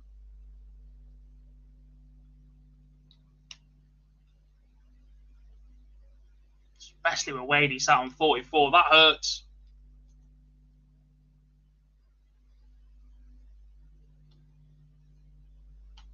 The right smile from Cullen. He knows he's got away with it towards the back end there.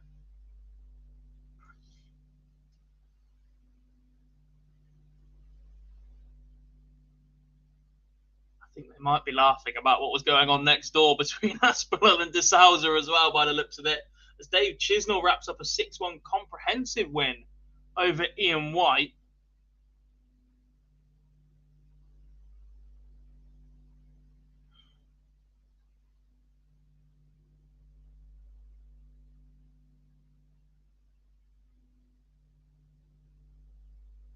Did Adrian Lewis get knocked out? He did.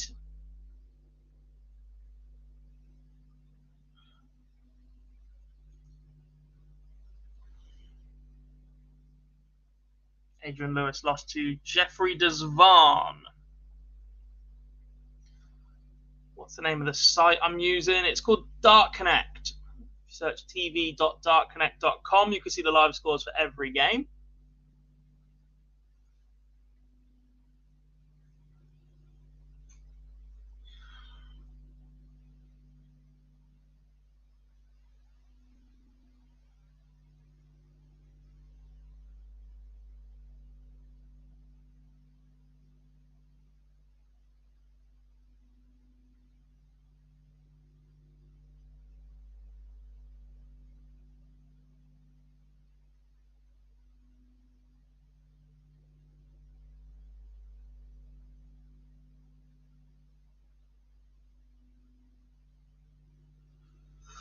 Oh.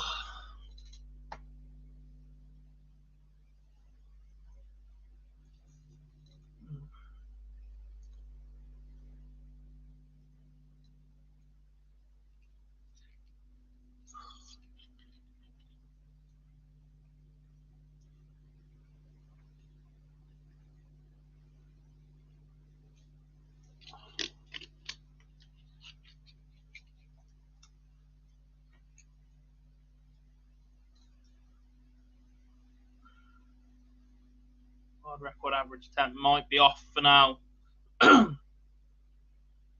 for Callum Ridge.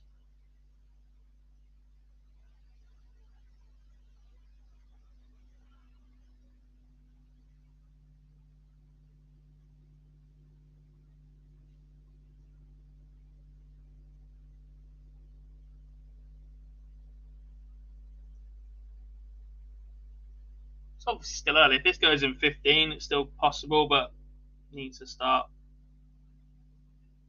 firing in a couple more 11s again.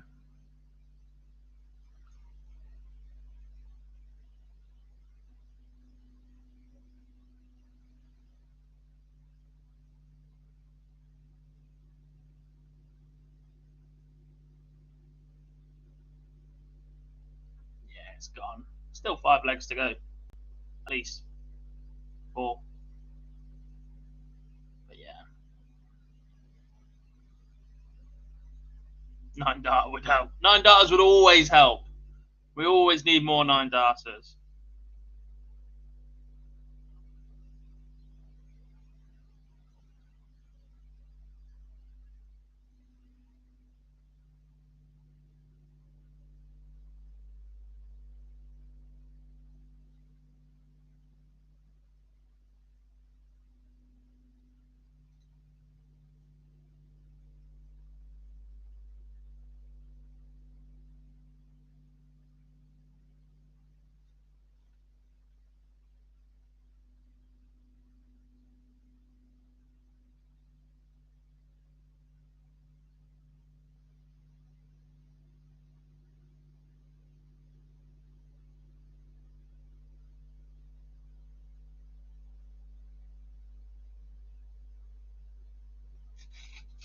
If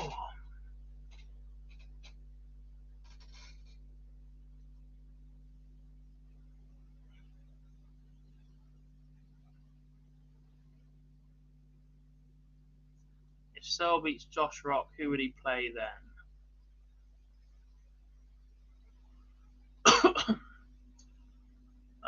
Either Joe Cullen or Rob Cross.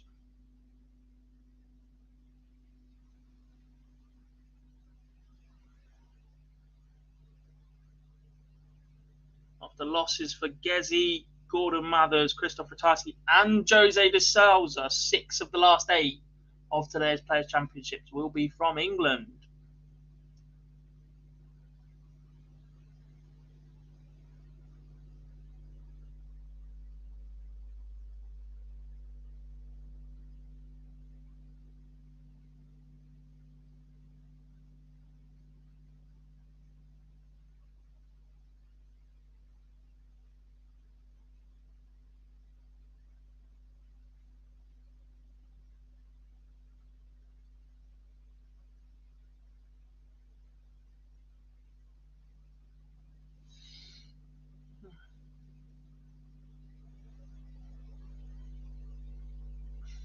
Daniel, you'd love Searle to win every day. That's just how you work.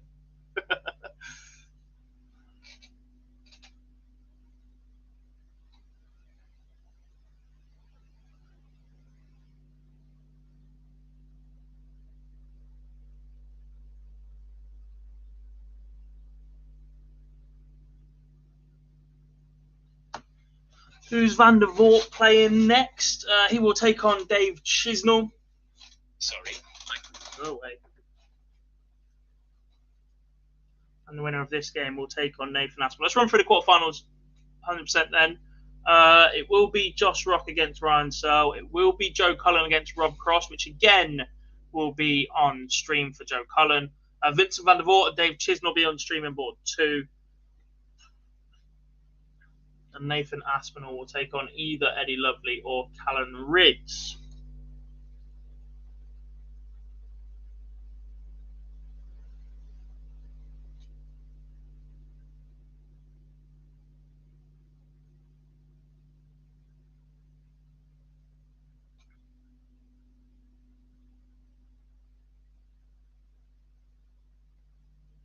Ryan de Raiders just won in the WDF.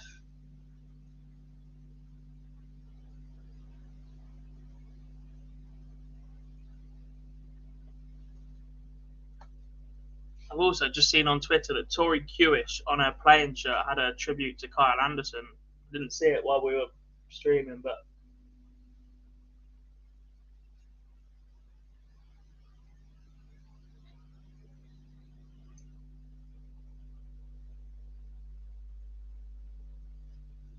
the line, if I said that, it got me a little bit.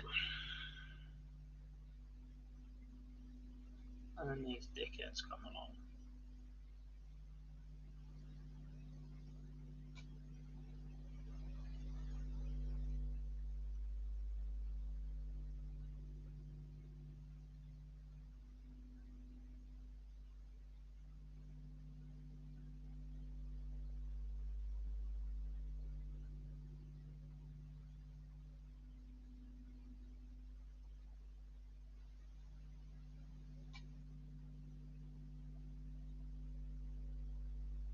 Looks like it's just me all day. It does indeed. I'm potentially going to get Phil to jump on for a bit from the lakeside, but seems like he's been a bit busy.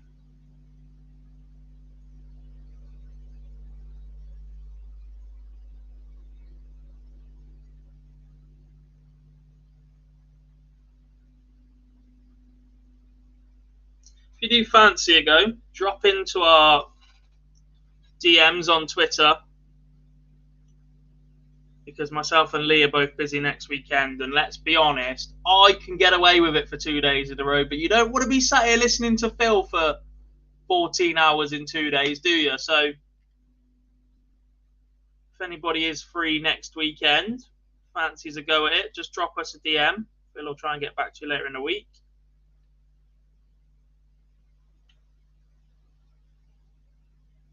Why am I not at the Lakeside? Because Phil Bars is. We only need one person to interview whilst down there. And if I wasn't at the Lakeside, then who'd be streaming this for you guys? I'm committed to streaming all the Pro Tours this year in this format. So that's what we're going to do. Pro Tours and Women's Series. We won't do Challenge Tour or Dev Tour just yet. Potentially in the future, though.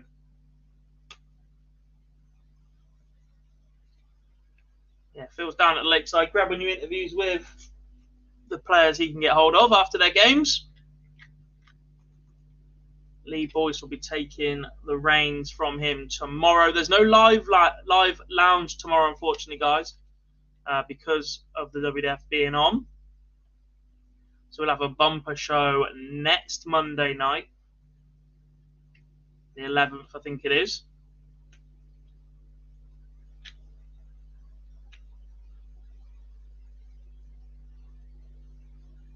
Did we flip for it? No, Phil lives half an hour from Lakeside and drives. I live about 2 hours from Lakeside and don't drive. So it would have been travel both days or a hotel. So cost management, isn't it?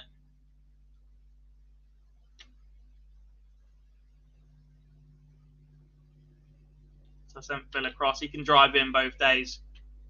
And then Lee will be there for the rest of the week. As I said. And I have to go. I'm in Reading next weekend anyway for the World Seniors. So it would have been a case of going down to Lakeside, taking a week off work instead, covering it up until Thursday, and then moving across to Reading, which just is a lot of holiday to use from work for 1 week. Did Van Gerwen play Michael? No, he didn't. He withdrew at the start of today's play. I think he withdrew overnight, to be honest. He picked up yesterday's title. It was his son's birthday. So he went back home, especially during the Premier League. The guys don't get an awful lot of time at home with family, so you often see them skipping out the Sundays of a Pro Tour, especially this week where there's been a Friday Pro Tour as well. They've already had 2 days. Ryan Searle and Josh Rock are underway already, and Ryan Searle's 2-0 to the good against the Northern Irishman. Still waiting on Lovely and Rids to finish to complete the last 16 lineup, and they've already started a game in the last 8.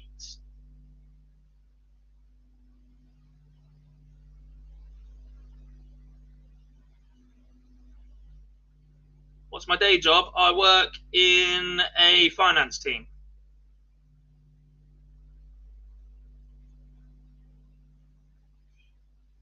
I won't tell you who for. Yeah, I work in a finance team.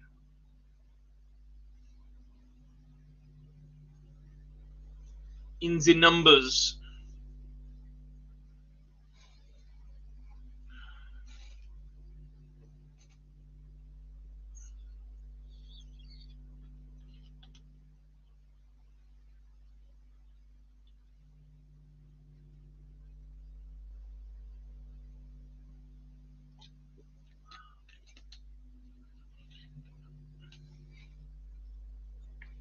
Big moment for Callum Ridd. 3-9 at double 16 to level us up once again. This will be the break back he needs.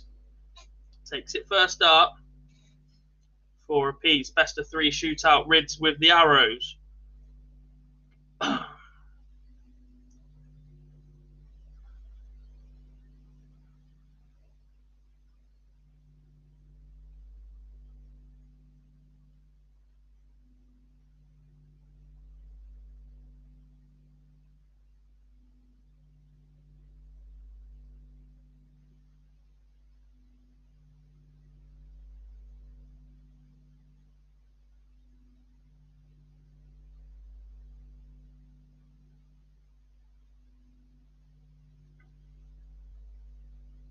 Ryan Searle 3-0 up on Josh Rock. The way he's played today, this is not how he would have seen this one going. Scoreline, more than possible. Ryan Searle's a fantastic player. But to just be averaging 88 will be leaving a little bit of a bitter taste in Josh Rock's mouth right now. Especially after getting past Gerwin Price to be at this stage. Finance, Daniel, as in money, payments, income.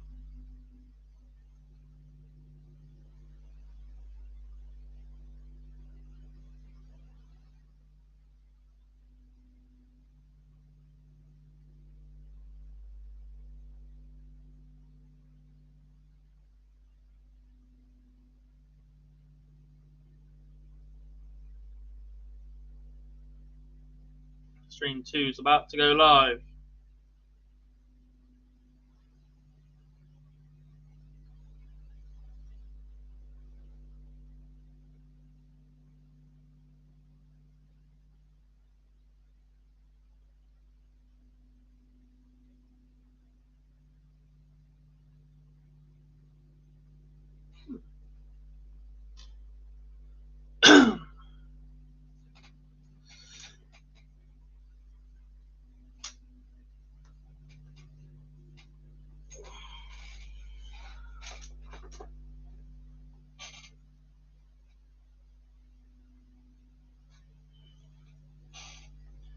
Roundabout and Chisnell underway then, just pulling off now. Eddie Lovely with an outside chance at a break. 108 leaves 16. Has he missed a dart inside of the double 16 there?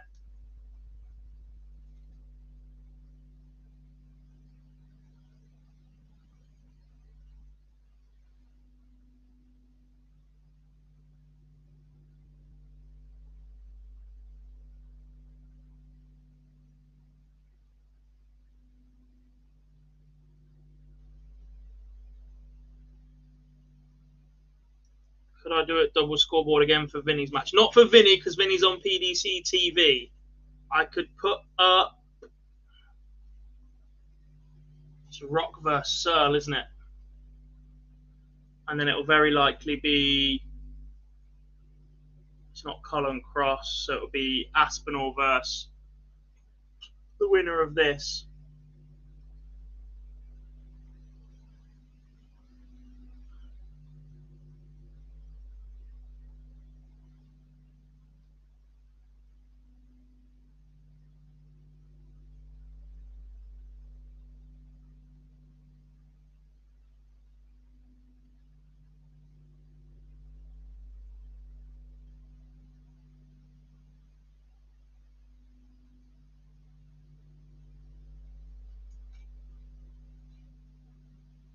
What is going on now?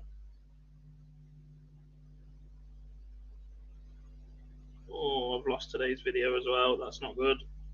There it is.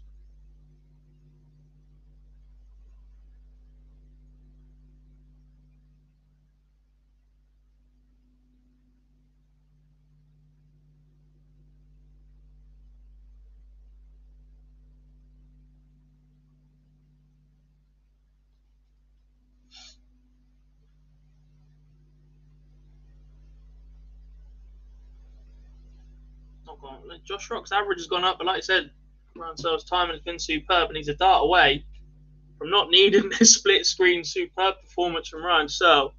6-0 victory over Josh Rock at the quarter-final stage, and he breezes into the semi-finals. An excellent question, Andrew. We're a little bit all over the place. So, Rids versus Eddie Lovely, 5-4 in this one, is the last 16 game. This is the last 8 game that's just finished. So the winner of Rids versus Eddie Lovely will take on Nathan Aspinall. And then the winner of that will take on Vincent Van der Voort or Dave Chisnell. This one has absolutely flown through.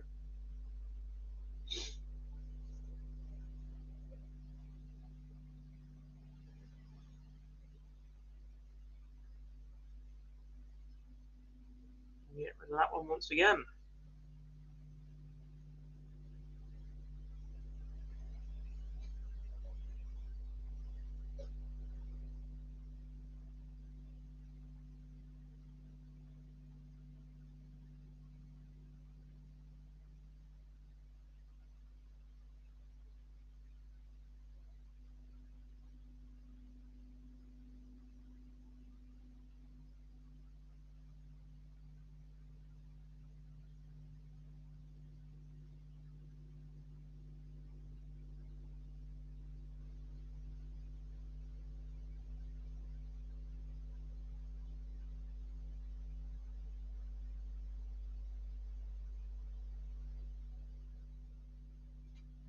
Deciding leg then between Lovely and Rids.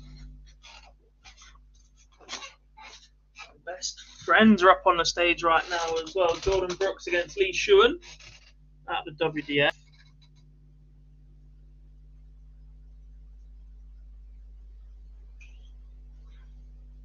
He couldn't, could he? Would he go for it?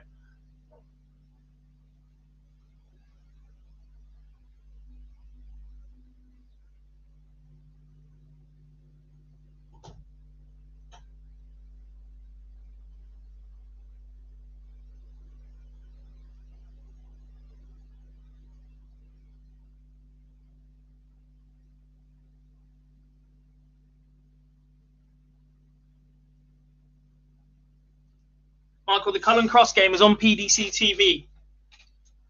So, no, not until the semi-finals when there's nothing else to do but do that. Try and avoid spoiling for as long as we can for those that might be watching that live.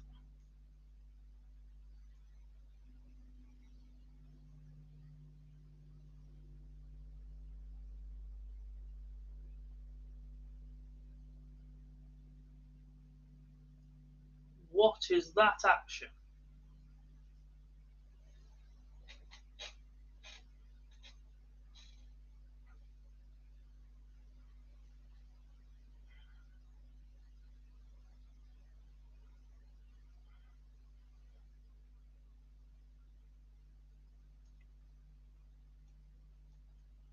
Callum Rids does defeat Eddie Lovely in a deciding leg.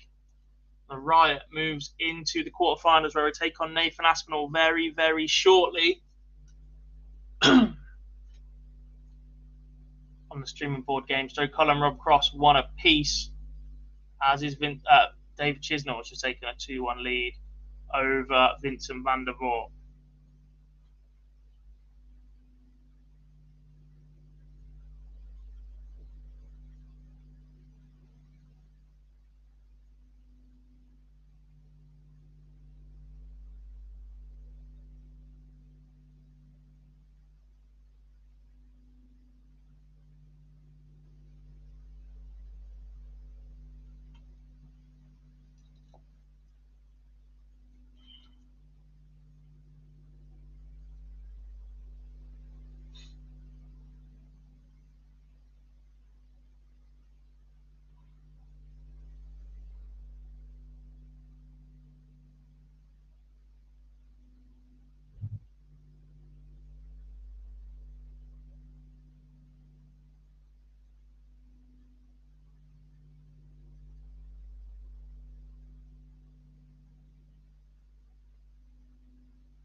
Cullen's 2-1 up on Rob Cross, despite Cross averaging 107.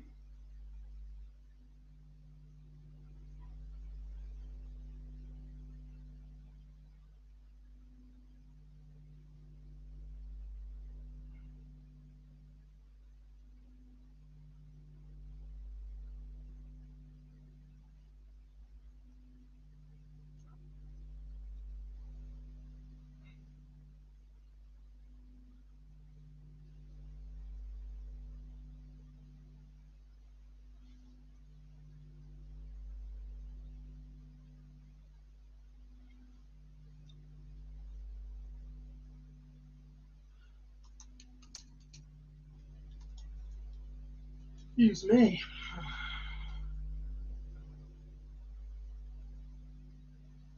Van der Voort Chisnall is exactly the same, Michael. So there's 2 PDC TV streams at any given time, and those 2 games are the 2 currently on streaming board 1 and 2.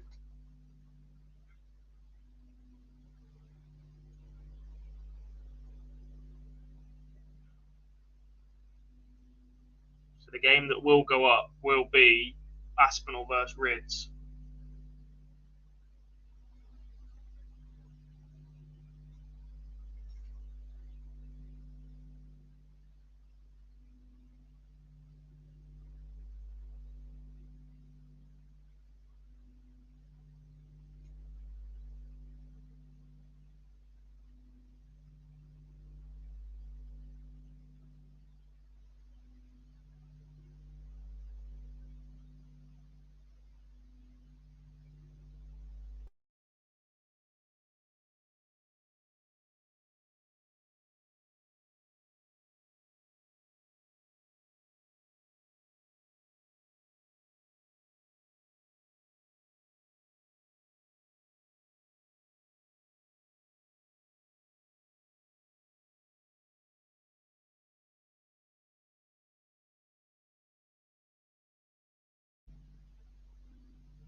Ugh.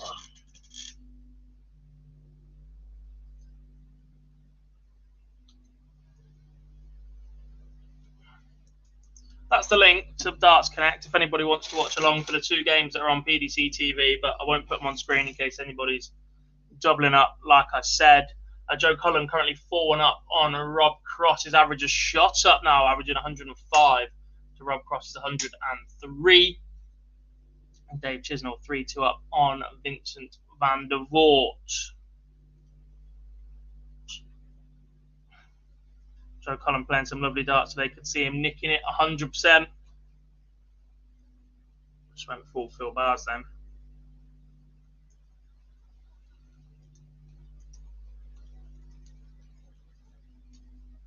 And you know what's coming very, very soon.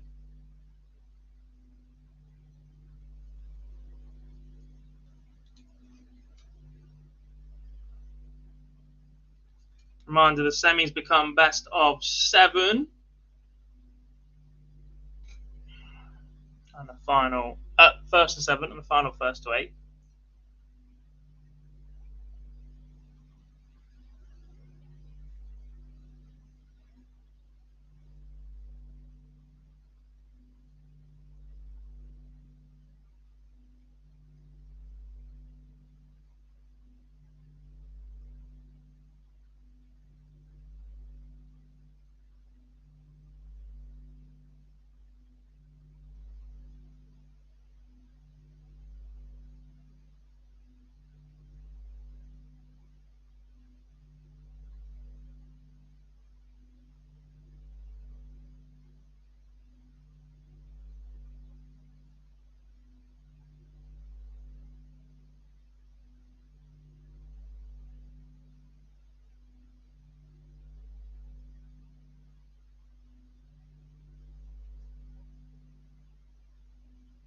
Double 10 does take Joe Cullen 5-1 up.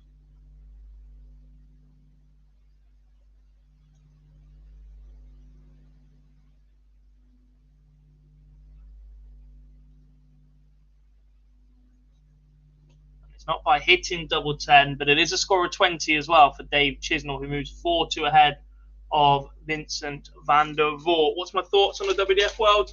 Look, I think it's necessary. There has to be an amateur side of the game. There needs to be a flagship event to keep the everything tied into. You need to have a tour, etc.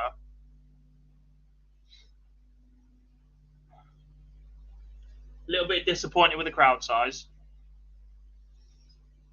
Production doesn't look terrible. Haven't heard a lot of the comms or whatever. I'll hopefully see an awful lot more of that throughout the week. I'm just going to have it on whilst working and whatever else in the background. There are definitely better players in the world, but that's been the case with the BDO for an awful long time. And you think we've had an 18-month layoff now, so the guys that were in form that have qualified for this, some have moved on from that organisation. Some of these guys qualified for this an awful long time ago. Some players weren't playing through COVID and lockdown. I think we'll get a decent tournament. Look, there are plenty of decent players in there. A lot of those that we've potentially seen in the live league. Connor Scott, Shawnee Mack, Dave Parletti. That's an absolute stinker of a first-round draw. Jared Cole now. I'm very, very excited to watch Luke Littler at this level.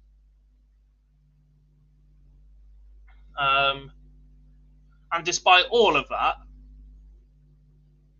I'm more interested in the ladies' game. And I think I have been at this level for a long, long time, because it's the only place we get to see this on TV where they compete at this level. It's the only place they've ever really been given this platform.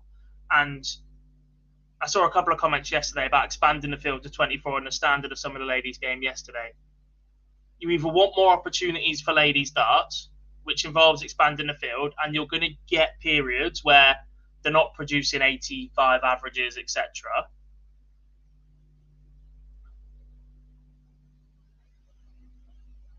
And you just accept that it's a learning curve. Not every single bloke has ever gone straight to the PDC or whatever and averaged 106.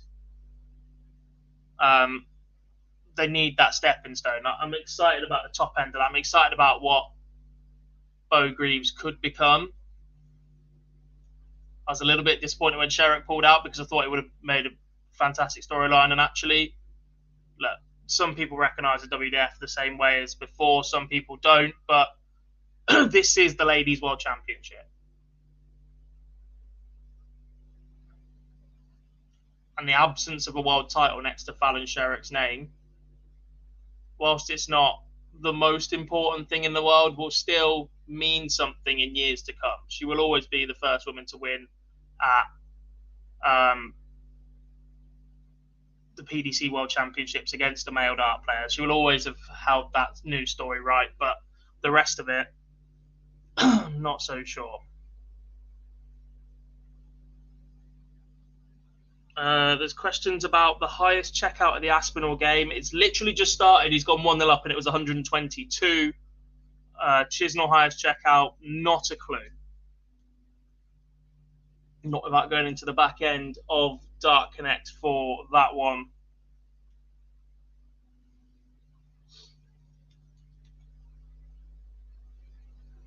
I don't want to get too much involved in the Anastasia thing. We've been told that the Russian players and the Belarusians were offered the chance to play under a neutral flag, and they all declined.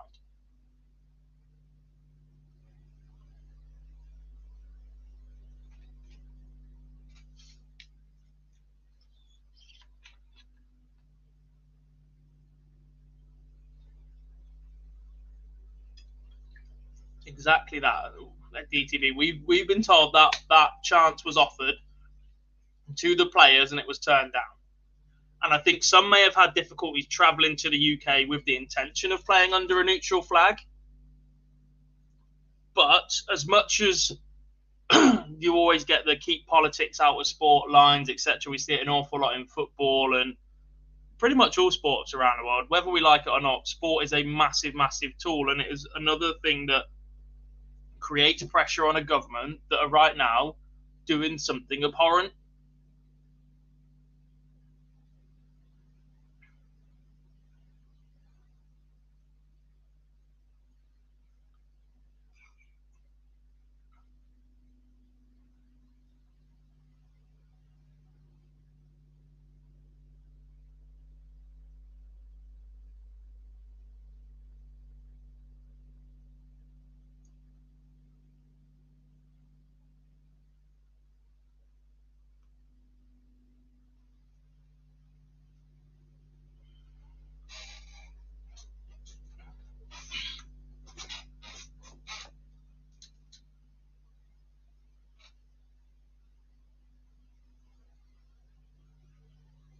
Nathan Aspinall's 2-0 up on Callum Ridds, averaging 111. And Joe Collins looking to the skies in desperation at the minute as Rob Cross is fighting his way back, 5-4 behind.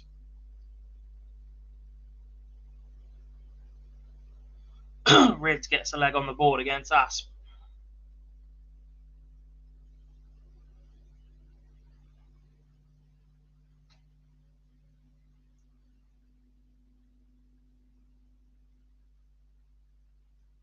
The release point for Rob Cross's action is a little bit all over the place, but it just goes where he wants it to. Yes, the Panthers.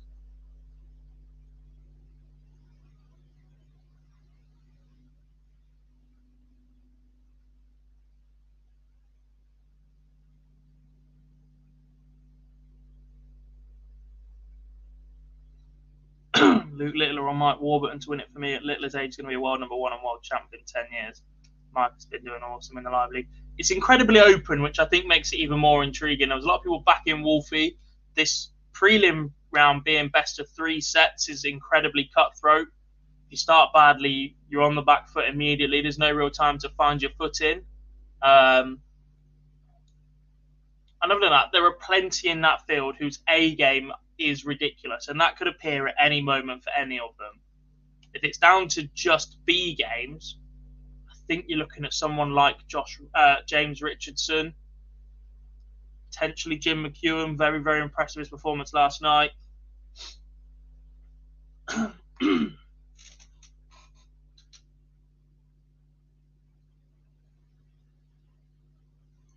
think Luke Littler is going to enter the tournament with the similar sort of fear factor around him that Fallon and McCurra and Lisa do when they play PDC events. For some people, for some professionals, obviously it's far more common now, but when Fallon first beat Ted Edwards, there was still that stigma around losing to a female dart player, losing to a kid, as is effectively what Luke Littler is, will play on the mind of some of those players. You look at the response Jan Decker got for reacting and giving it a little bit of the big one to G himself up against Lisa Ashton a couple of years at the Ali Pali. Lisa won the first set, went berserk on him.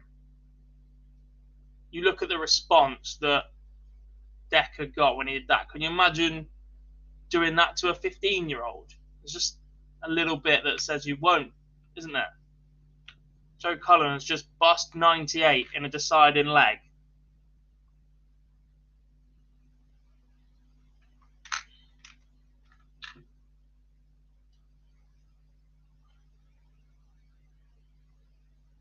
And a wry smile appears on his face as Rob Cross, last dart in hand, hits double 10. And I have to change one of the options I'd written down on the poll already.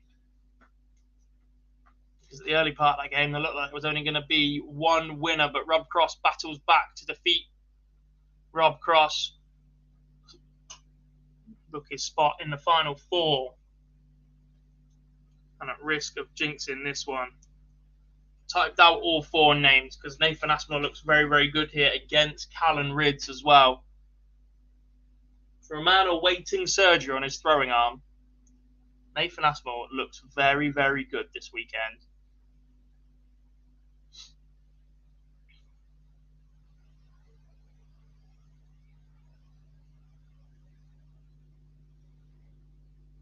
To the point where he's got me questioning if he genuinely is waiting for surgery.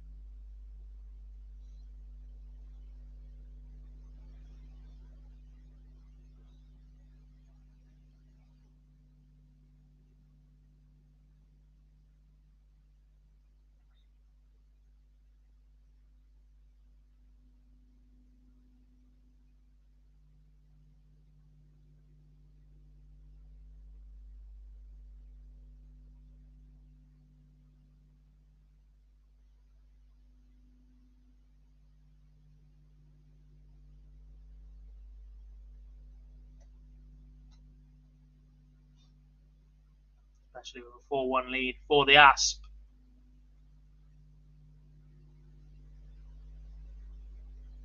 Rob Cross seems to have a good average going into the semis. He's looking pretty good. His voltage 106 for him in that one. Just flicked the switch, didn't he?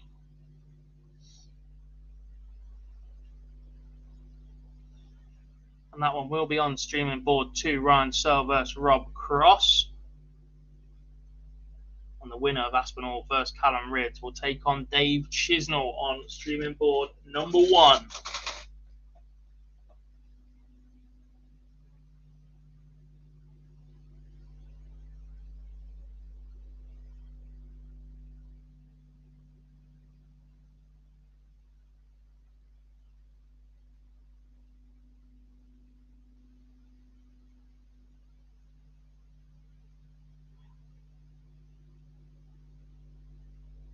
Yeah, Sam, it is weird how Nathan is not wearing tape either and he's playing well. He's supposed to have torn his ligament and not have tendonitis or tennis elbow. Exactly. To play the way he is, with the aggressive nature that he is, he looks like, unless he's on injections or something, but I don't know why you'd put yourself through that for Pro Tours. If he's getting something like injections to keep himself going, then he should have gone and got that surgery as soon as it was bloody possible. Get it done, get yourself back. Doesn't need to accumulate cash.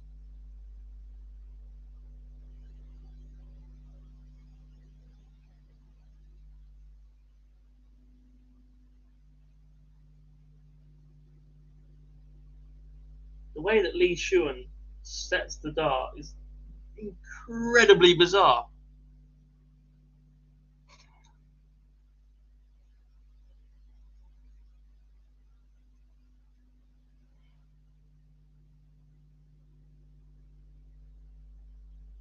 Jordan Brooks as a left eye dominant right-handed thrower brings it all the way across his face. Who used to do that?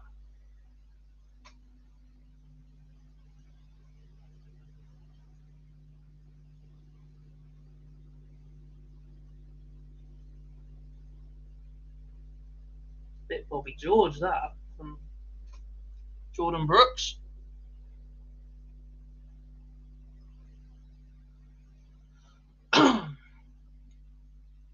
We'll go split screen for both the semi-finals, folks. Advance warning on that one.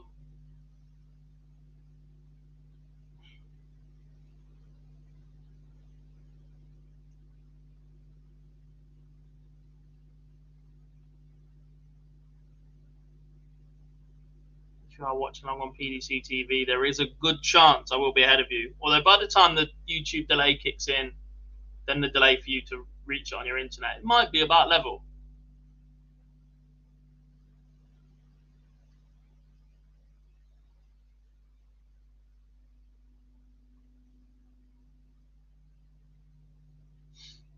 Rids extends this one 5-2. Looks like they're going to get both of these underway at similar time.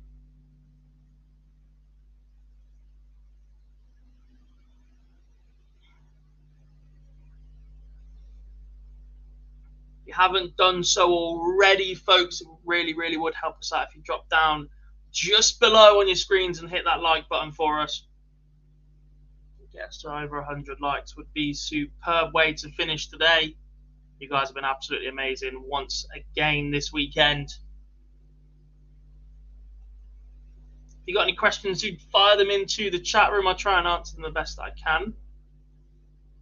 Especially now when we get a little bit of a lull. There'll also be about a 5-10 minute break in between the semis and the final. You guys know how it is.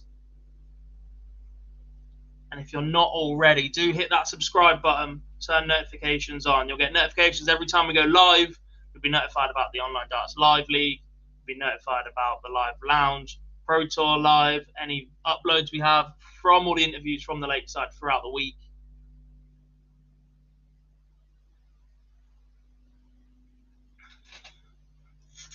Keep an eye out for next weekend as well. I'll be in Reading for the World Seniors qualifiers. Hopefully getting some content for Online Darts, as well as boosting the World Seniors YouTube channel. If you haven't done so already, do head over there and subscribe to that channel too.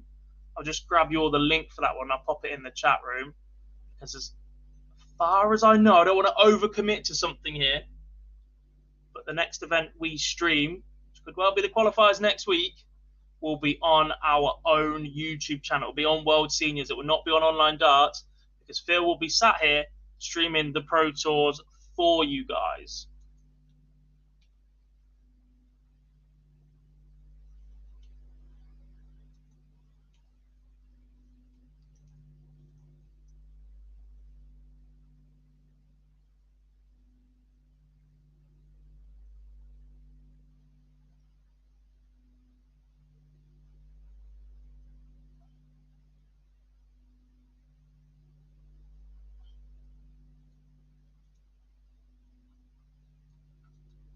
Jump over and drop that one and subscribe as well if you haven't done so already. What do I think about Callum Rids, says Nicholas. I think Callum Rids has a very good A game. I think his B game needs some work. He plays at a fantastic pace to watch. Whether that is always help for him is a different matter. We can have that debate about people playing quickly or slowly till the cows come home. He's young enough. He's got plenty of time ready. He's a player that came through an incredibly competitive period on the development tour without being one of the top guys in that. That was always dominated by your Luke Humphreys, your Dimitri Vandenberg, your Mike DeDecker,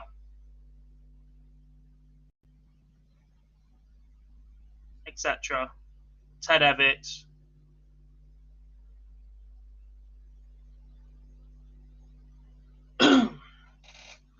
summary again.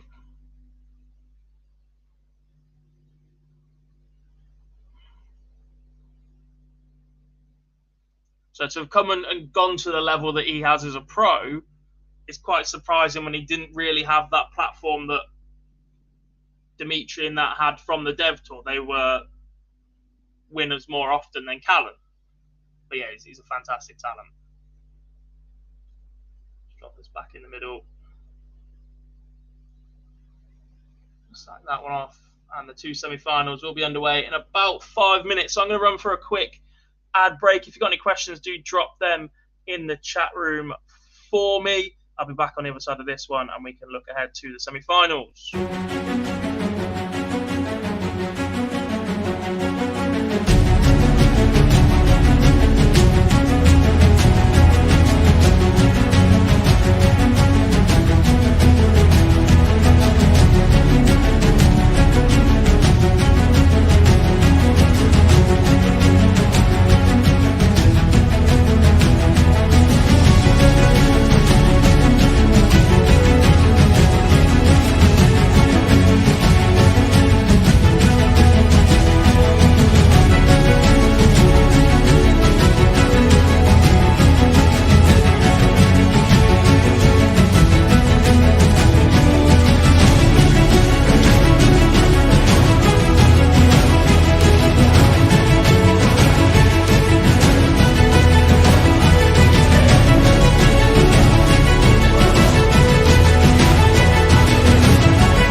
Welcome back then to Pro Tour Live with myself, Jack Garwood here at Online Darts in association with our friends over at Boyle Sports. Massive thank you for joining me throughout the day. And a quick reminder to like and subscribe as a YouTube channel. It's always going to be a cheeky little request on there. Massive thank you for everyone that's been in the chat room throughout the day. You guys have been superb as we approach the 5-hour mark for the stream. You all kept me entertained nicely yesterday, and you've done it again today. A reminder for what's coming up for you for the rest of the week. The WF World Championships continue. We're going to have reaction and interviews from the players down at the Lakeside throughout the week. Phil Barr's there currently. Lee Boyce carrying on for us afterwards. There's no live lounge tomorrow. Myself, Lee, and Phil won't be sat here tomorrow evening for you guys from 8 p.m. You know the usual spot. But because of the Lakeside, we will not be live for the live lounge. Standard procedure for us every time there is a major TV event on. We will be Thursday night. There will be a Fallout bar, very likely hosted by Phil Barrs for a change. Lee will be at the Lakeside, and I'll be travelling to Reading ahead of the World Seniors. The live league continues from Tuesday. It's running all week. Don't ask me for the lineup in that one. I haven't been given it as yet. But that will return Tuesday through to Saturday evening. World Seniors qualifiers next Sunday, next weekend. We start with a fly event on a Friday night, and then two qualifiers Saturday and Sunday. The outright winners on each day will book their spot at the Lakeside for the World Seniors Masters, as will the top-ranked player via the Order of Merit, currently led by Richie the Owl Howson. Closely chased by Dave Prins as well. Superb run for him at the WDF yesterday. Two of the tour card holders producing sterling performances as Jim McEwen as well. Jonathan's just joined. He says, what's been the highlights of the day? The last 16 feels like a good place to start. By that point, we'd already lost Peter Wright and Johnny Clayton and a couple of others throughout. But in the last 16, Josh Rock produced a solid performance to beat Gerwin Price. Gordon Mathers had been on an absolute tear-up all day, but he lost to Ryan Searle. Joe Cullen defeated James Wade 6-4. Christopher Ratajski managed to lose with 102 average, 6-4 to Rob Cross, who has looked a cut above the rest today. Rob Cross has been on absolute superb form. His last 3 games have been 104 average, 105 average, and then 106 average. Steve Beaton made a run to the last 16 where he's beaten by Vincent van der Voort. Dave Chisnell still going strong. He's just beaten van der Voort in the quarterfinals after beating Ian White. Nathan Aspinall seems to be the other one to avoid at the minute. If I was a betting man, I'd be looking at these two semi-finals of Dave Cross versus Nathan Aspinall and Ryan Searle versus Rob Cross, expecting an Asp versus Voltage final. And that pretty much sums up the day. There was a win earlier in the day for Ian White, despite averaging 15 points lower than his opponent. I'm just going to get the numbers up for you in that one. That's certainly one of the highlights of the day. Against Gabriel Clemens. Clemens averaged 108 to Ian White's 93 and lost 6-5. Holy moly. Indeed.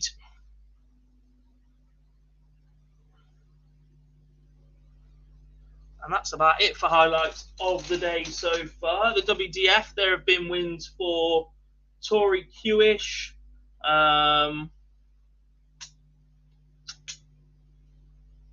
It's not a good look when that's the only thing you can remember from that entire session. It's been on behind me.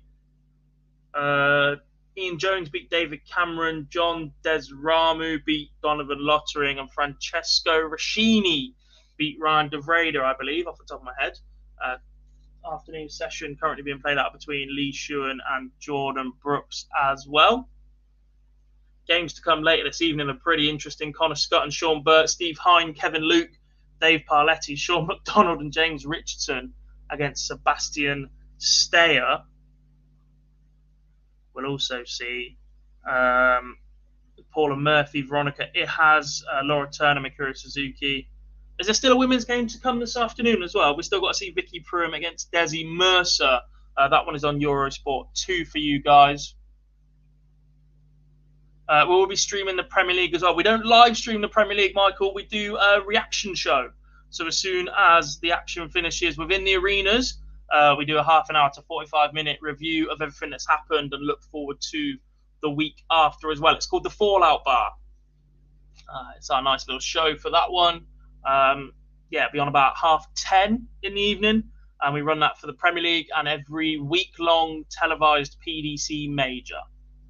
So that'll be back next time for the World Match Play. Will be your next daily evening roundup.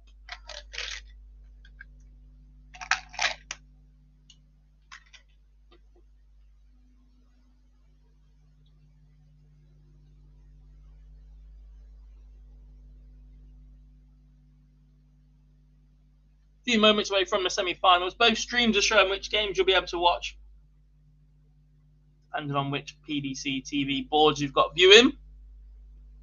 Dave Chisnell, Nathan Ashton will be on PDC stream number 1 and Ryan Searle, Rob Cross on PDC stream number 2.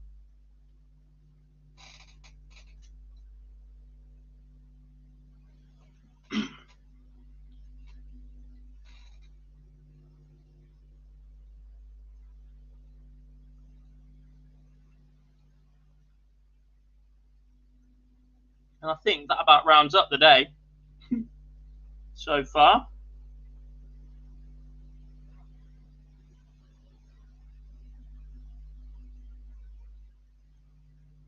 If I've missed anything, let me know.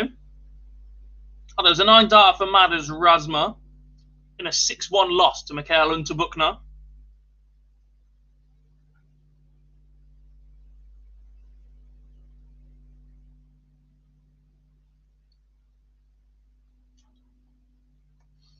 Ryan Searle and Rob Cross go live. It says board 1, but they're on stream 2. So what I'm going to do is I'm going to put that one on the right-hand side.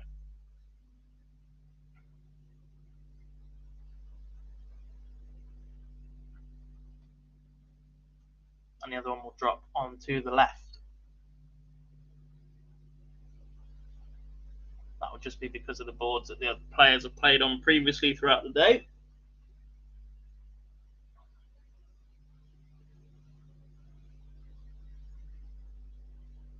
Races to 7 now. So best of 13s.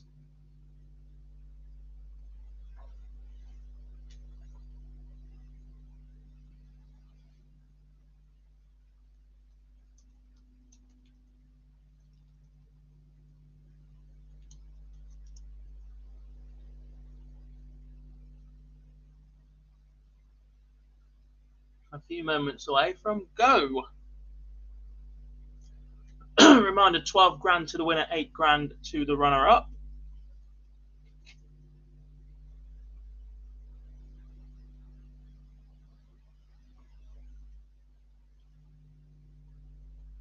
And the players are all pretty bunched as well.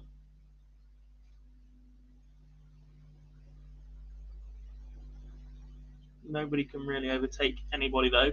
We can move a little bit closer. We've got the wide number 10, 14, 16 and 17 remaining. Let's have a look at the Pro Tour order of merit. Let's see what changes it makes to this one. Rob Cross is currently 5th on the Pro Tour order of merit. Ryan Searle in 9th place. Nathan Aspinall 16th for Dave Tisnell 22. It's not only they're highly ranked, they're having good seasons as well so far. So, and Rob Cross currently bulling off. There we have it. And Dave Chisnell, Nathan Aspinall showing us warming up. So this will be live very, very shortly.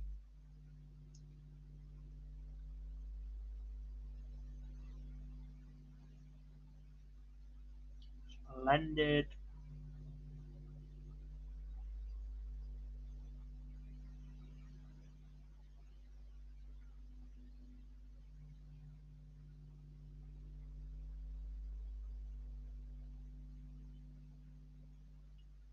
Ryan Searle wins the bullseye. And Rob Cross steals the dart straight away after 6 darts.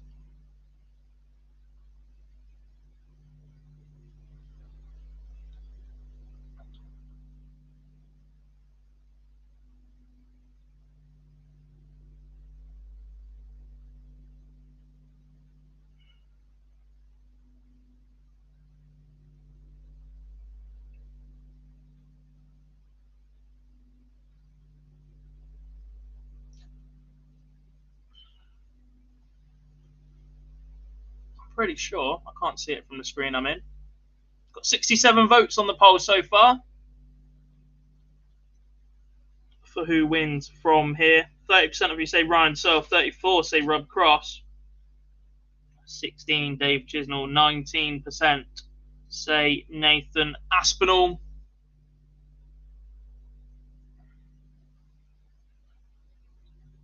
Interesting to know.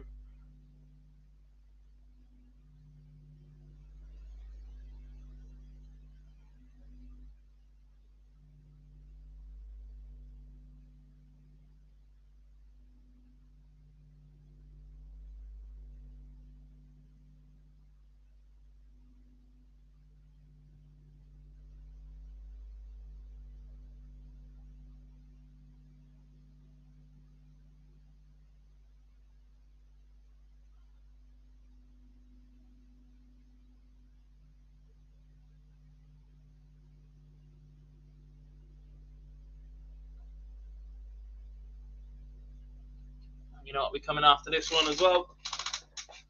No poll, but I'll ask you for your score predictions for the finals. That's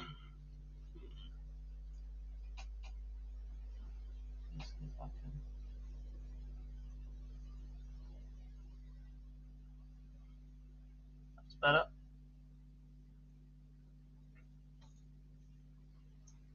Ignore that big blue line down the middle.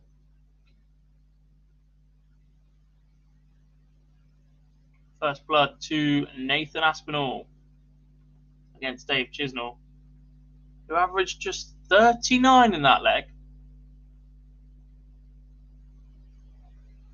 Oh my. It's been a week for big gaps in averages after the first leg, hasn't it? 175 in the Premier League the other night.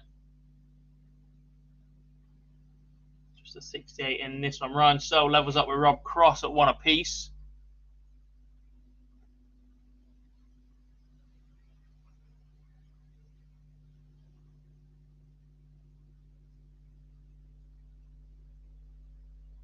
Booming 180 to leave the turn.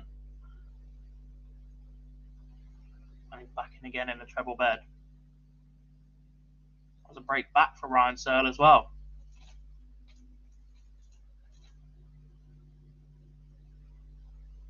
After Rob Cross narrowly missed the bullseye. for a 164.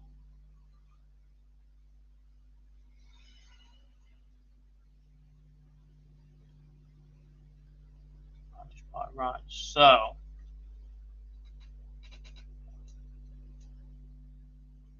very good.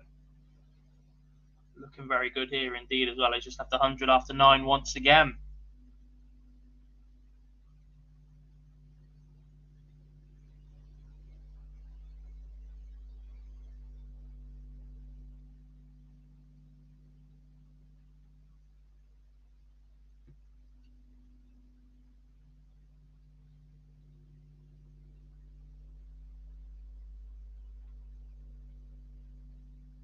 First time seeing Dave Chisnell's action for today. Still looking as ropey as ever. Brian Searle accelerates against Rob Cross for a 2-1 lead.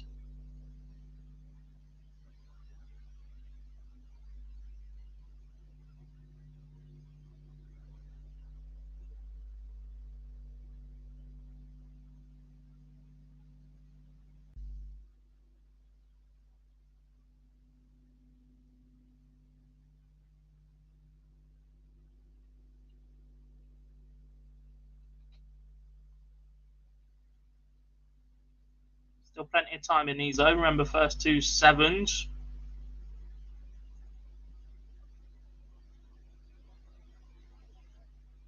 At the Metrodome.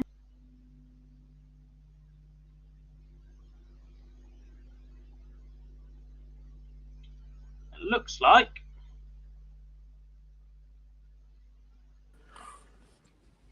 hi Phil. Hi guys, how we doing? I'm sat in my car out the way because there's no quiet area in Lakeside. They've either got music playing, which I don't want to get. I don't want the streams get taken down for copyright due to issues. Yeah, I mean, I've worked my ass off for 2 days. So if you go and get it destroyed by non-copyright music in the space of 10 minutes, I think I'd slap you. Yeah, so I've just popped out to the car to drop in. How is everyone? We're going all right, I think. How's the weekend been at the Lakeside? The effort put in by everyone behind the scenes, I can't fault. They have been tremendous. The darts has been up and down. There's been some good stuff, some average stuff, and if I'm being honest, some not so good stuff. Yeah. The Lakeside itself, look, unpopular opinion, it's had its day. Not ideal, knowing what's coming up, but yeah. Look, it's tired, it's old, and look, nostalgia reasons, amazing. But maybe, just maybe, it's time to move to pastures new, something shiny and new. I understand what you're saying. Look, the effort that everyone's putting behind the scenes, they've all been literally working their nuts off. I can't fault that at all. But the first thing that hit me was obviously that it's been branded as the first WDF World Championship. This is all new. This is new. We're not the BDO, and the stage setup is exactly the same. If you were a casual darts fan, you wouldn't know any different. If you didn't know what had gone on between the BDO and everything like that, it's exactly the same. There was a real chance to clean house, make it your own, and they haven't.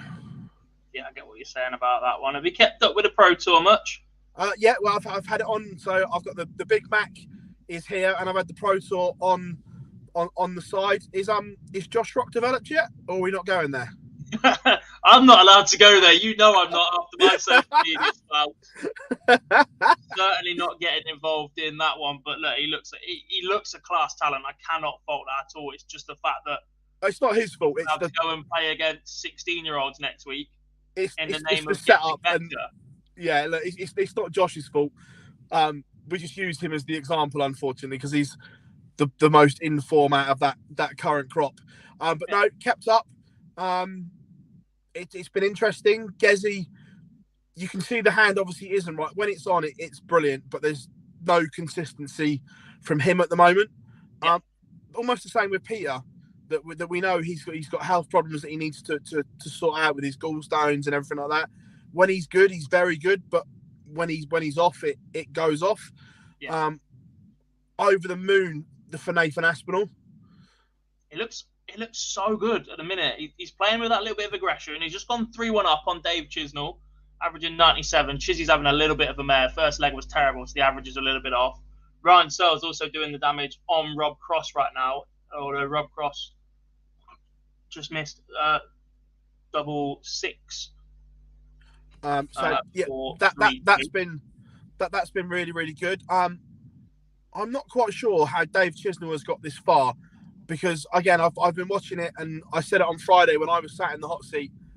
His action looks the worst it's ever looked right now for me. He did it yesterday, and he's doing it again. He's done it 3 days in a row. He keeps finding himself deeper. Yeah, I don't get it. The action's never been great, but we were talking about this on WhatsApp, Gob, and I was telling you to check it out. The pause at the back of the backswing is way too long at the moment. And the longer that pause is, I don't want to say the word because it's tabooed and I don't want to label it. The longer the pause is, the more that creeps in. Yeah, I agree. So, look, fair play to him, but the action looks so bad.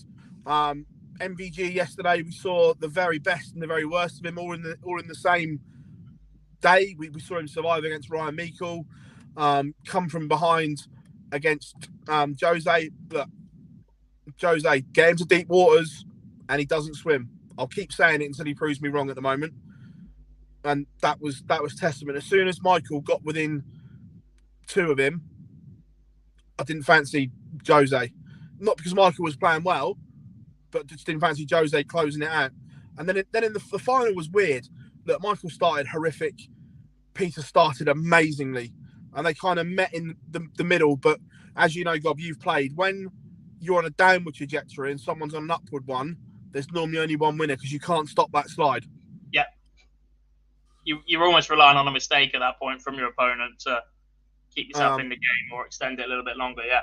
But I can't remember the last time someone won 8 legs in a row against Peter Wright. Not sure. A long time. The last time there was a whitewash, we were discussing a whitewash actually, because Peter Wright had gone 4-0 up, and we're like, this 5th leg becomes so incredibly important for Michael Van Gerwen to avoid the whitewash. The last time anybody was whitewashed in a final was Peter Wright against Gary Anderson in 2018. Yeah, I even though I'm here, I've had you in the background, boys. Don't worry. Boys, singular, me, and the chat room, and chat room, boys and girls. Yes. By the way, chat room, I apologise. I can't see any comments. So hello, everyone. I'm guessing all the usual suspects are in. They are indeed. Jeff said hello to you, as did Andrew. Said evening, Phil. How you doing? Jason H said hi there, Phil. How you doing? Matthew says yo, Phil. Cindy says hello. Are you doing car karaoke? I promise you, nobody wants to hear that. Daniel says hi, Phil, as well. Big Johnny says, sure? Are you sure no one wants to hear it? Positive, mate. Our audience is a little bit younger than Smooth Radio, which is all you're capable of anyway, so definitely not. You loved that picture the other day.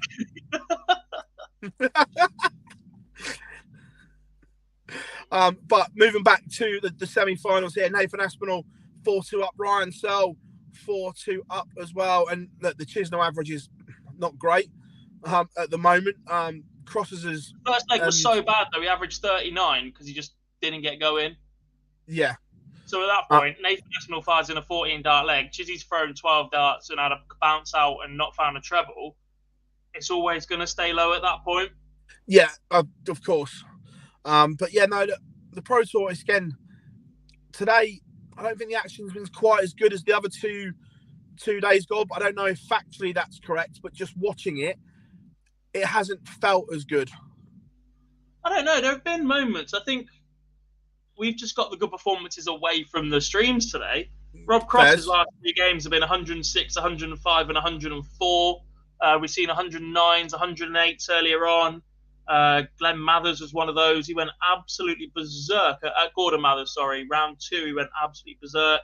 We saw a 107 from Schindler. We saw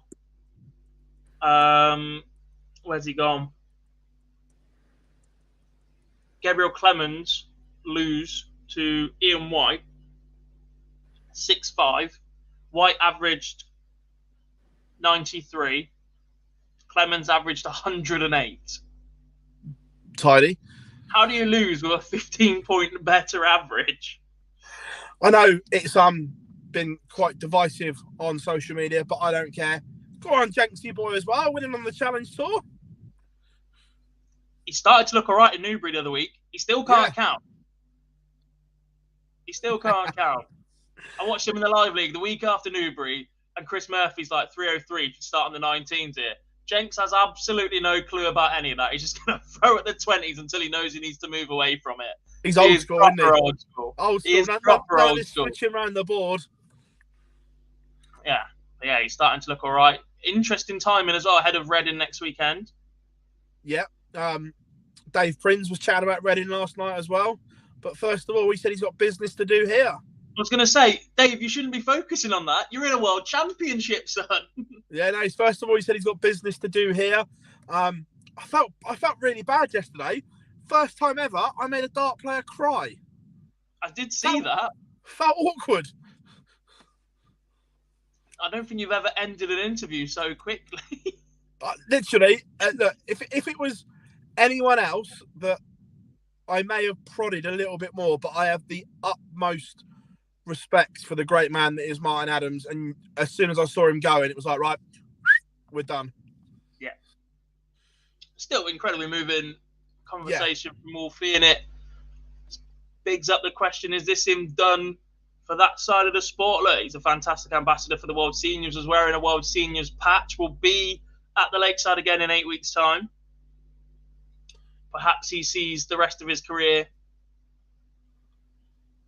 on a tour that has more than 2 events per year as well. Can I just point that bit out? It doesn't have to go to Scandinavia to qualify.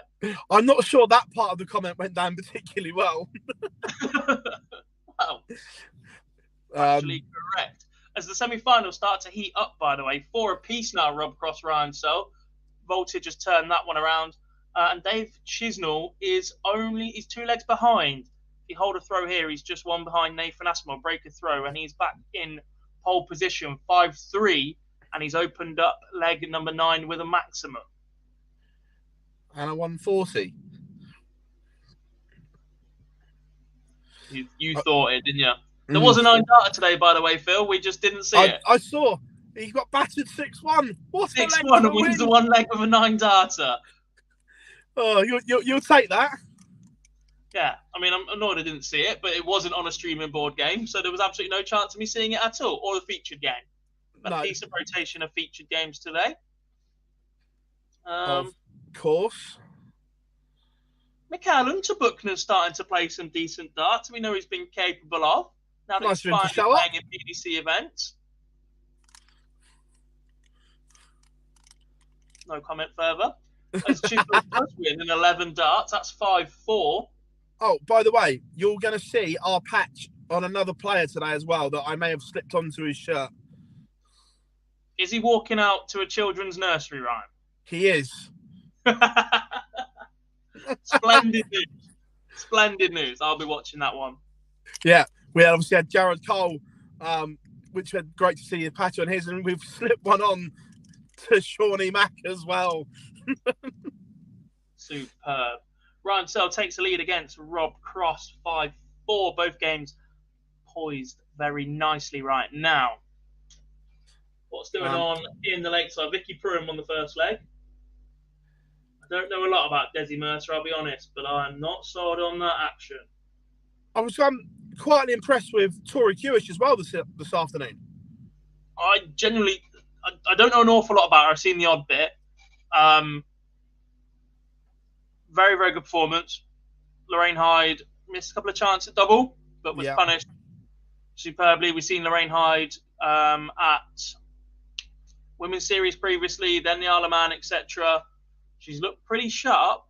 So that's a very, very good win for Tori Kewish. We've seen one Australian lady make her breakthrough at the Lakeside in Corinne Hammond a couple of years ago. Could we see another? Well, she'll fancy it against Dieter. when I prodded her a little bit about Dita's record, she smirked. She knows Dita Hedman's record here isn't the best. It's still better than Paula Jacqueline's, though. Mine's as good as Paula Jacqueline's. No comment. 6-4 Nathan Aspinall. He's now just one away from a spot in today's Pro Tour final. Oh, and by the way, for those that were asking, Des was here. Did they return the trophy? There will be new trophies, I'm led to believe. So why do they get to keep the old one? Don't know. I'm not sure about that. Rob Cross levels up at 5 apiece. Him and Ryan Searler in a best-of-3 shootout. Nathan Aspinall, though, is romping towards that spot in the final. It's against the darts. It's gone 140, 180. Chisnell needs at least 132, which he finds to leave the big fish. The fish? Little fishy. He's reeled it in from the lakeside. Steady, Johnny. Make sure you count into. To be fair, the games that I've had up to that, I've seen. It's some... gone! Oh! He's reeled the big fish in! Woo-hoo-hoo! All aboard! The Yes! Reel it in, Dave Chisnell. Whopper! The big fish is there. Super stuff from Chizzy. Perfect timing. Denying the inevitable, though, although Aspinall has opened up leg number 12 with a 60. You might say, is that a chance? It is when Chisnell fires in a 1-2-3. A trebleless visit here from Aspinall, and Chisnell has stolen the darts already. A 140, and there's work to be done for Dave Chisnell. Oh, completely.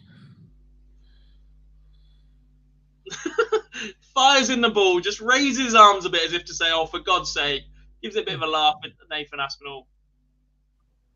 Yeah. Did I see did I see right earlier as well?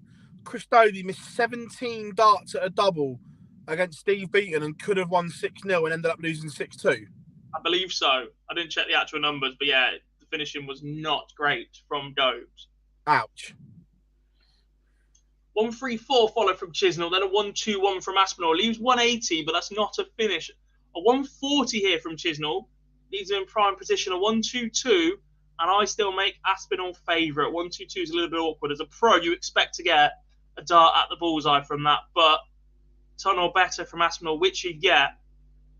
I make the Asp favourite in this leg. If this doesn't go, Aspinall should get at least one match dart. Yeah. I expect to see 97 left.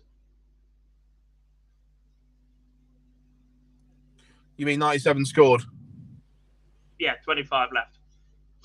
That one. That old chestnut. Taking his sweet time about it is Dave Chisnell. Rob Cross leaves 84 after 9. Should get at least a dart at the bullseye to send us to a decider, but he's got 6 darts at it. There's the 97 scored, 25 left. And Nathan Aspinall should get a dart at tops for the match, if not 2 at double 10. Cross sends us to a decider.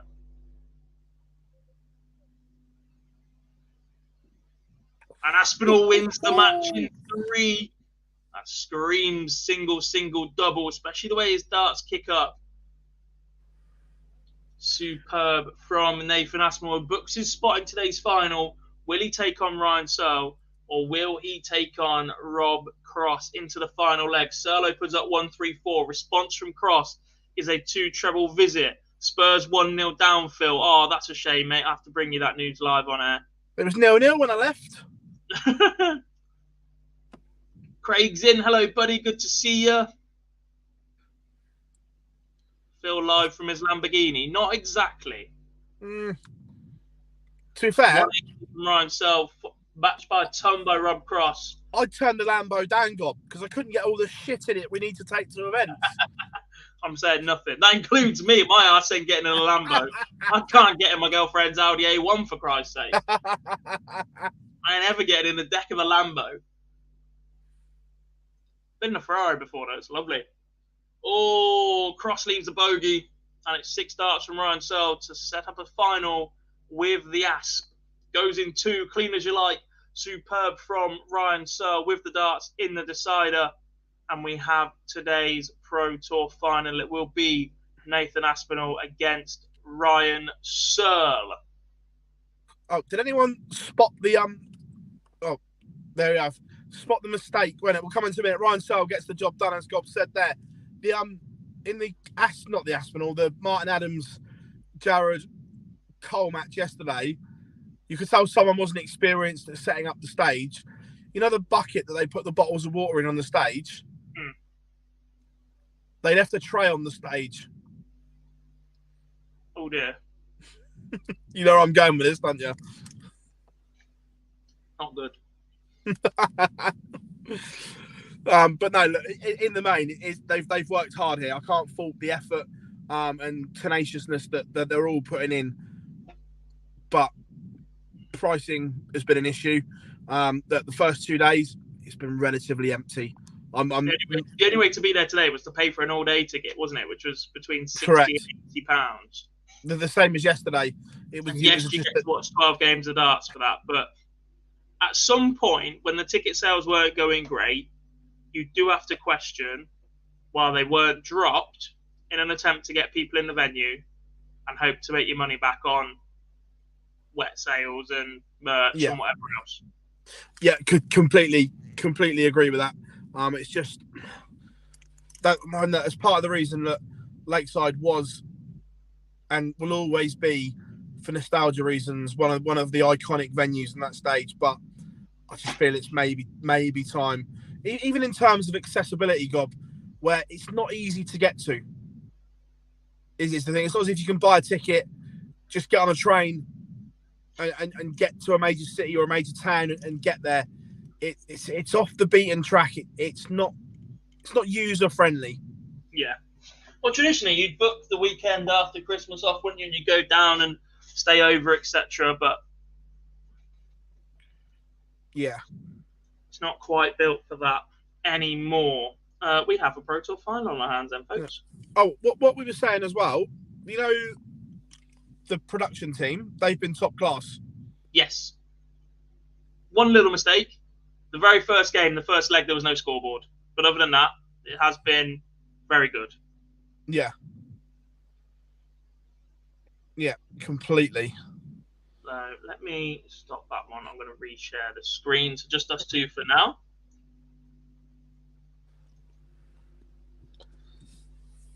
And I'll get this final fired up.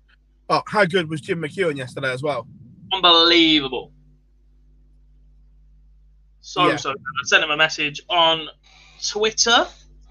Want a piece Spurs game? That's nice for you. Are we about to see the big fish from Desi Mercer? No, we are not. Honestly, you can't see this, but What when is you the score in that one? it is currently 2-1 in legs to Desi Mercer. Vicky Pruitt wants 88. She wants the bullseye. She hits the bullseye for 2 apiece. Still the first set? Yes. You got a little bit of time in that one. Not as much as maybe the one yesterday. Yes. Not good. What has Uncle Bob just tweeted? Say Uncle Bob. Oh my God.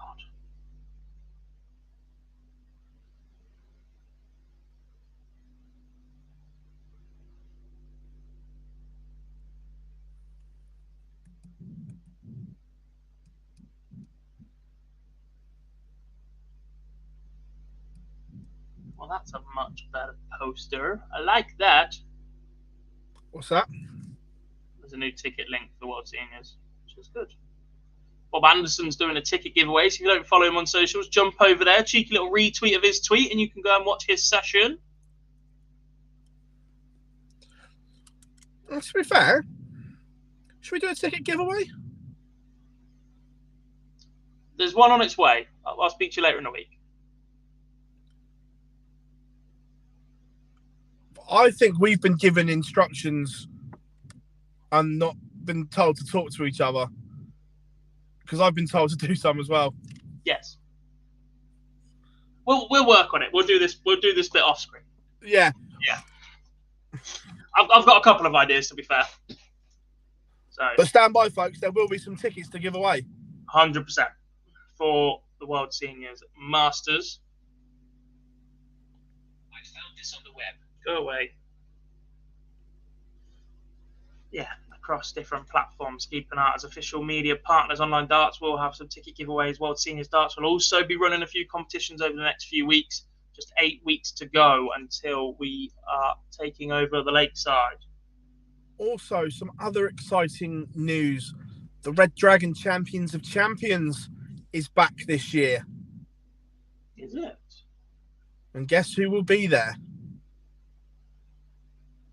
Gerwin Price. We will be, as an organisation. Oh, okay. I just thought because he'd won it before. I think he's in Australia. I don't think he'll be able to attend. Fair point. Vin says, what time is the final? Any moment now. We're just waiting for Dark Connect to kick on. The players normally get a 5 to 10 minute comfort break. Or fresh air break. Yeah, one of those. What the? Mickey Mansell's just tweeted a photo of Manchester Airport security. Obviously left Barnsley, driven to Manchester, flying across to Northern Ireland? Yeah. Belfast, probably.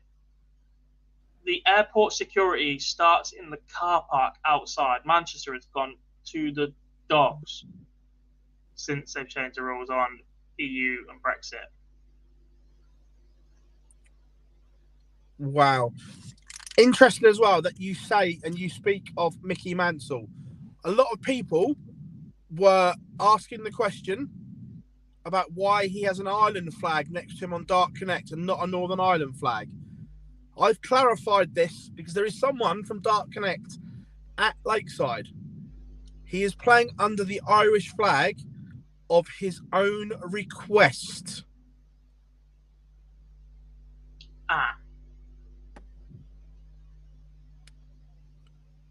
There you go. Not getting any more into that because that's where it gets political. No, exactly. But no, the Irish flag is next to Mickey Mansell's name at his own request and not the flag of Northern Ireland. So it's not a Dark Connect issue. That is what's been asked. Interesting indeed. Yeah. Definitely clears that one up. I've also mentioned that you've had a conversation about potentially getting the board number onto the in-game screen. And I want my little bar. I want to know the previous leg, who won it, what did they check out, and how many darts did it take? They're working on it. Perfect. Just put it under the names at the bottom or above where it says first to six, right at the bottom of the scoreboard. Just a nice little bar, previous leg. If anything, it was good that I came here just to get down at the bottom of some Dark Connect issues. Yeah. Well, they were at the World Seniors as well, and I've got a contact number for a couple of them as well. Yeah. If they need any more help. So, yeah, we could certainly start looking at helping the team out. What makes it more user-friendly for those that use it more often than pretty much anybody else? Us. Yeah. To be fair, the guy did say, he said, you do spend half your life on Dark Connect, don't you? You're not kidding. Without it, we wouldn't be able to do what we do. So to be fair to it, we'll let him off. No, to be fair, I said to him that it's been a godsend. It's been an absolute revolutionary thing for darts. Imagine trying to do what we do with somebody in the venue tweeting updates, i.e. Peter Verbeek back in the day, and then spontaneously live scoring 6 different boards. You couldn't do it. No. Like back in the day at Q School, we'd find out, by the way, these won their cards. Yeah. Here's an article from the PDC an hour after play finishes saying these guys are new tour card holders. Yeah, congratulations, you've won a tour card. Yep. Still waiting on the final, then, guys. A few questions. Cindy says, where can I find schedules for women's darts and where to watch? Depends on the organisation, to be honest. Women's darts on Twitter is a very good account to follow. It might even be in the chat room also. Big support of the ladies' game. When's the next women's series, Phil? A few weeks' time yet? I think it's the end of... It's certainly in May, I think, because Mikuru is flying home, but she is flying back. For the women's series? Yeah, and she's bringing some reinforcements with her. Is she? I've forgotten her name again. Yuki Yamada. That wasn't her name last time. No, it wasn't. Yuki Sakaguchi. That's it. And maybe one more as well. Interesting. Asian market starting to grow in the ladies' game. Who's in the final? It will be Ryan Searle against Nathan Aspinall. Aaron says that Asp back in the Premier League, surely huge crowd favourite. The issue is he's throwing with a messed up arm and he's due a surgery that takes 9 months. And the worry is, having done some investigational work, this hasn't come from us. I'm just looking at the injury that his management company's put out. There's no guarantee it will work. Do we think that's why he's playing on then? I think so. Rack up as much cash as he possibly can before he has to have that surgery? I think, doing some research into it, I think he's gone with the attitude where I'm going to rack up as much as I can till I can't do it anymore. Have the operation. If it works, brilliant. And if it doesn't, then I'm in a career change. Yeah. That's massive. Yeah. And by the way, that hasn't come from anyone within the Aspinall camp. That was just looking at the message that his management company put out, what the injury was, and doing a bit of open research on the surgery and everything like that, that it's not guaranteed to work. Yeah.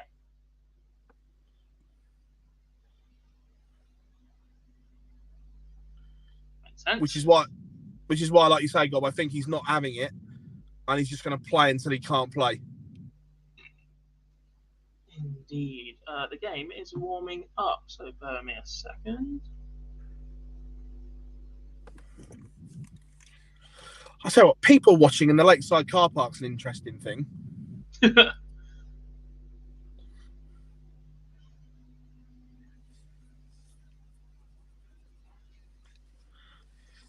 One should roar into life very soon. If Aspinall wins, need an interview.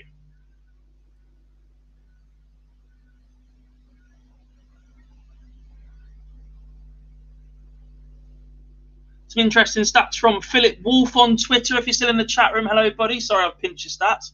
But they are: Nathan Aspinall's won 3 of his 7 Pro Tour finals, including a victory over Ryan Searle in 2018 to win his first Players' Championship title. Ryan Searle has ended up as the beaten finalist in 6 of his 8 Players' Championship finals, having already lost to Humphreys this year. So neither player is over 50%. Interesting. Love that. Big fan.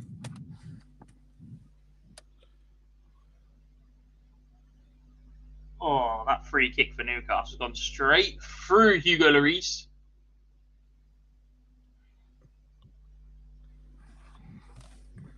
And we are live. Let's make And that. he's gone to the 17s. Yes, Ryan Searle. The right way to go about it. Score predictions in the chat room then. I completely forgot about that bit. Just some people watching updates. Steve Hind has just got here. Ooh.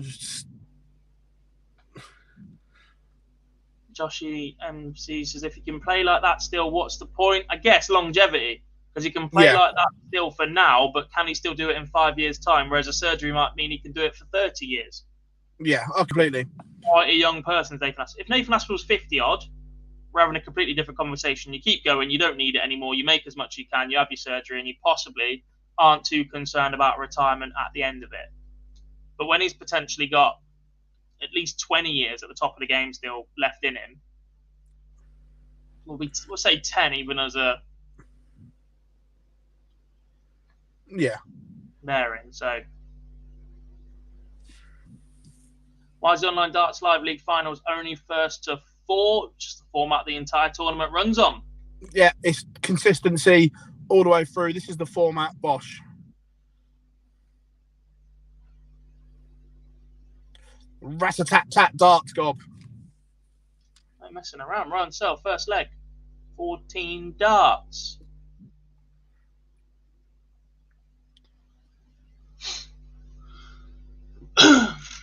Few predictions in the chat room then. Daniel says Ryan Searle wins 8-4. Aaron says 8-5 to the Asp. G.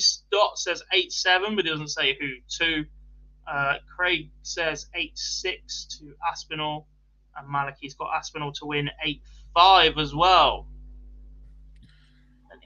Everyone in the chat room, if you're on TikTok, give us a follow. We're almost at 1,000 followers, which is remarkable considering we don't actually know what we're doing, but it looks good. Yeah, that one. We'll start getting a little bit more creative, I promise. I need to get the login back.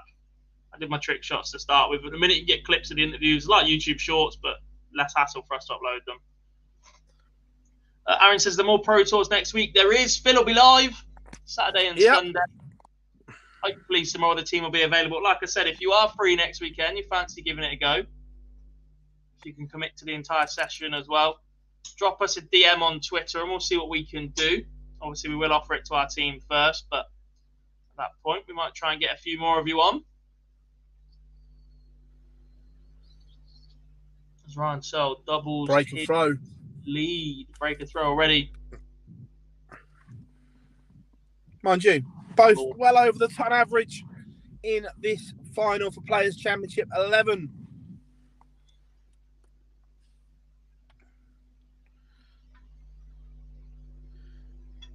Again, Searle has gone to the 17s. I like this.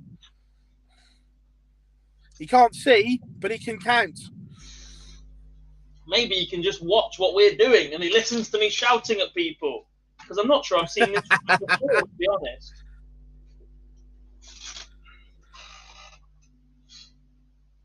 Oh, Nathan Axwell had to step a long, long way across.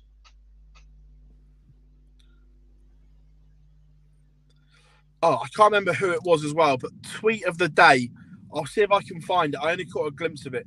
Someone tweeted, again, it's a little bit derogatory, but it is funny at the same time. The fancy dress at Lakeside has been amazing. Look at all these people that have come with chairs.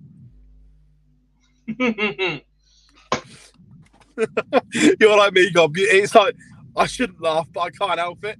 Yeah. Creative camera angles have been used today. Let's put it that way. Oh, compared to yesterday, yeah.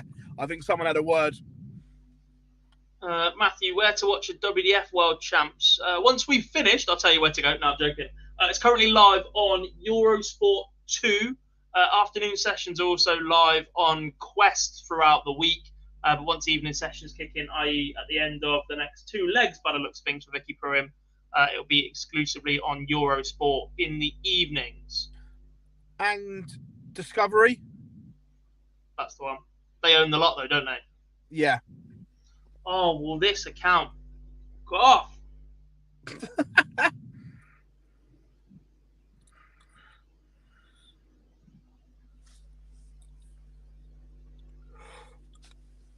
Aspinall. I'm not going to say he's going to press the panic button yet, Gob, but he needs to get a leg on the board. This is almost the same sort of territory as Michael Van Gogh was in yesterday, where if he loses this, we're talking about a whitewash. We are indeed. Unless he fancies going 4-0 behind and just rattling off 8 in a row. Mm-hmm. And then saying, hurry up, Dan, the plane's waiting.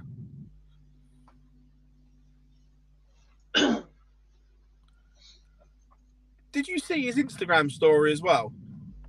Mr. Price? No, MVG. I did not.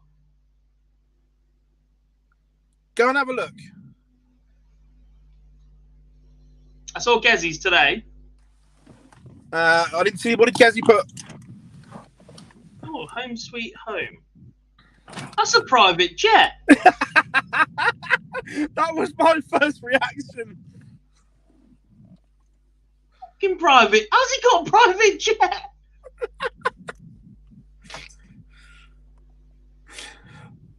That was exactly mine. When he said to Dan, literally the plane's waiting, I was like, huh? Surely he's just... Oh, why has he put it as a vote? What's that? So 21 hours ago, Gezi put on his Instagram story, when I reach 200k followers, I give away my match-worn shirt from the quarterfinals of the 2022 World Championships. Like, share, and tag a friend. And then 2 hours ago, worst I've played since I've started playing. Should I take a few weeks off to recover or struggle on? And he's put it as a vote.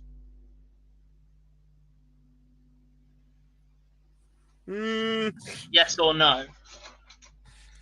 Can you vote and see what's winning? Oh, hold on. Hold on, Gob. Look up. Look up. I was going to miss it. You shouldn't have said that. It would have gone in. Ah! It would have gone in. That's Phil Barr's fault, everybody, not mine. Yeah, but I'm going to change from the OD account to my own because I probably shouldn't vote on that.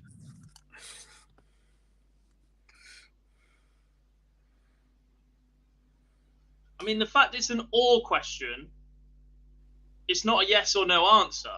It's week off or struggle on. Yes or no to what? Should I take a few weeks off? Yes. Or should I struggle on? No.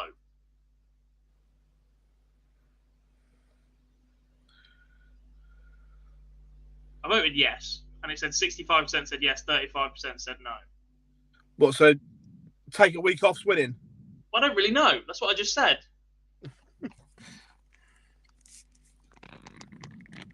When you phrase the question as or and they're opposites, and then your options are yes or no, doesn't really work. No, agreed. Aspinall missed the 9 and lost the leg as well, 4-1. That would have been 3-2 and firmly back in this game.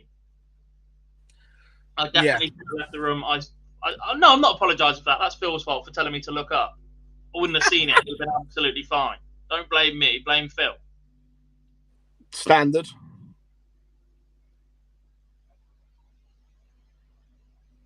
Does want double 12 now, though, and it goes for 4-2.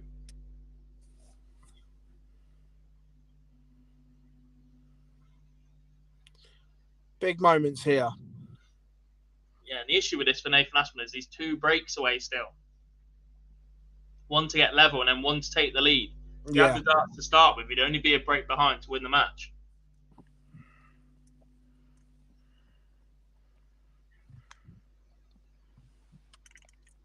There's a bit of the Ian Moss going on with Desi Mercer as well, Phil. Yeah? Prop it into the hand, arm back, and then all the way back past the head and flick it up in the air.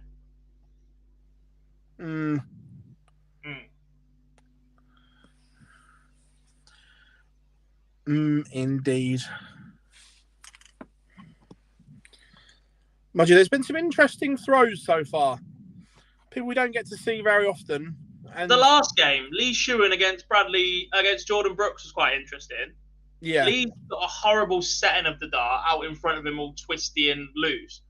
I thought Brooks reminded me a bit of Bobby George, the way it comes across his face and just stops there. Yeah.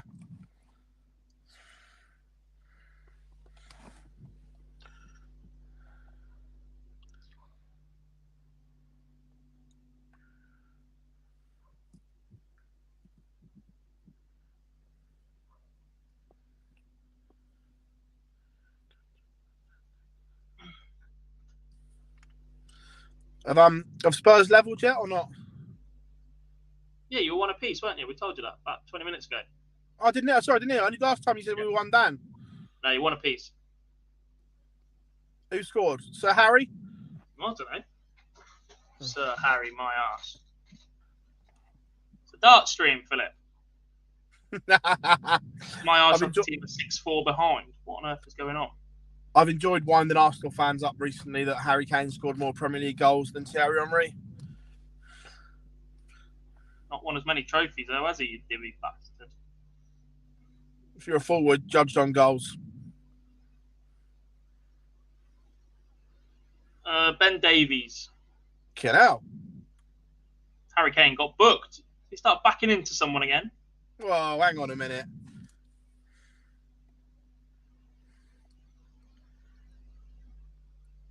I see no lies.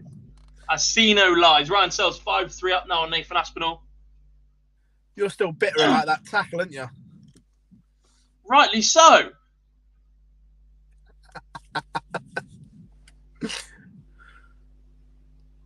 That one and the absolute assault from Jordan Pickford on Virgil van Dijk last season. The 1-2-4 from Aspinall to win the leg was superb as well. Was it a bullseye, Gob? It's not loaded yet. I'd guess so, though. Bear with. We'll see it on the stream very, very shortly. The door was slightly ajar there, and just a 57 from Asp. It's not ajar anymore. Ouch. Treble 20s, single 14. Bullseye!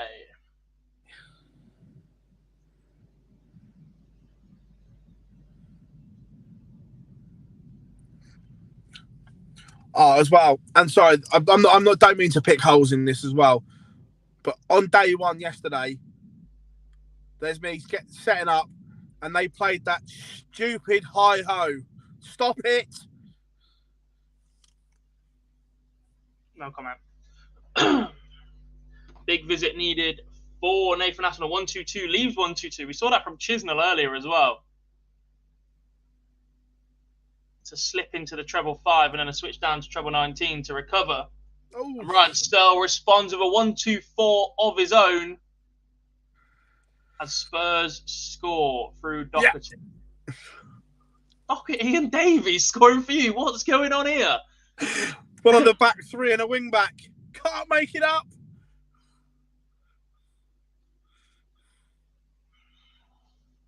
6-3 though, 2 legs away for Ryan Searle from a Pro Tour title once again.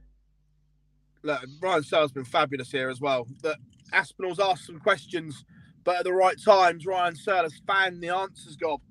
105 averages in a Pro Tour final. It's not to be shrugged at. Not at all.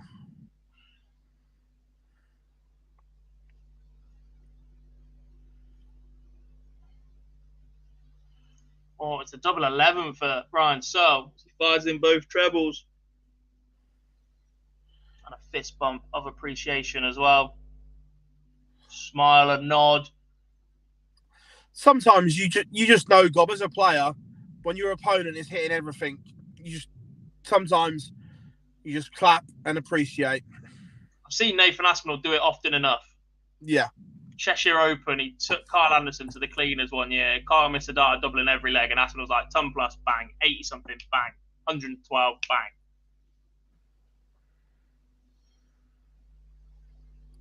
bang. Has he missed a dart at tops there? Can't have for that setup, surely. 1-1-3 and 6 isn't on. 69 for Aspo, leads 32, and Ryan Searle with a chance to move to just 1 away. Goes a dart. That hurts. Oh. 1, it put Searle on the hill, and 2, it was last dart. When you see your opponent miss 2, that glimmer, that flicker of hope, Gob. Taken away from Nathan Aspinall in the cruelest of fashions. Ryan Searle then throw in for the match. Oh, as well. God won't like this segment, but quickly, last night, the return of Cody Rhodes as well. Oh! Grow up. Missed the dart at double 16 as well on the outside. Just can't buy a treble in this leg either. Long way outside. Gets a bit closer on the wire. Perfect marker. Big step to the left to utilise it. And bang.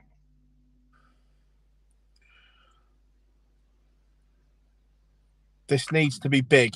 It needs to apply pressure. 1 treble is not enough. No treble. Catastrophic, Gob. Trouble. Door's just been ajar a couple of times from Ryan Searle, and every time it has, Aspinall's not found a treble, and the next visit, Searle's done that. And he's pile drive some trebles. Someone says trash. Maliki says Kanan's son getting me the assist points to move above Gob in the online darts Fantasy Premier League. I'll be honest, mate, I forgot we even had that. I've not touched my team all season. Jonathan Roberts wants to talk about Logan Paul, but I think you can do that on Twitter. I'm not about that live. Once Prime is available in the UK, I am going to go and try some. I can't lie. Absolute marketing stunt. 105 from Aspinall leaves a ton, but that could be all she wrote. It'll be 18, double 16 for Ryan Searle. In 2 darts and Players' Championship, number 11 is won by heavy metal Ryan Searle. 12 grand in his back pocket onto his world ranking as well. Superb display all day from Ryan Searle as he picks up yet another Pro Tour. So I think that's number 3 now. Yeah, 3rd of his career. But a massive shout out to Nathan Aspinall. We all know the discomfort he's in, the injury. We know it's bad. To make a Pro Tour final, absolute kudos to the Asp. Yeah, he's been amped up all day. It's got him going, but he's delivered a run to today's final. Superb performances from him throughout the day, as it was Rob Cross today as well. Dave Chisnell making yet another semi-final as well. Good runs for Callum Ridds, Joe Cullen. We saw Steve Beaton return to another last 16 match today. Big result and run for him. But a superb day here at Online Darts as we near the 6-hour mark for the stream. That's about it then, folks. We're going to disappear. Phil's going to get back inside at the lakeside. You might catch the end of this Pruim game unless she takes out this 90, 80. Is it not finished yet? No, Pruim wants double 15. Doesn't go. 1-2-2 for Mercer, and we could be going to a deciding set. Big thank you to everybody that's joined us in the chat room, especially over the last 2 days if you are here right now. I really do appreciate it. And for Phil for dropping on for the last half an hour or so don't go completely insane. Chat room, you guys have been absolutely amazing. A quick reminder, please do drop us a like before you disappear. Subscribe to the channel so you don't miss any more content. Phil's not down in Lakeside for his own health benefits. He's there to get you some post-match review and interviews from all the players, and you'll get notifications every single time one of those is uploaded to the channel if you click subscribe. You'll also be able to watch, get involved in the chat room and watch the live league later on in the week. We'll be back at various points throughout the week. No live lounge tomorrow night. A quick reminder about that one. We're back the following Monday for that. But a busy week of darts ahead of us. So make sure you are subscribed. A big thank you to Ball Sports, Windmill, Red Dragon, and Modus for all their support on our channel. And with that, guys, we will see you later on in the week. Bye.